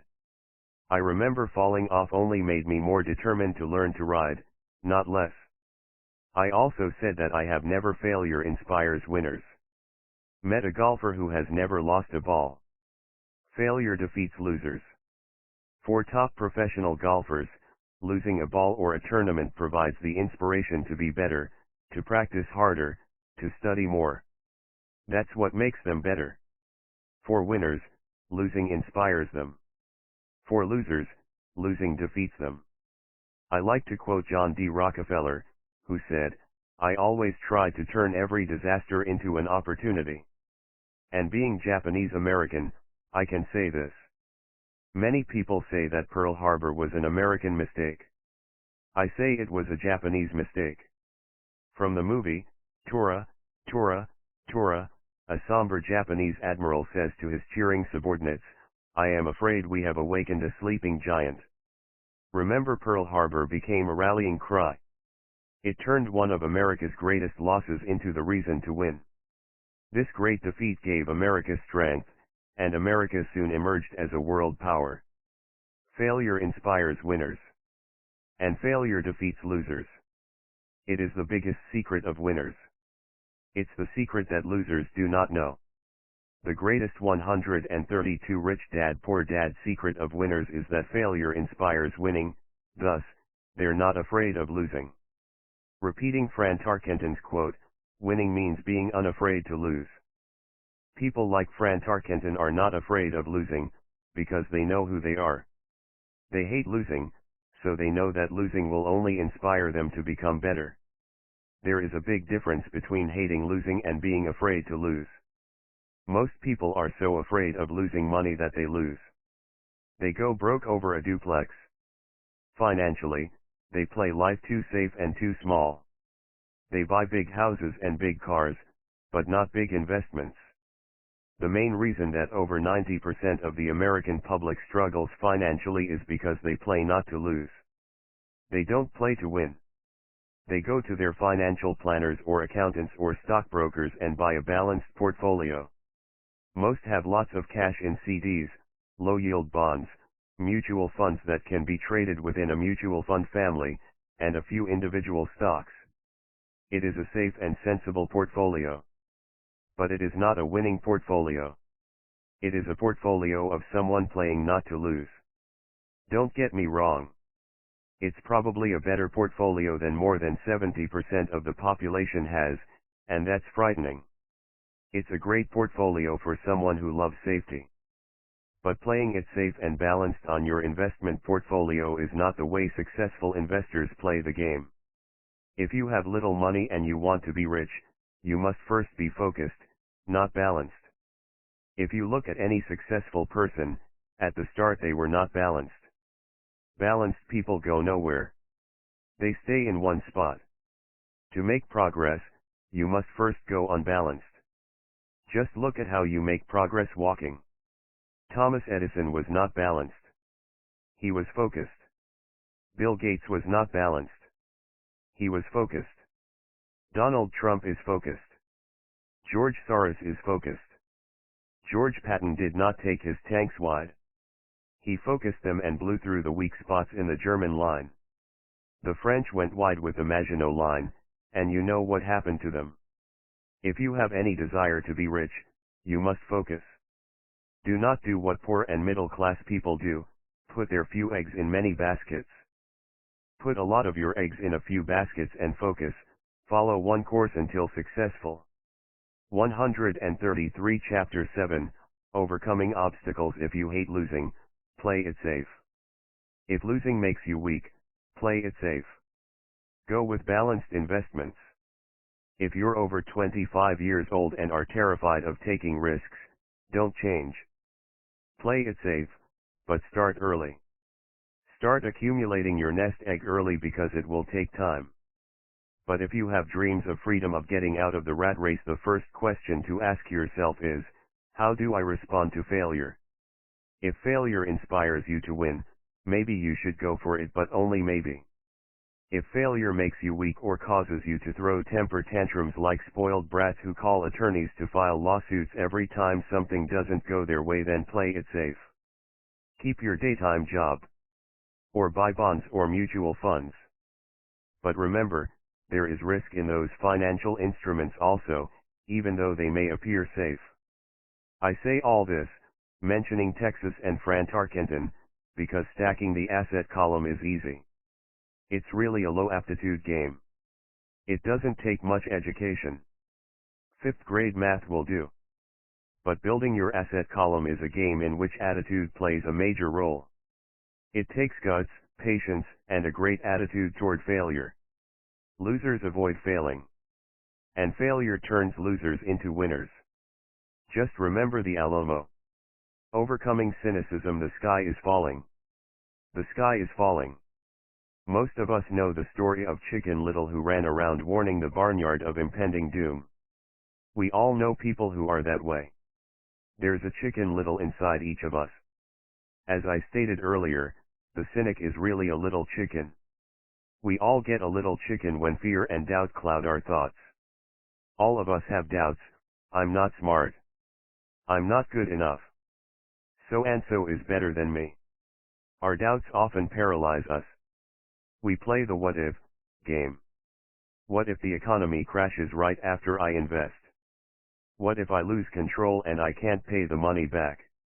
What if things don't go as I planned? Or we have friends or loved ones who will remind us of our shortcomings. They often say, "What makes you think you can do that? If it's such a good idea, how come someone else hasn't done it? That will never work. You don't know what you're talking about." These words of doubt often get so loud. 134 Rich Dad Poor Dad that we fail to act. A horrible feeling builds in our stomach. Sometimes we can't sleep. We fail to move forward. So we stay with what is safe, and opportunities pass us by. We watch life passing by as we sit immobilized with a cold knot in our body. We have all felt this at one time in our lives, some more than others. Peter Lynch of Fidelity Magellan Mutual Fund fame refers to warnings about the sky falling as noise, and we all hear it. Noise is either created inside our heads or comes from outside, often from friends, family, co-workers, and the media. Lynch recalls the time during the 1950s when the threat of nuclear war was so prevalent in the news that people began building fallout shelters and storing food and water. If they had invested that money wisely in the market, instead of building a fallout shelter, they'd probably be financially independent today. When violence breaks out in a city, gun sales go up all over the country. A person dies from rare hamburger meat in the state of Washington, and the Arizona Health Department orders restaurants to have all beef cooked well done. A drug company runs a TV commercial in February showing people catching the flu. Colds go up as well as sales of cold medicine. Most people are poor because, when it comes to investing, the world is filled with Chicken Littles running around yelling, "The sky is falling. The sky is falling." And Chicken Littles are effective, because every one of us is a little chicken. It often takes great courage to not let rumors and talk of doom and gloom affect your doubts and fears. But a savvy investor knows that the seemingly worst of times is actually the best of times to make money. When everyone else is too afraid to act, they pull the trigger and are rewarded. Some time ago, a friend named Richard came from Boston to visit Kim and me in Phoenix. He was impressed with what we had done through stocks and real estate. The Phoenix real estate prices were depressed. We spent 2 days showing him what we thought were excellent opportunities for cash flow and capital appreciation.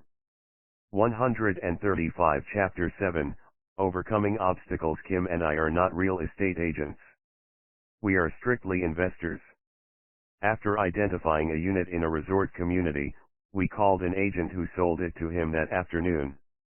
The price was a mere $42,000 for a 2-bedroom townhome. Similar units were going for $65,000. He had found a bargain. Excited, he bought it and returned to Boston. 2 weeks later, the agent called to say that our friend had backed out. I called immediately to find out why.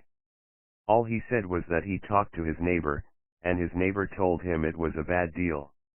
He was paying too much. I asked Richard if his neighbor was an investor. Richard said he was not. When I asked why he listened to him, Richard got defensive and simply said he wanted to keep looking. The real estate market in Phoenix turned, and a few years later, that little unit was renting for $1,000 a month, $2,500 in the peak winter months. The unit was worth $95,000. All Richard had to put down was $5,000 and he would have had a start at getting out of the rat race. Today, he still has done nothing. Richard's backing out did not surprise me. It's called buyer's remorse, and it affects all of us. The little chicken won, and a chance at freedom was lost. In another example, I hold a small portion of my assets in tax lien certificates instead of CDs. I earn 16% per year on my money, which certainly beats the interest rates banks offer on CDs. The certificates are secured by real estate and enforced by state law, which is also better than most banks. The formula they're bought on makes them safe. They just lack liquidity. So I look at them as 2 to 7 year CDs almost every time I tell someone that I hold my money this way, especially if they have money in CDs, they will tell me it's risky. They tell me why I should not do it. When I ask them where they get their information, they say from a friend or an investment magazine. They've never done it, and they're telling someone who's doing it why they shouldn't. The lowest yield I look for is 16%, but people who are filled with doubt are willing to accept a far lower return.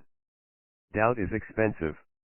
136 Rich Dad Poor Dad. My point is that it's those doubts and cynicism that keep most people poor and playing it safe. The real world is simply waiting for you to get rich. Only a person's doubts keep them poor. As I said, getting out of the rat race is technically easy. It doesn't take much education, but those doubts are cripplers for most people. Cynics never win, said Rich Dad. Unchecked doubt and fear creates a cynic. Cynics criticize, and winners analyze was another of his favorite sayings. Rich Dad explained that criticism blinded while analysis opened eyes. Analysis allowed winners to see that critics were blind, and to see opportunities that everyone else missed. And finding what people miss is key to any success. Real estate is a powerful investment tool for anyone seeking financial independence or freedom. It is a unique investment tool. Yet every time I mention real estate as a vehicle, I often hear, "I don't want to fix toilets." That's what Peter Lynch calls noise. That's what my rich dad would say is the cynic talking, someone who criticizes and does not analyze, someone who lets their doubts and fears close their mind instead of open their eyes. So when someone says, "I don't want to fix toilets, I want to fire back," what makes you think I want to? They're saying a toilet is more important than what they want. I talk about freedom from the rat race, and they focus on toilets. That is the thought pattern that keeps most people poor. They criticize instead of analyze. I don't once hold the key to your success, Rich Dad would say. Because I, too, do not want to fix toilets, I shop hard for a property manager who does fix toilets. And by finding a great property manager who runs houses or apartments, well, my cash flow goes up. But, more importantly, a great property manager allows me to buy a lot more real estate since I don't have to fix toilets. A great property manager is key to success in real estate. Finding a good manager is more important to me than the real estate. A great property manager often hears of great deals before real estate agents do, which makes them even more valuable. That is what Rich Dad meant by I don't once hold the key to your success.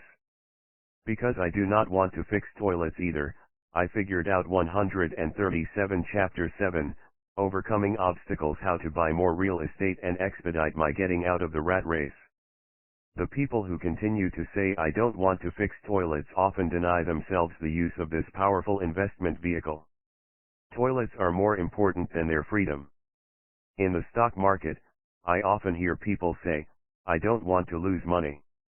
Well, what makes them think I or anyone else likes losing money? They don't make money because they choose to not lose money. Instead of analyzing, they close their minds to another powerful investment vehicle, the stock market. I was riding with a friend past our neighborhood gas station. He looked up and saw that the price of gas was going up and thus the price of oil. My friend is a worrywart or a chicken little. To him, the sky is always going to fall, and it usually does, on him.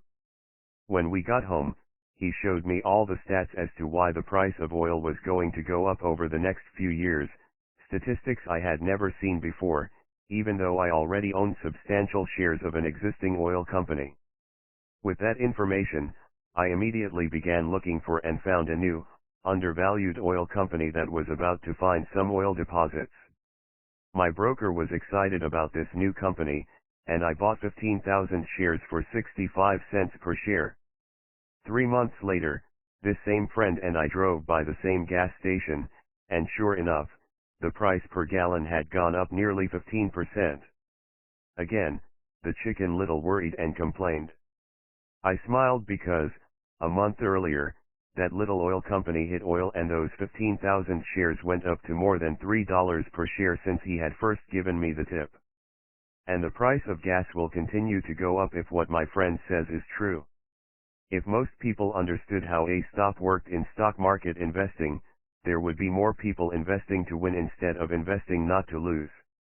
A stop is simply a computer command that sells your stock automatically if the price begins to drop, helping to minimize your losses and maximize some gains.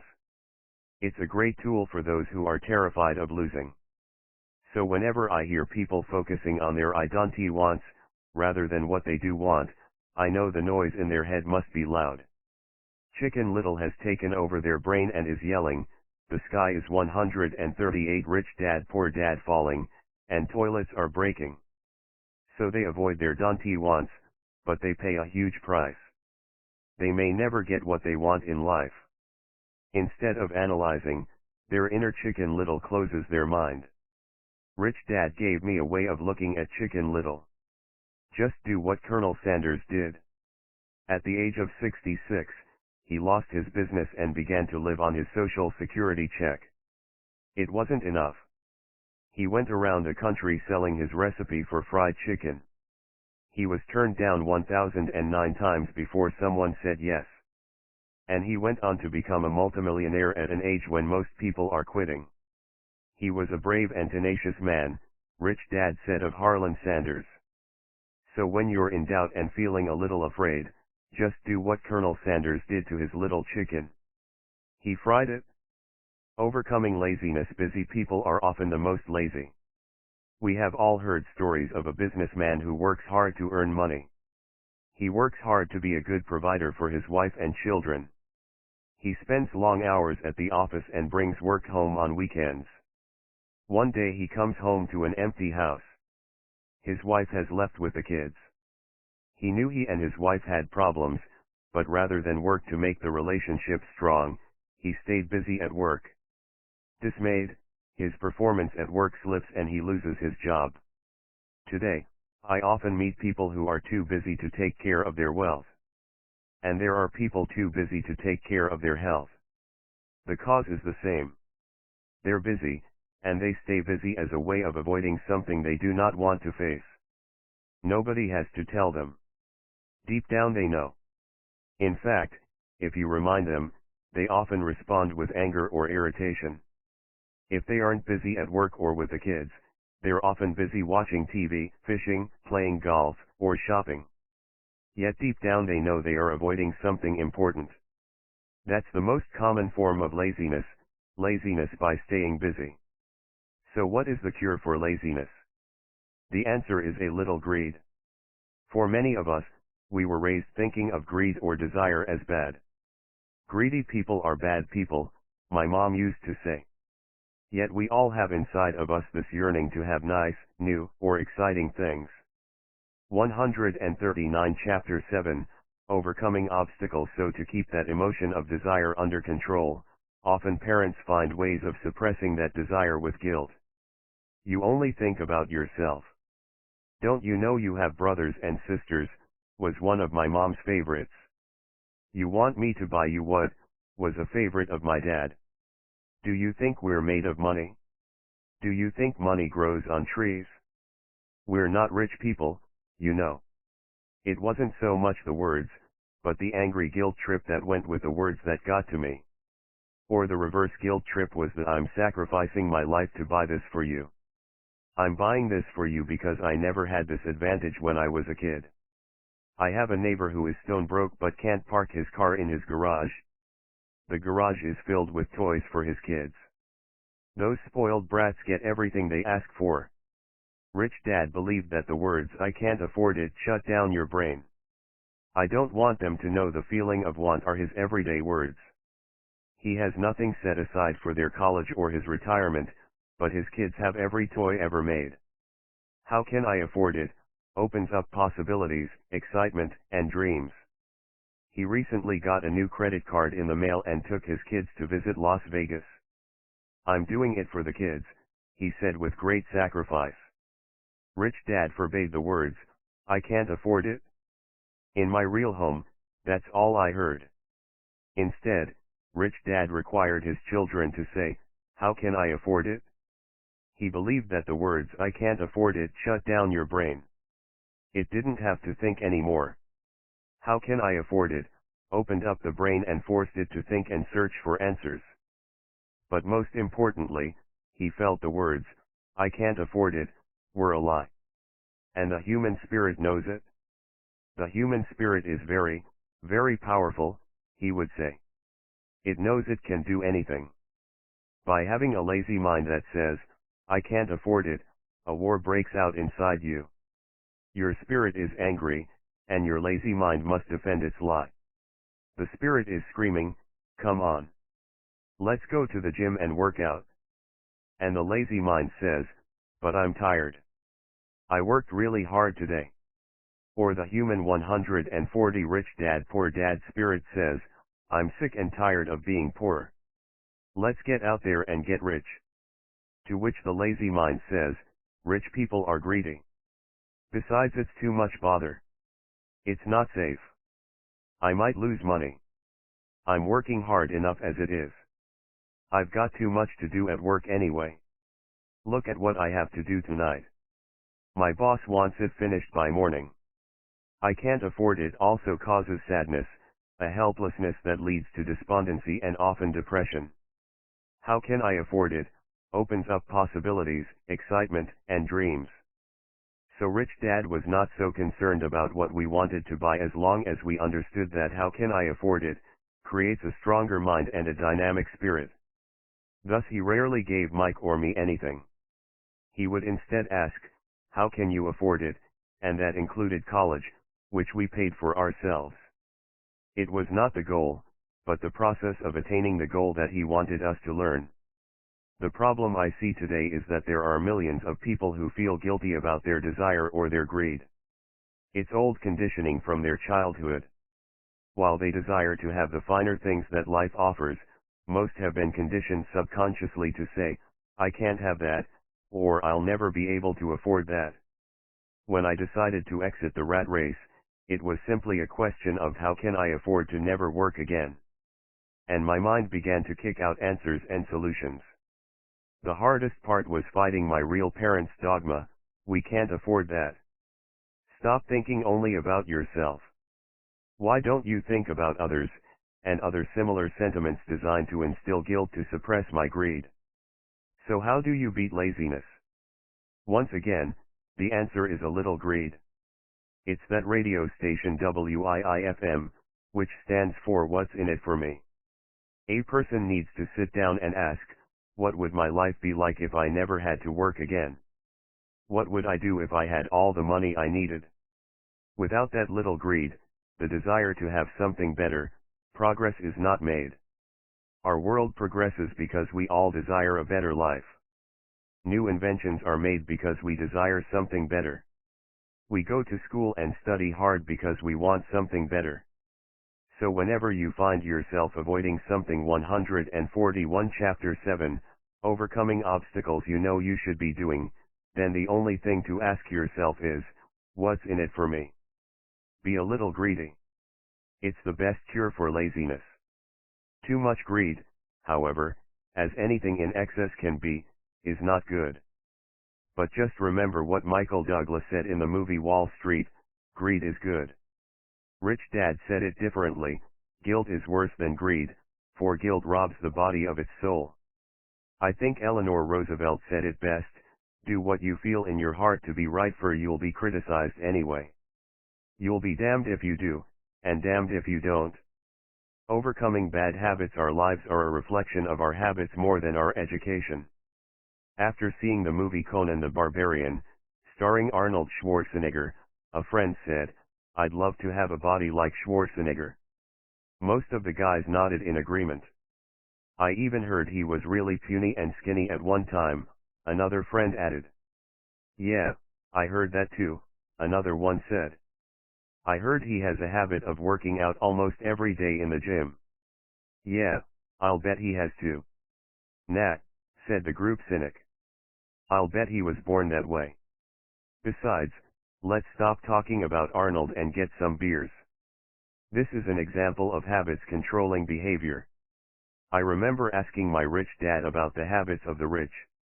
Instead of answering me outright, he wanted me to learn through example, as usual. When does your dad pay his bills? Rich Dad asked. The first of the month, I said. Does he have anything left over? He asked. Very little, I said. That's the main reason he struggles, said Rich Dad. He has bad habits. Your dad pays everyone else first. He pays himself last, but only if he has anything left over. Which he usually doesn't, I said. But he has to pay his bills, doesn't he? You're saying he shouldn't pay his bills. 142 Rich Dad. Poor Dad. Of course not, said Rich Dad. I firmly believe in paying my bills on time. I just pay myself first. Before I pay even the government. But what happens if you don't have enough money? I asked. What do you do then? The same, said Rich Dad. I still pay myself first. Even if I'm short of money. My asset column is far more important to me than the government. But, I said. Don't they come after you? Yes, if you don't pay, said Rich Dad. Look, I did not say not to pay. I just said I pay myself first, even if I'm short of money. But, I replied. How do you do that? It's not how. The question is why, Rich Dad said.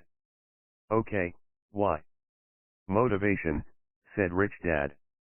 Who do you think will complain louder if I don't pay them, me, or my creditors? Your creditors will definitely scream louder than you, I said, responding to the obvious. You wouldn't say anything if you didn't pay yourself. So you see, after paying myself, The pressure to pay my taxes and the other creditors is so great that it forces me to seek other forms of income. The pressure to pay becomes my motivation. I've worked extra jobs, started other companies, traded in the stock market, anything just to make sure those guys don't start yelling at me. That pressure made me work harder, forced me to think, and all in all, made me smarter and more active when it comes to money.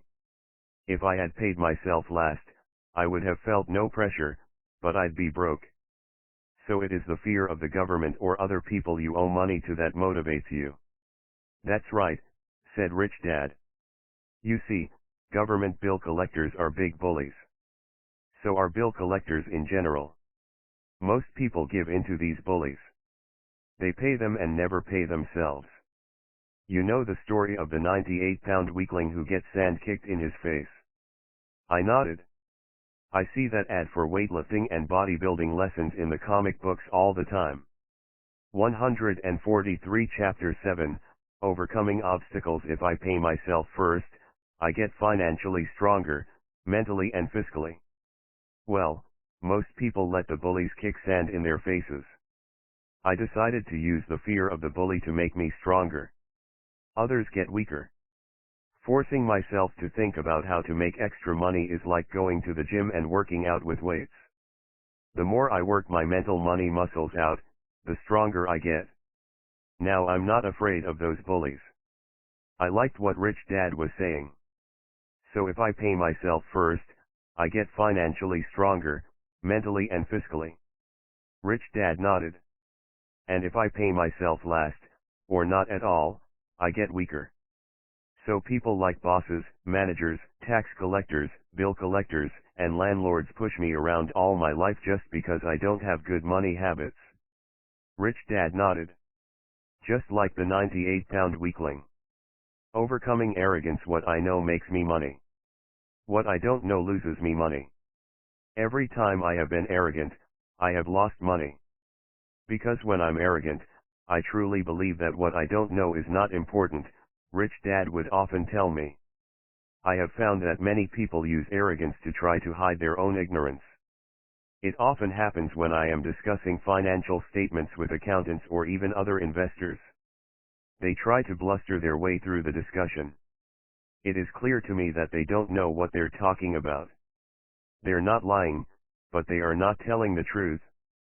There are many people in the world of money, finances, and investments who have absolutely no idea what they're talking about.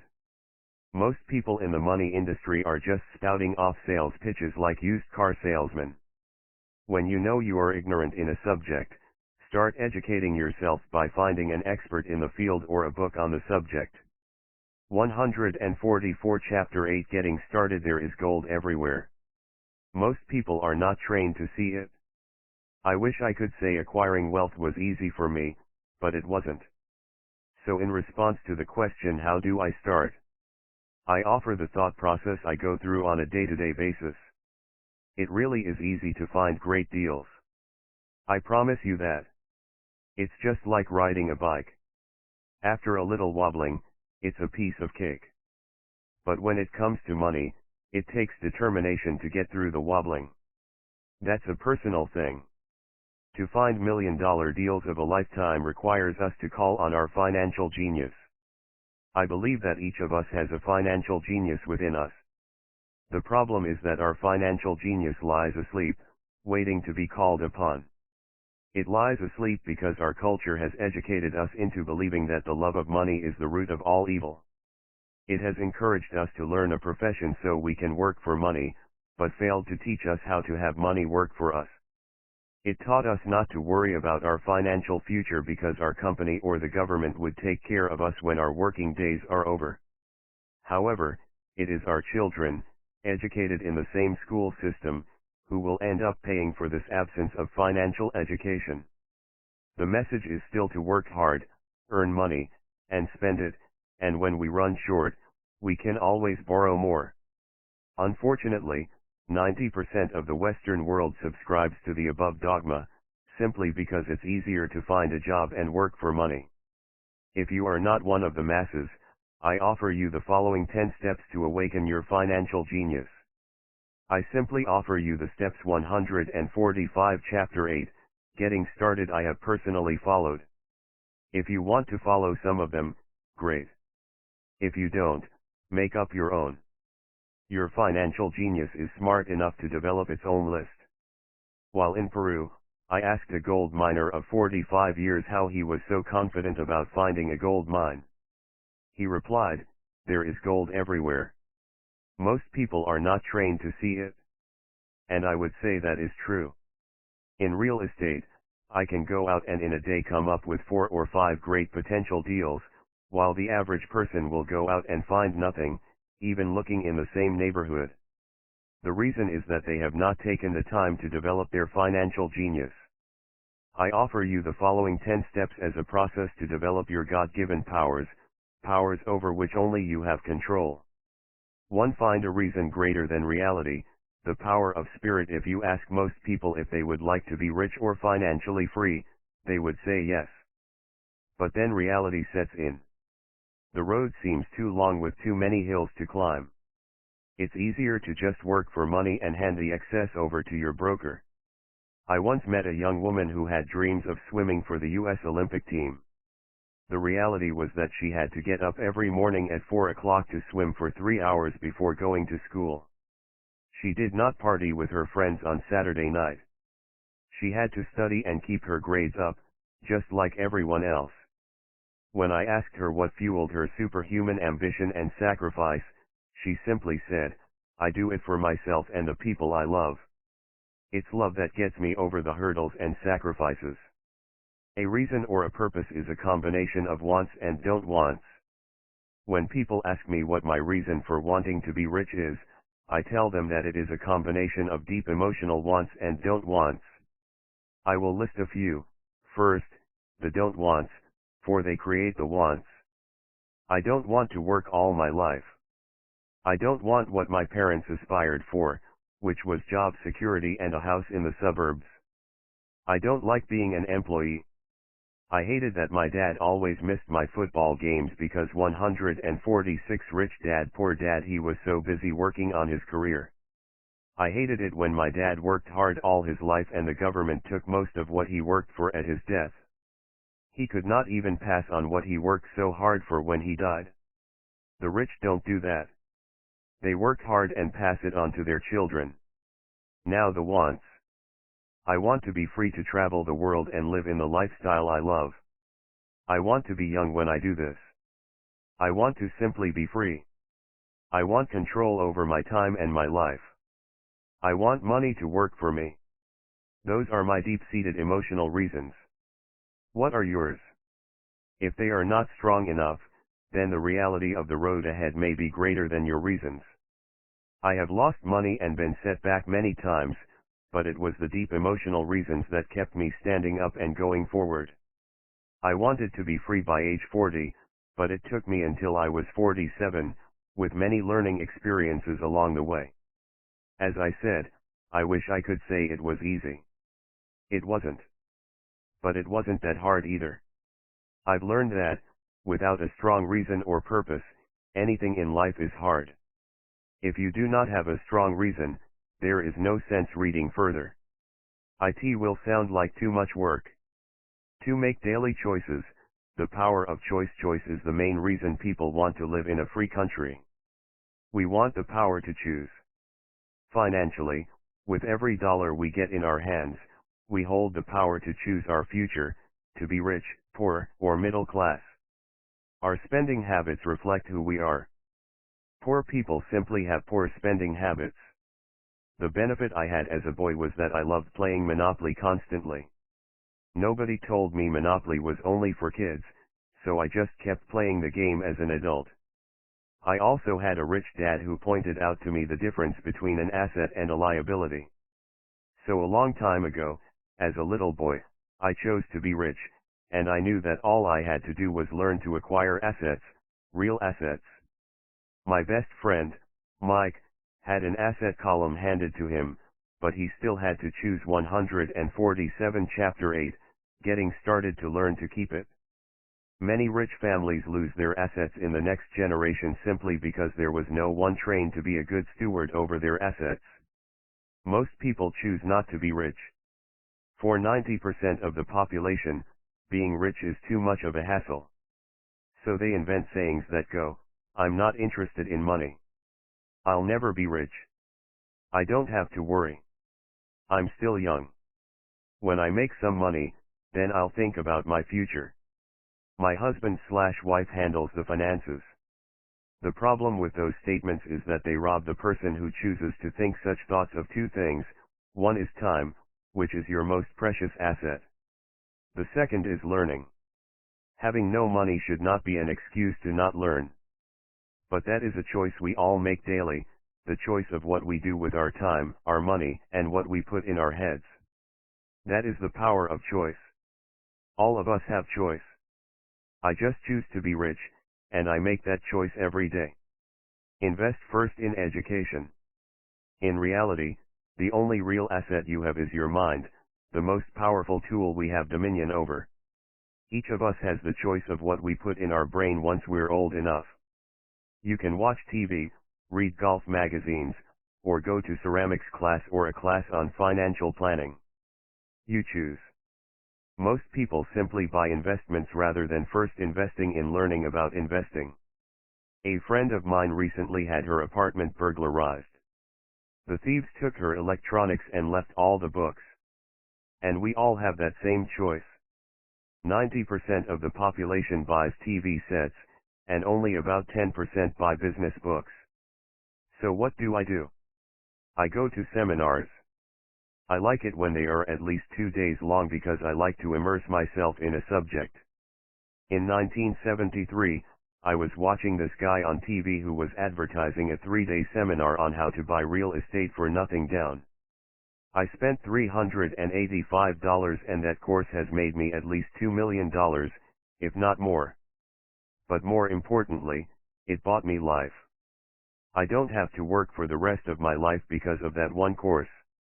I go to at least 2 such courses every year. I love CDs and audiobooks. The reason, I can easily review what I just heard. I was listening to an investor say something I completely disagreed with. Instead of becoming arrogant and critical, I simply 148 Rich Dad Poor Dad listened to that 5-minute stretch at least 20 times, maybe more. But suddenly, by keeping my mind open, I understood why he said what he said. It was like magic. I felt like I had a window into the mind of one of the greatest investors of our time. I gained tremendous insight into the vast resources of his education and experience. The net result, I still have the old way I used to think, and I now have a new way of looking at the same problem or situation. I have 2 ways to analyze a problem or trend, and that is priceless. Today, I often say, how would Donald Trump do this, or Warren Buffett or George Soros? The only way I can access their vast mental power is to be humble enough to read or listen to what they have to say. Arrogant or critical people are often people with low self-esteem who are afraid of taking risks. That's because, if you learn something new, you are then required to make mistakes in order to fully understand what you have learned. If you have read this far, arrogance is not one of your problems. Arrogant people rarely read or listen to experts. Why should they? They are the center of the universe. There are so many intelligent people who argue or defend when a new idea clashes with the way they think. In this case, their so-called intelligence combined with arrogance equals ignorance. Each of us knows people who are highly educated, or believe they are smart, but their balance sheet paints a different picture. A truly intelligent person welcomes new ideas, for new ideas can add to the synergy of other accumulated ideas. Listening is more important than talking.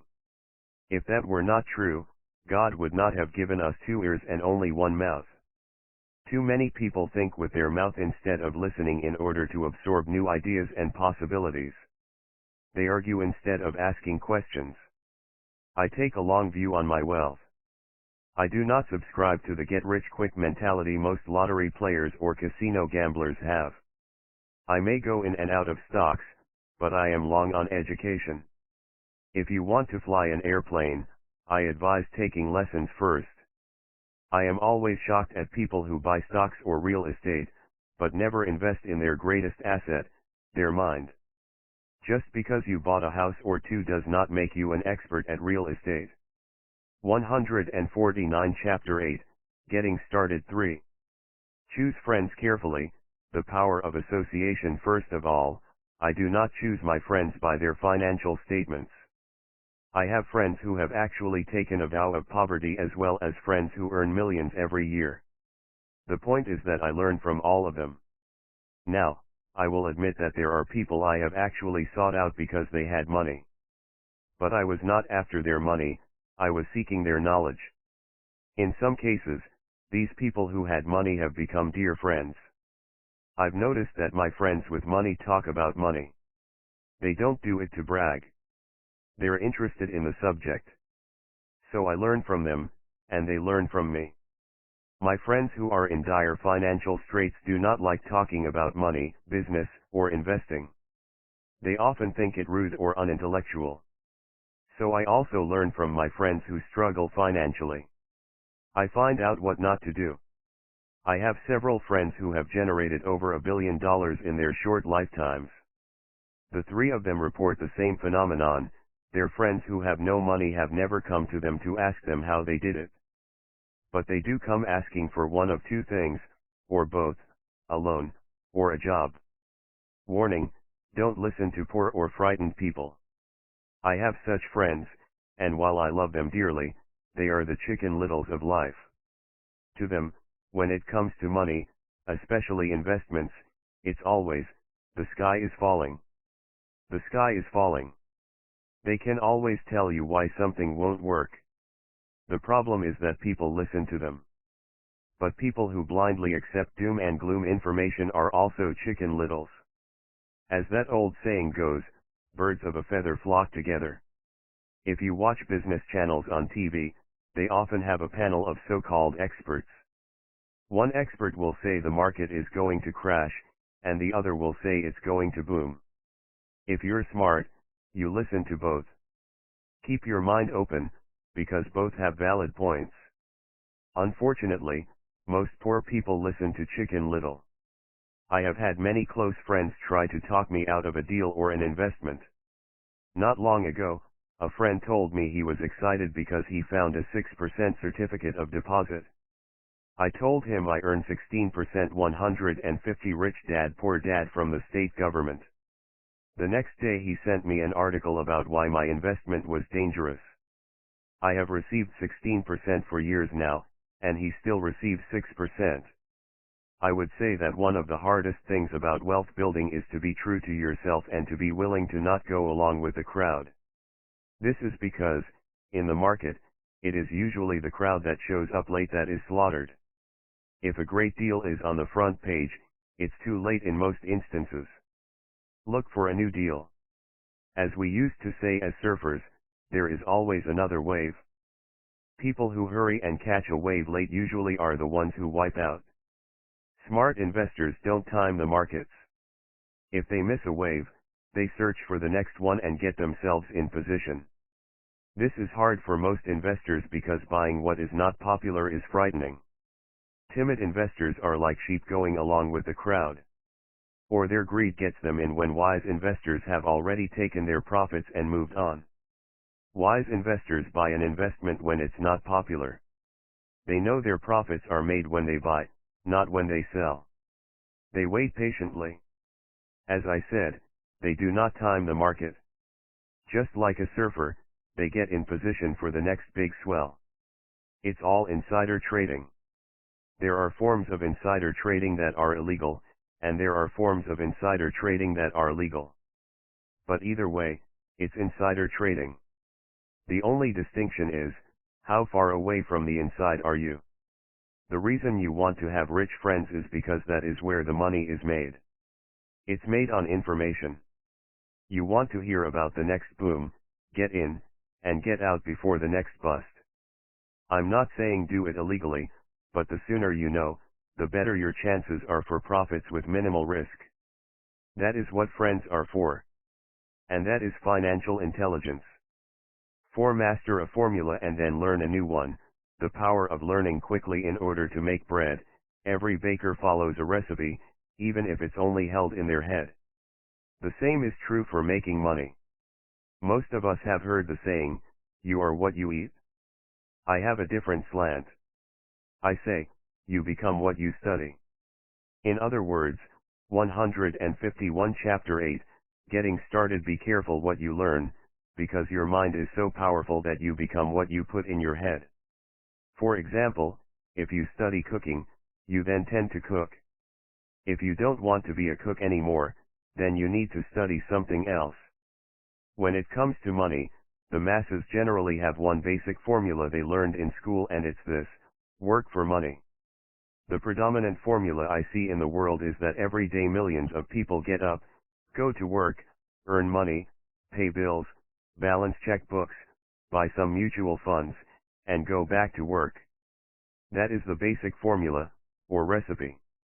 If you're tired of what you're doing, or you're not making enough, it's simply a case of changing the formula via which you make money.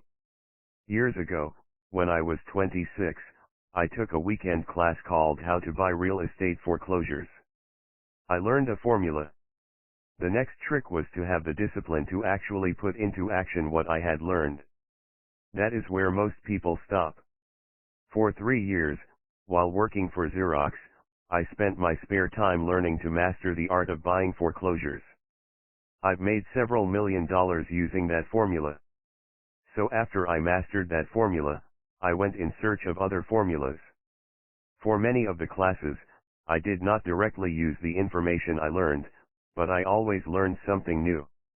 I have attended classes designed for derivative traders, commodity option traders, and geologists. I was way out of my league, being in a room full of people with doctorates in nuclear physics and space science. Yet, I learned a lot that made my stock and real estate investing more meaningful and lucrative. Most junior colleges and community colleges have classes on financial planning and buying traditional investments.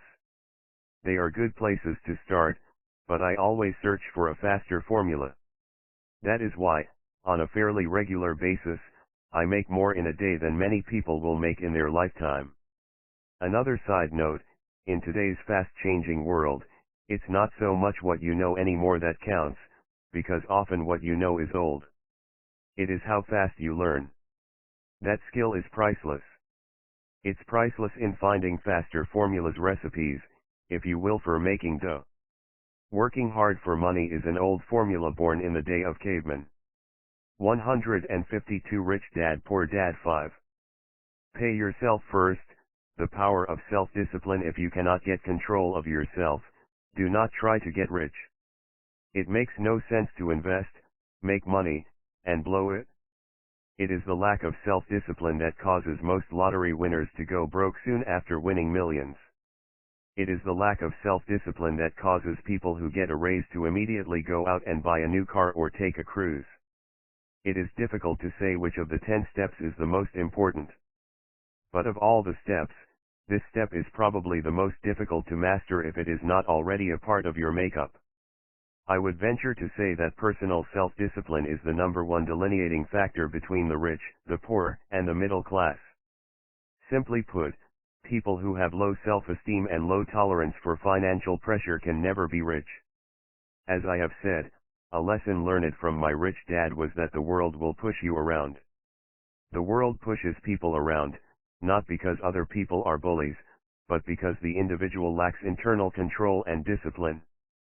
People who lack internal fortitude often become victims of those who have self-discipline. In the entrepreneur classes I teach, I constantly remind people to not focus on their product, service, or widget, but to focus on developing management skills. The 3 most important management skills necessary to start your own business are management of 1. Cash flow, 2. People, 3. Personal time. I would say the skills to manage these 3 apply to anything, not just entrepreneurs.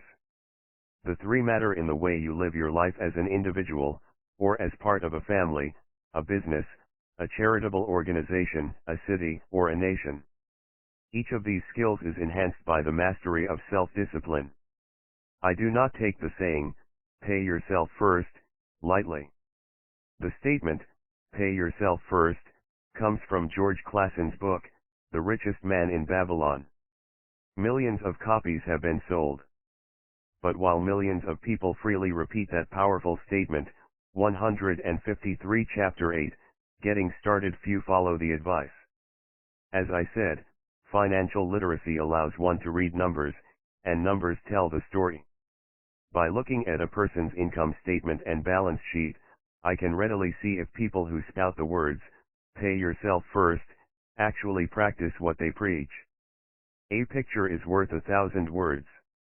So let's review the financial statements of people who pay themselves first against someone who doesn't. Study the diagrams and see if you can pick up some distinctions. Again, it has to do with understanding cash flow, which tells the story. Most people look at the numbers and miss the story. People who pay themselves first: income statement, income, salary, job, expenses, taxes, rent, food, balance sheet, assets, save, invest, liabilities. 154 Rich Dad, Poor Dad. Do you see it? The diagram reflects the actions of individuals who choose to pay themselves first. Each month, they allocate money to their asset column before they pay their monthly expenses. Although millions of people have read Clason's book and understand the words, "Pay yourself first," in reality they pay themselves last. Now I can hear the howls from those of you who sincerely believe in paying your bills first. And I can hear all the responsible people who pay their bills on time. I am not saying be irresponsible and not pay your bills. All I am saying is do what the book says, which is, pay yourself first. And the previous diagram is the correct accounting picture of that action. People who pay everyone else first: income statement, income, job, salary, expenses, taxes, rent, food, balance sheet, assets, liabilities. 155 Chapter 8, Getting Started. If you can truly begin to understand the power of cash flow, you will soon realize what is wrong with the previous diagram, or why 90% of people work hard all their lives and need government support like Social Security when they are no longer able to work. Kim and I have had many bookkeepers, accountants, and bankers who have had a major problem with this way of looking at, pay yourself first. The reason is that these financial professionals actually do what the masses do, they pay themselves last. There have been times in my life when, for whatever reason, cash flow was far less than my bills. I still paid myself first. My accountant and bookkeeper screamed in panic, "They're going to come after you. The IRS is going to put you in jail. You're going to ruin your credit rating. They'll cut off the electricity." I still paid myself first. Why, you ask? Because that's what the story, The Richest Man in Babylon, was all about, the power of self-discipline and the power of internal fortitude.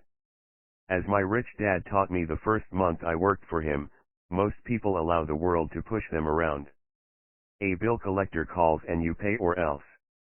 A sales clerk says, "Oh, just put it on your charge card." Your real estate agent tells you, "Go ahead." The government allows you a tax deduction on your home. That is what the book is really about: having the guts to go against the tide and get rich. You may not be weak, but when it comes to money, many people get wimpy. I am not saying be irresponsible. The reason I don't have high credit card debt, and doodad debt, is because I pay myself first. The reason I minimize my income is because I don't want to pay it to the government. That is why my income comes from my asset column, through a Nevada corporation. If I work for money, the government takes it. Although I pay my bills last, I am financially astute enough to not get into a tough financial situation. I don't like consumer debt. I actually have liabilities that are higher than 99% of the population, but I don't pay for them. Other people pay for my liabilities. They're called tenants. So rule number 1 in paying yourself first is, don't get into consumer debt in the first place.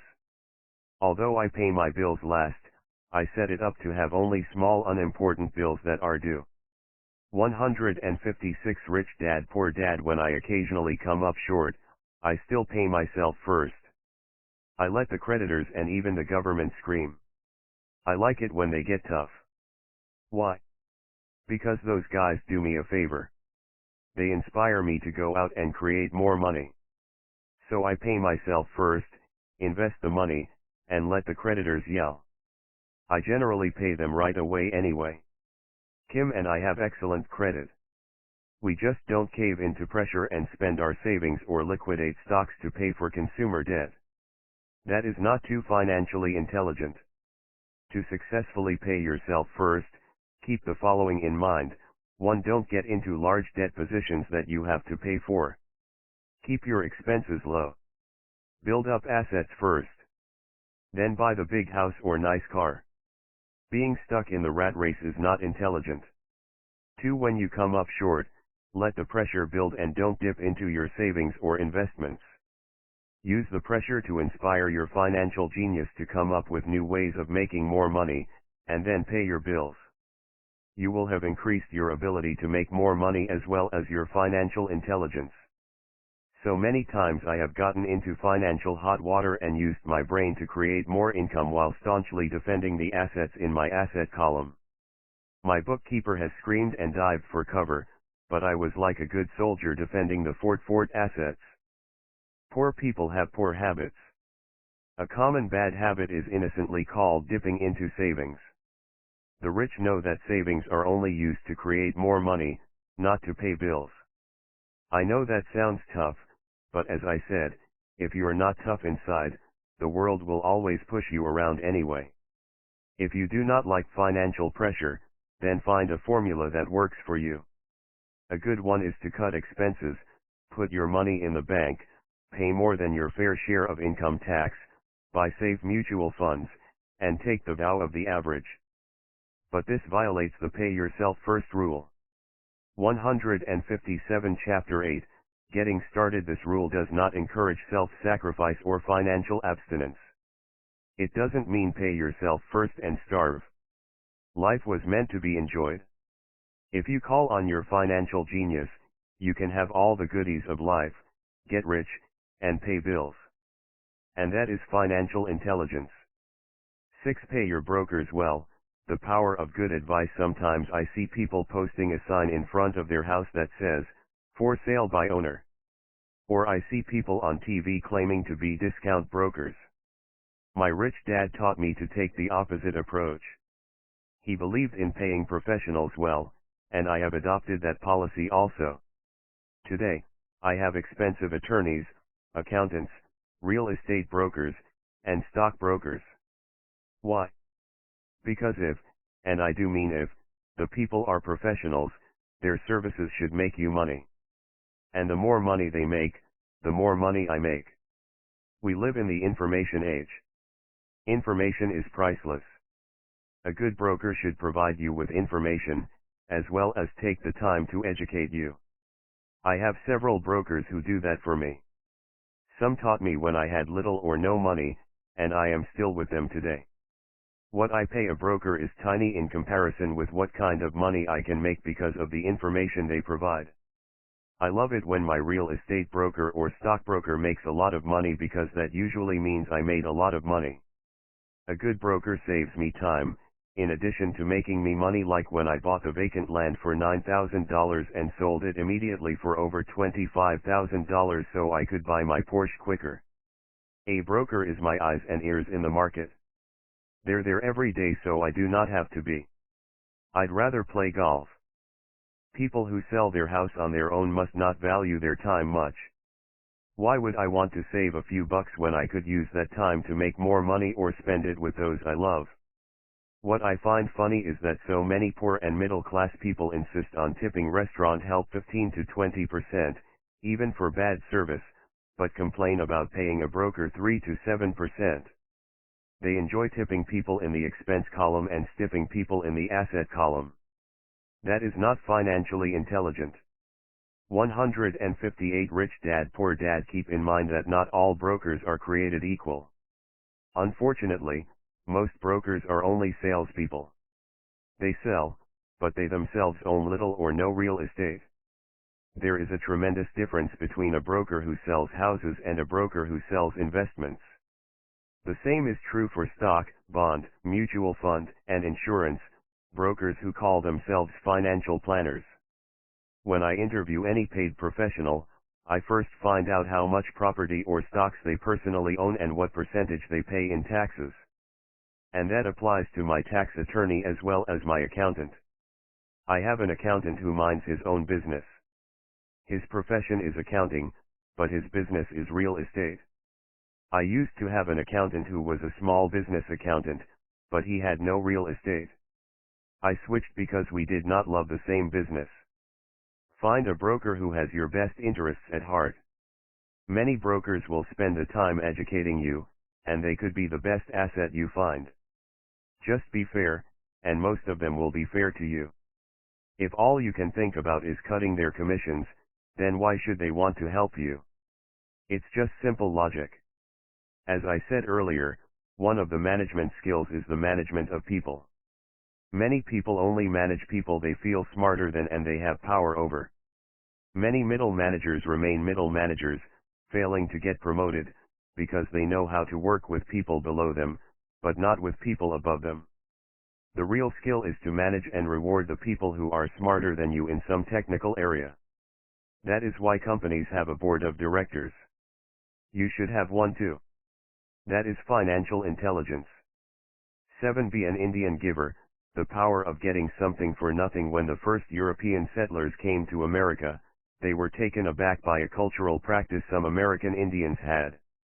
For example, if a settler was cold, the Indian would give the person a blanket. Mistaking it for a gift, the settler was often offended when the Indian asked for it back. The Indians also got upset when they realized the settlers did not want to give it back. That is where the term Indian giver came from, a simple cultural misunderstanding. 159 Chapter 8, Getting Started in the World of the Asset Column.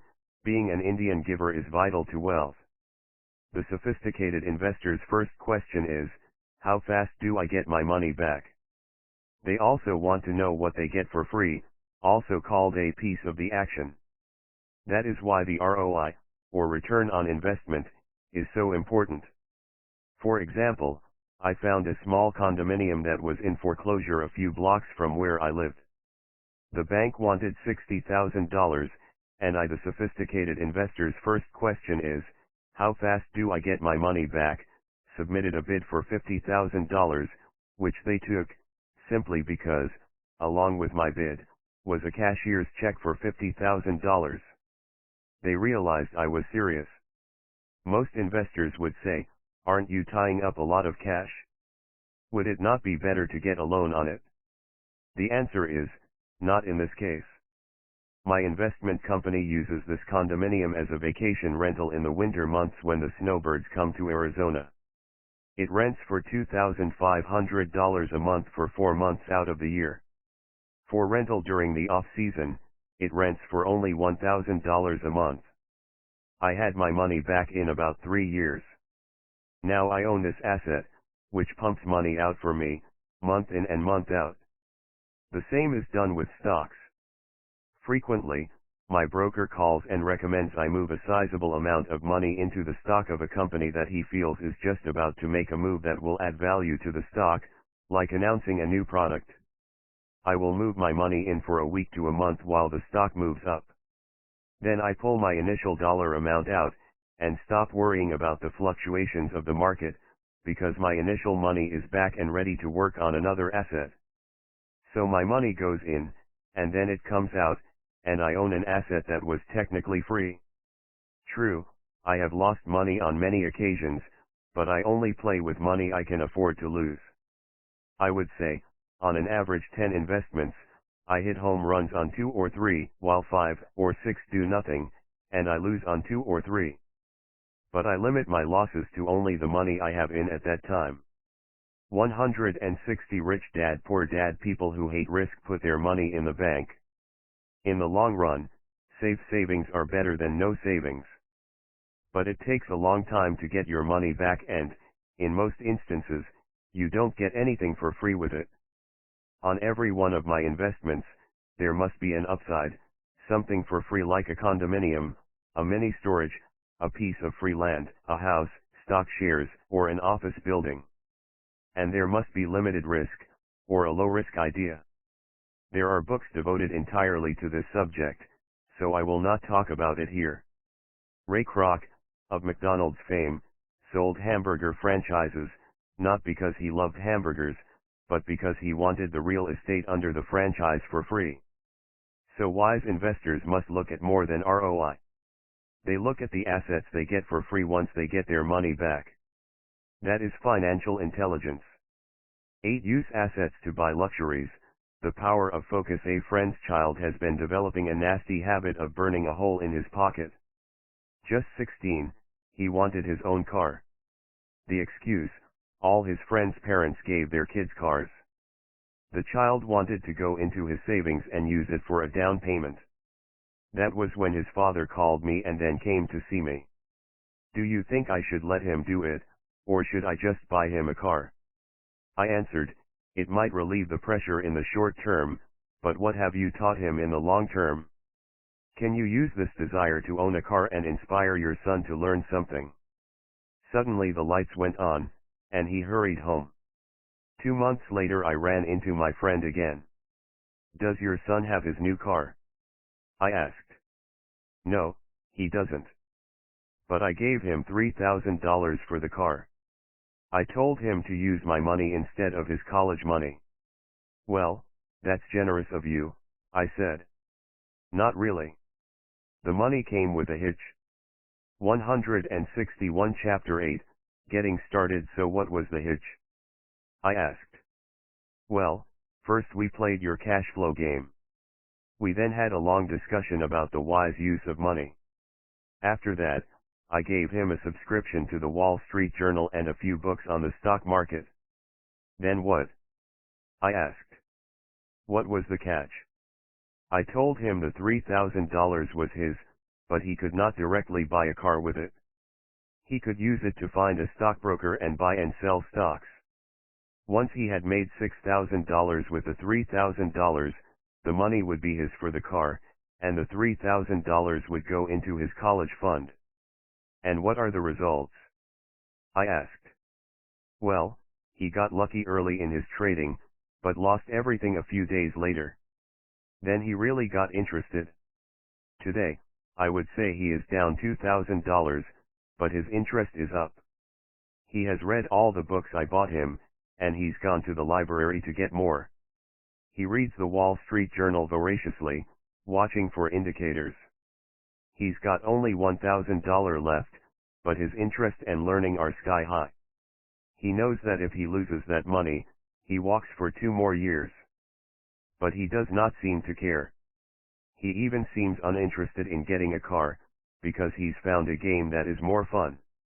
What happens if he loses all the money? I asked.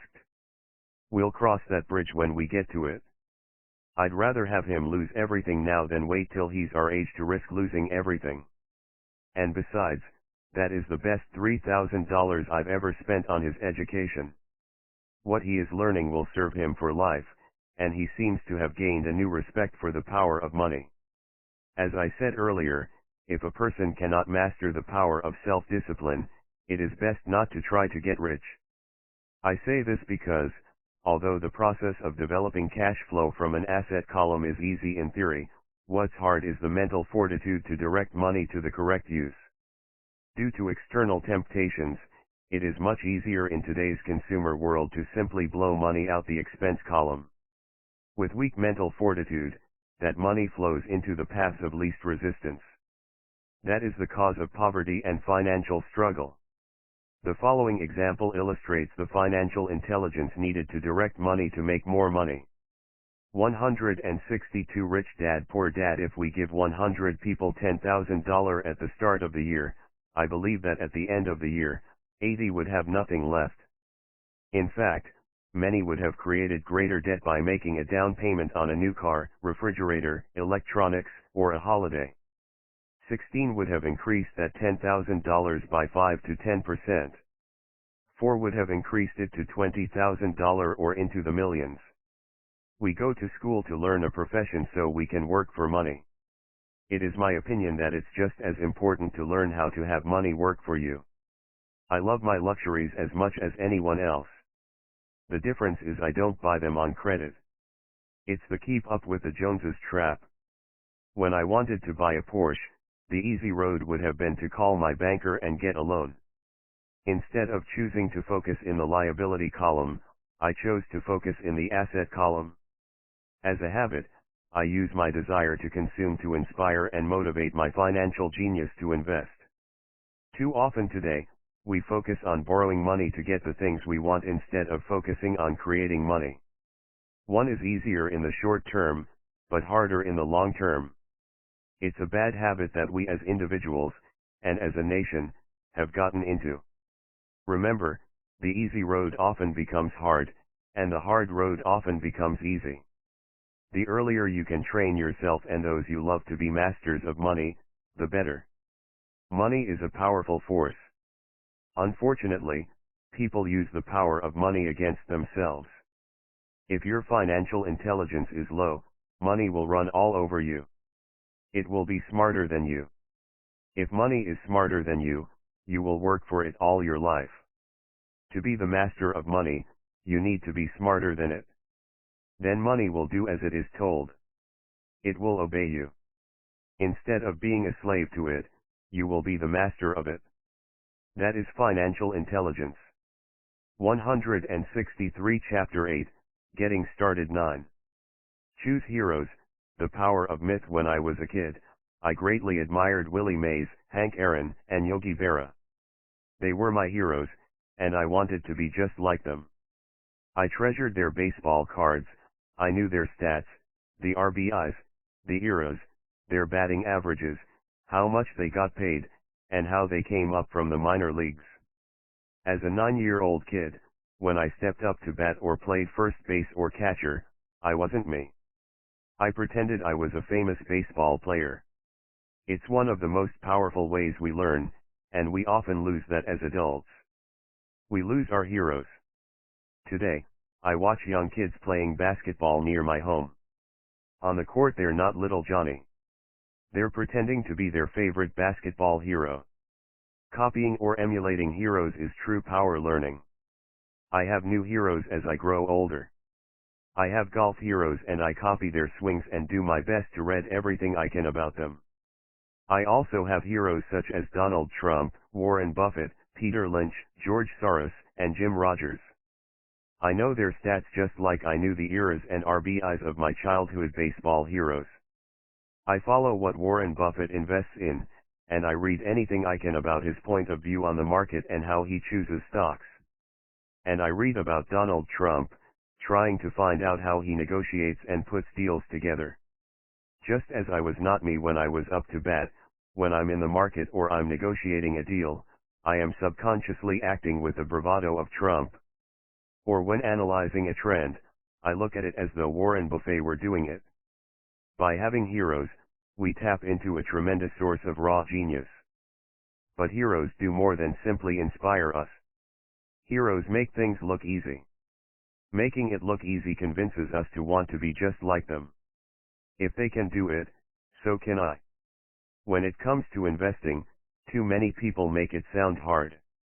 Instead, find heroes who make it look easy. 164 Rich Dad Poor Dad 10. Teach and you shall receive, the power of giving. Both of my dads were teachers. My rich dad taught me a lesson I have carried all my life, the necessity of being charitable or giving. My educated dad gave a lot of his time and knowledge, but almost never gave away money. He usually said that he would give when he had some extra money, but of course there was rarely any extra. My rich dad gave money as well as education. He believed firmly in tithing. If you want something, you first need to give, he would always say. When he was short of money, he gave money to his church or to his favorite charity. If I could leave one single idea with you, it is that idea. Whenever you feel short or in need of something, give what you want first and it will come back in buckets. That is true for money, a smile, love, or friendship. I know it is often the last thing a person may want to do, but it has always worked for me. I trust that the principle of reciprocity is true, and I give what I want. I want money, so I give money, and it comes back in multiples. I want sales, so I help someone else sell something, and sales come to me. I want contacts, and I help someone else get contacts. Like magic, contacts come to me. I heard a saying years ago that went, God does not need to receive, but humans need to give. My rich dad would often say, poor people are more greedy than rich people. He would explain that if a person was rich, that person was providing something that other people wanted. In my life, whenever I have felt needy or short of money or short of help, I simply went out or found in my heart what I wanted, and decided to give it first. And when I gave, it always came back. It reminds me of the story of the guy sitting with firewood in his arms on a cold, freezing night. He is yelling at the pot-bellied stove, when you give me some heat, then I'll put some wood in you. And when it comes to money, love, happiness, sales, and contacts, all one needs to remember is to give first. 165 Chapter 8, Getting Started. Often just the process of thinking of what I want, and how I could give that to someone else, breaks free a torrent of bounty.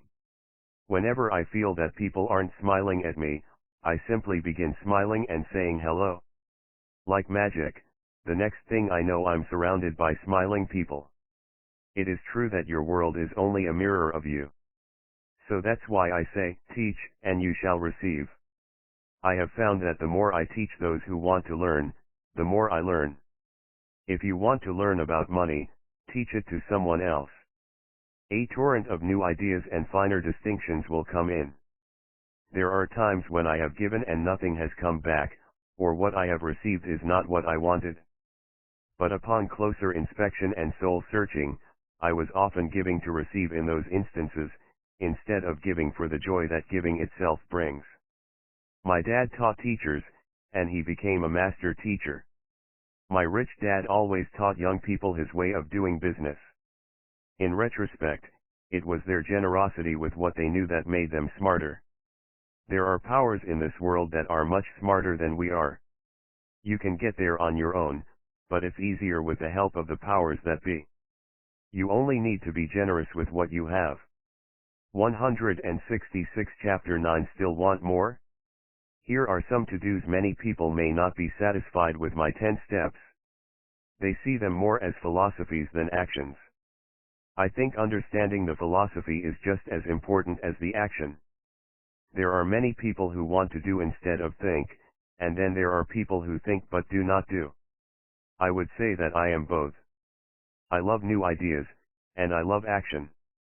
So for those who want a to-do list on how to get started, I will share with you some of the things I do, in abbreviated form.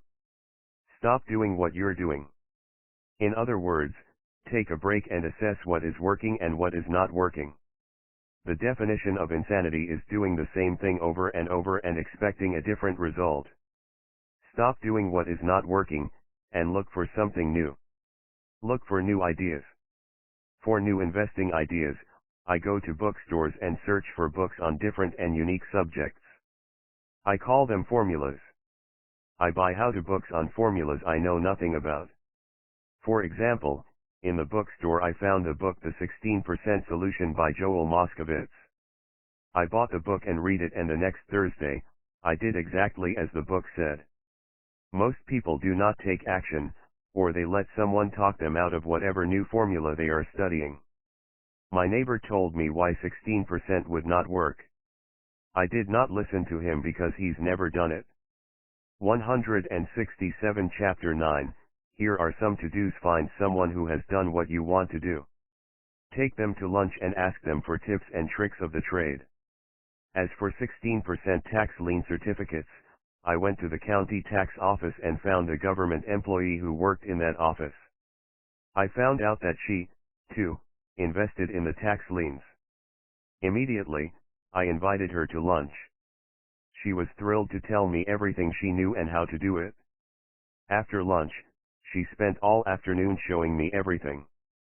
By the next day, I found 2 great properties with her help that have been accruing interest at 16% ever since. It took a day to read the book, a day to take action, an hour for lunch, and a day to acquire 2 great deals. Take classes, read, and attend seminars. I search newspapers and the internet for new and interesting classes, many of which are free or inexpensive.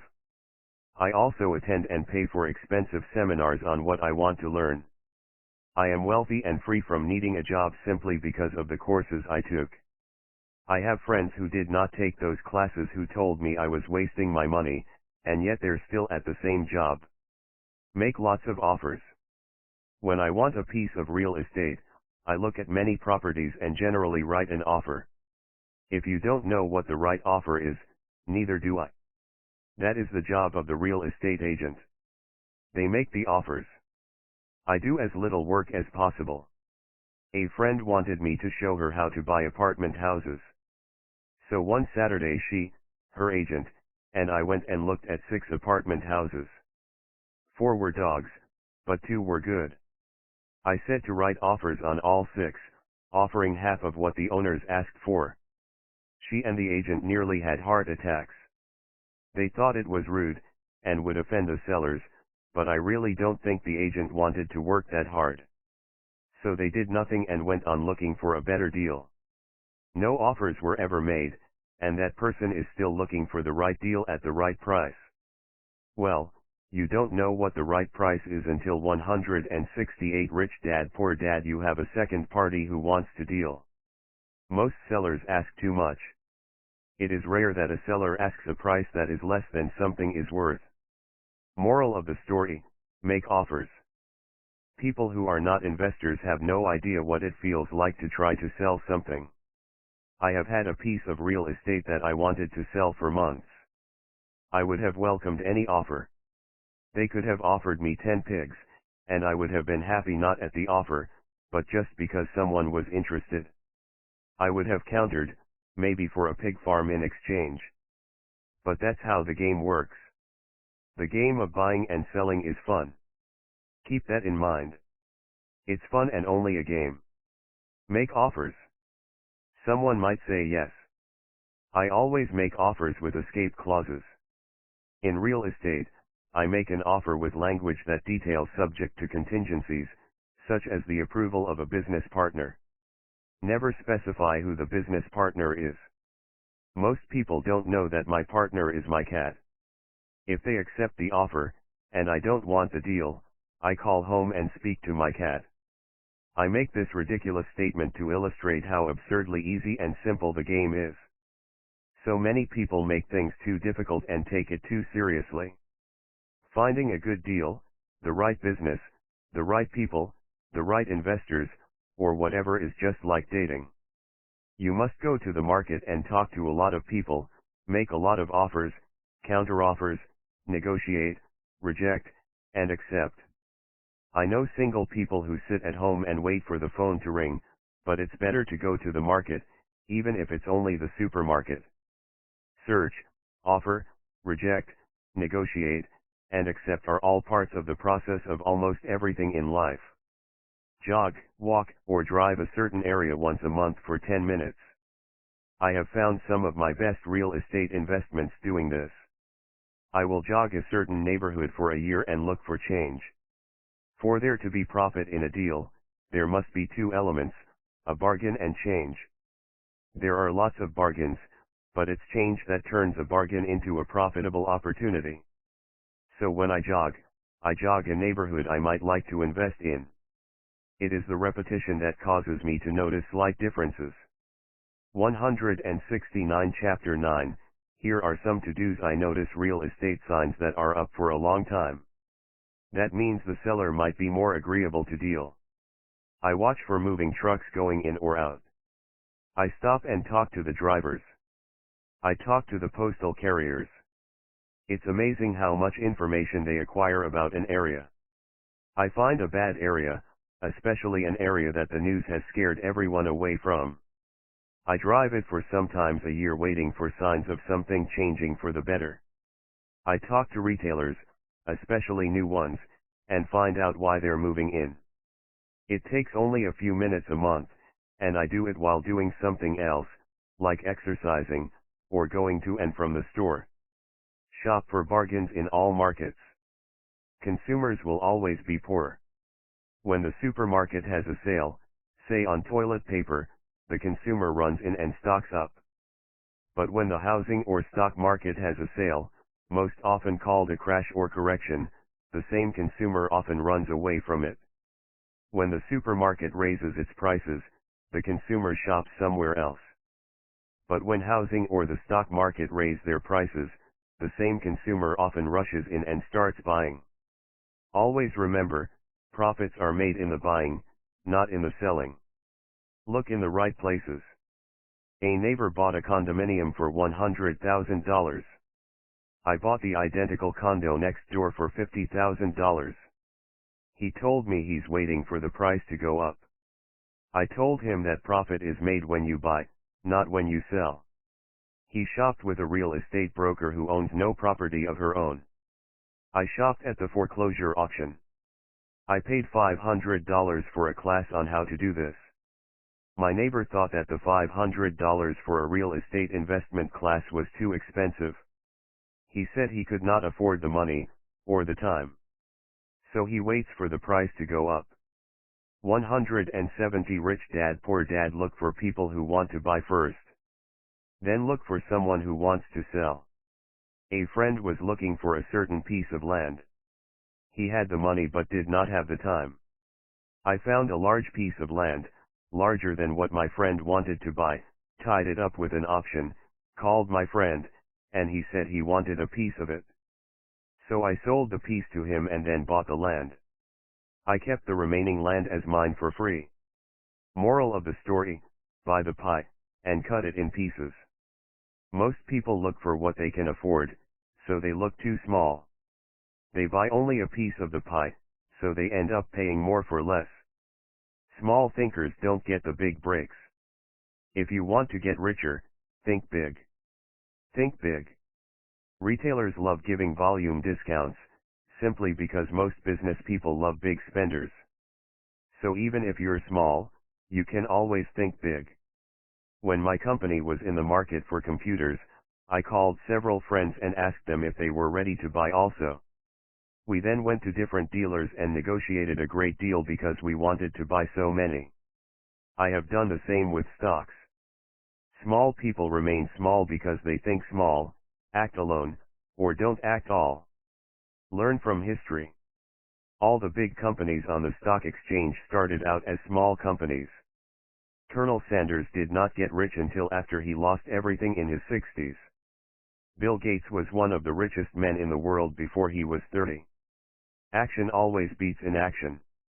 These are just a few of the things I have done and continue to do to recognize opportunities. The important words are have done and do.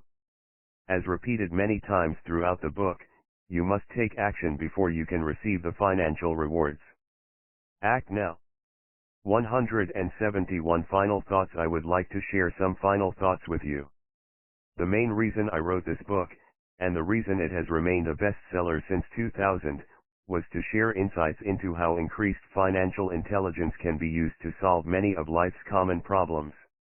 Without financial training, we all too often use the standard formulas to get through life: work hard, save, borrow, and pay excessive taxes. Today, more than ever, we need better information. I use the following story as an example of a financial problem that confronts many young families today. How do you afford a good education for your children and provide for your own retirement? It requires using financial intelligence instead of hard work.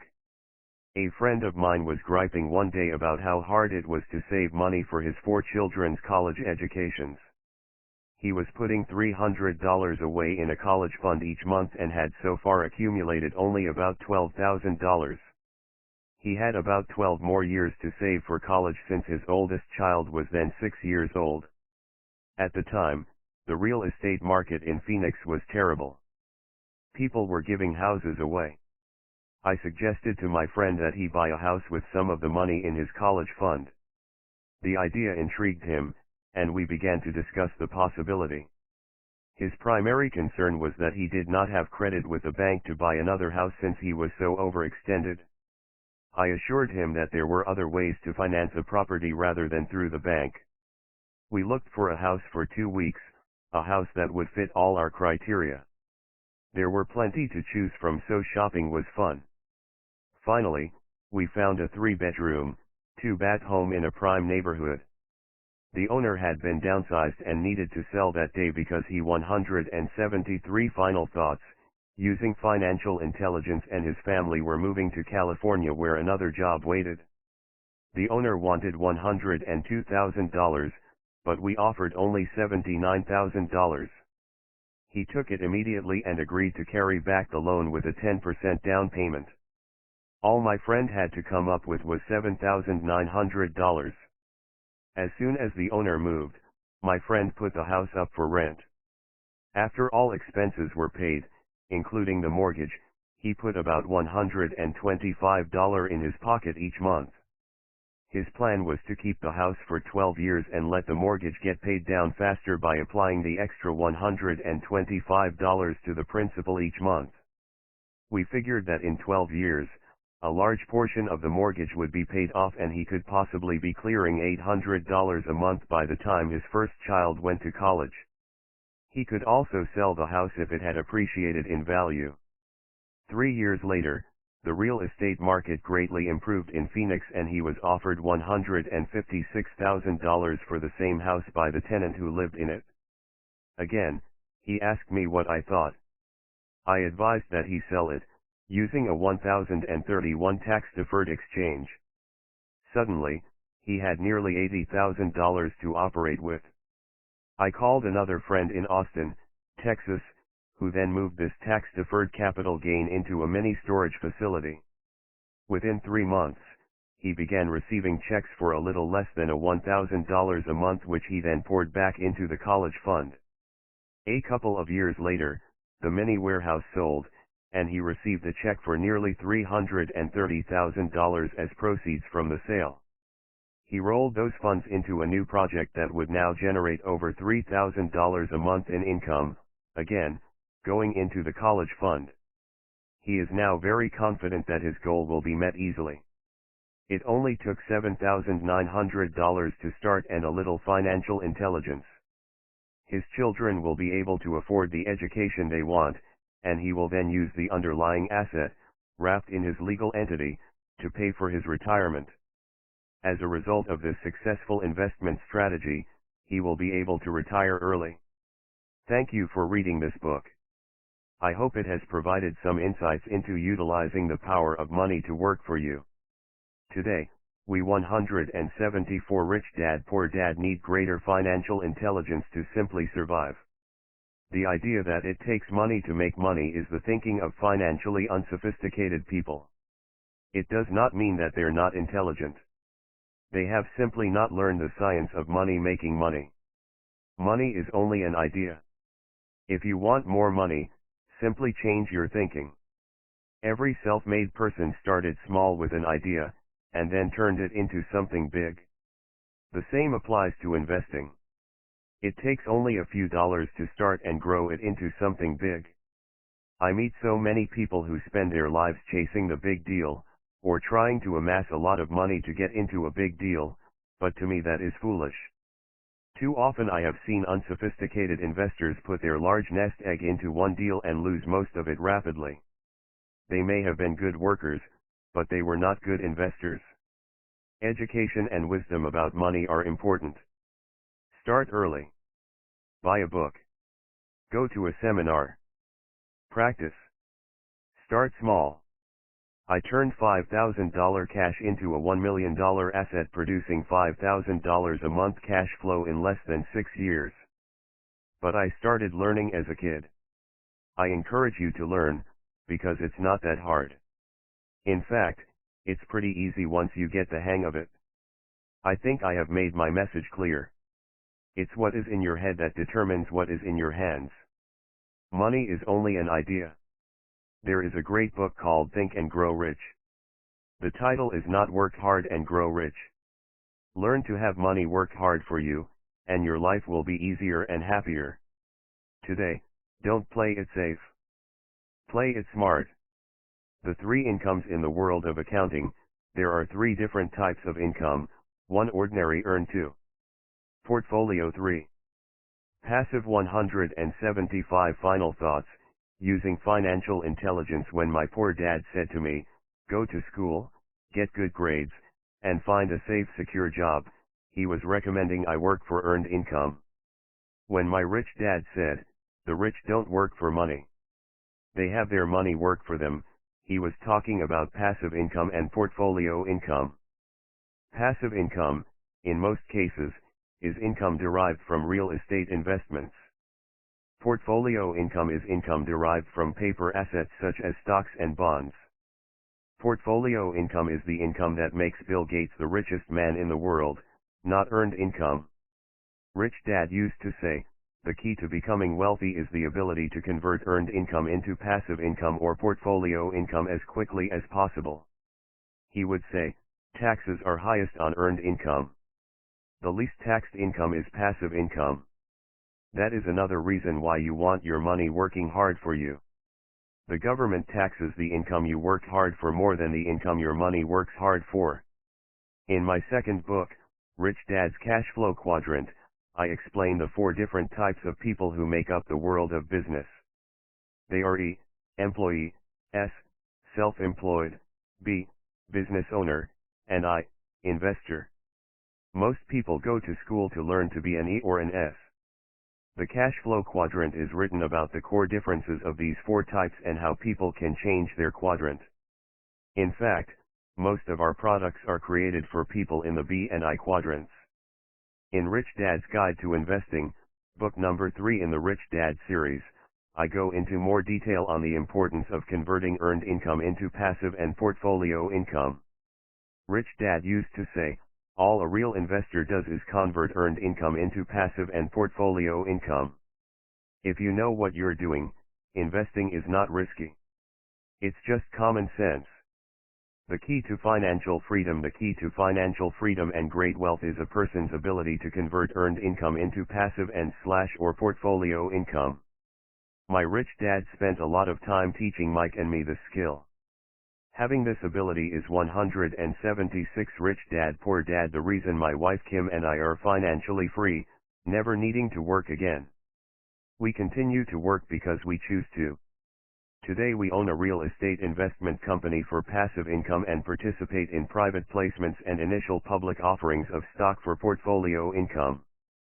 We also went back to work to build a financial education company so that we can continue to create and publish books and games. All of our educational products are created to teach the same skills my rich dad taught me, the skills of converting earned income into passive and portfolio income. The games we create are important because they teach what books cannot teach. For example, you could never learn to ride a bicycle by only reading a book. Our cash flow games for adults and cash flow for kids game are designed to teach players the basic investment skills of converting earned income into passive and portfolio income. They also teach the principles of accounting and financial literacy. These games are the only educational products in the world that teach people. All of you can play Cashflow Classic on the web at www.rickadad.com and learn to convert earned income into passive and/or portfolio income. These skills simultaneously. Cashflow 202 is the advanced version of Cashflow 101 and requires the game board from 101, as well as a full understanding of 101, before it can be played. Cashflow 101 and Cashflow for Kids teach the principles of fundamental investing. Cashflow 202 teaches the principles of technical investing. Technical investing involves advanced trading techniques such as short selling, call options, put options, and straddles. A person who understands these advanced techniques is able to make money when the market goes up, as well as when the market comes down. As my rich dad would say, a real investor makes money in an up market and a down market. That is why they make so much money. One of the reasons they make more money is simply because they have more self-confidence. Rich Dad would say, they have more 177 final thoughts, using financial intelligence self-confidence because they are less afraid of losing. In other words, the average investor does not make as much money because they are so afraid of losing money. The average investor does not know how to protect themselves from losses, and that is what Cashflow 202 teaches. Average investors think investing is risky because they have not been formally trained to be professional investors. As Warren Buffett, America's richest investor, says, risk comes from not knowing what you're doing. My board games teach the simple basics of fundamental investing and technical investing while people are having fun. I occasionally hear someone say, your educational games are expensive, which poses the question of ROI, the return on investment, or the value returned for the price paid. I nod my head and reply, yes, they may be expensive, especially when compared to entertainment board games. But my games are not as expensive as a college education, working hard all your life for earned income, paying excessive taxes, and then living in terror of losing all of your money in the investment markets. When someone walks away mumbling about the price, I can hear my rich dad saying, if you want to be rich, you must know what kind of income to work hard for, how to keep it, and how to protect it from loss. That is the key to great wealth.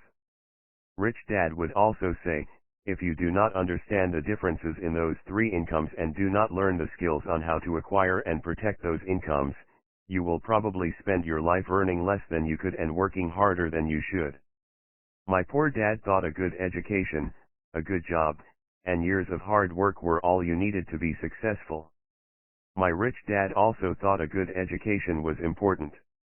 But to him it was also important that Mike and I know the differences in the three incomes and what kind of income to work hard for.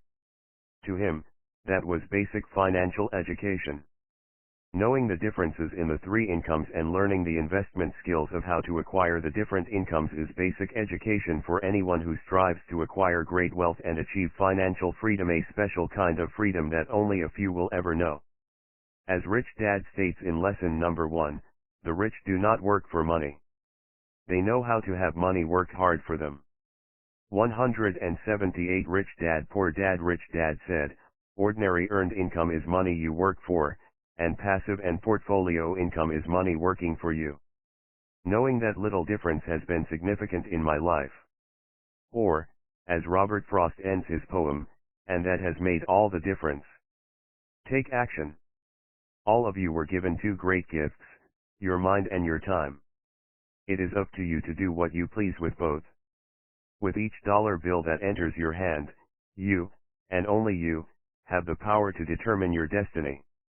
Spend it foolishly, and you choose to be poor. Spend it on liabilities, and you join the middle class. Invest it in your mind and learn how to acquire assets, and you will be choosing wealth as your goal and your future. The choice is yours, and only yours.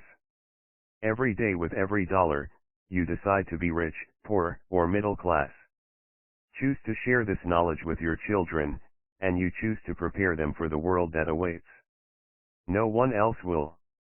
You and your children's future will be determined by choices you make today, not tomorrow.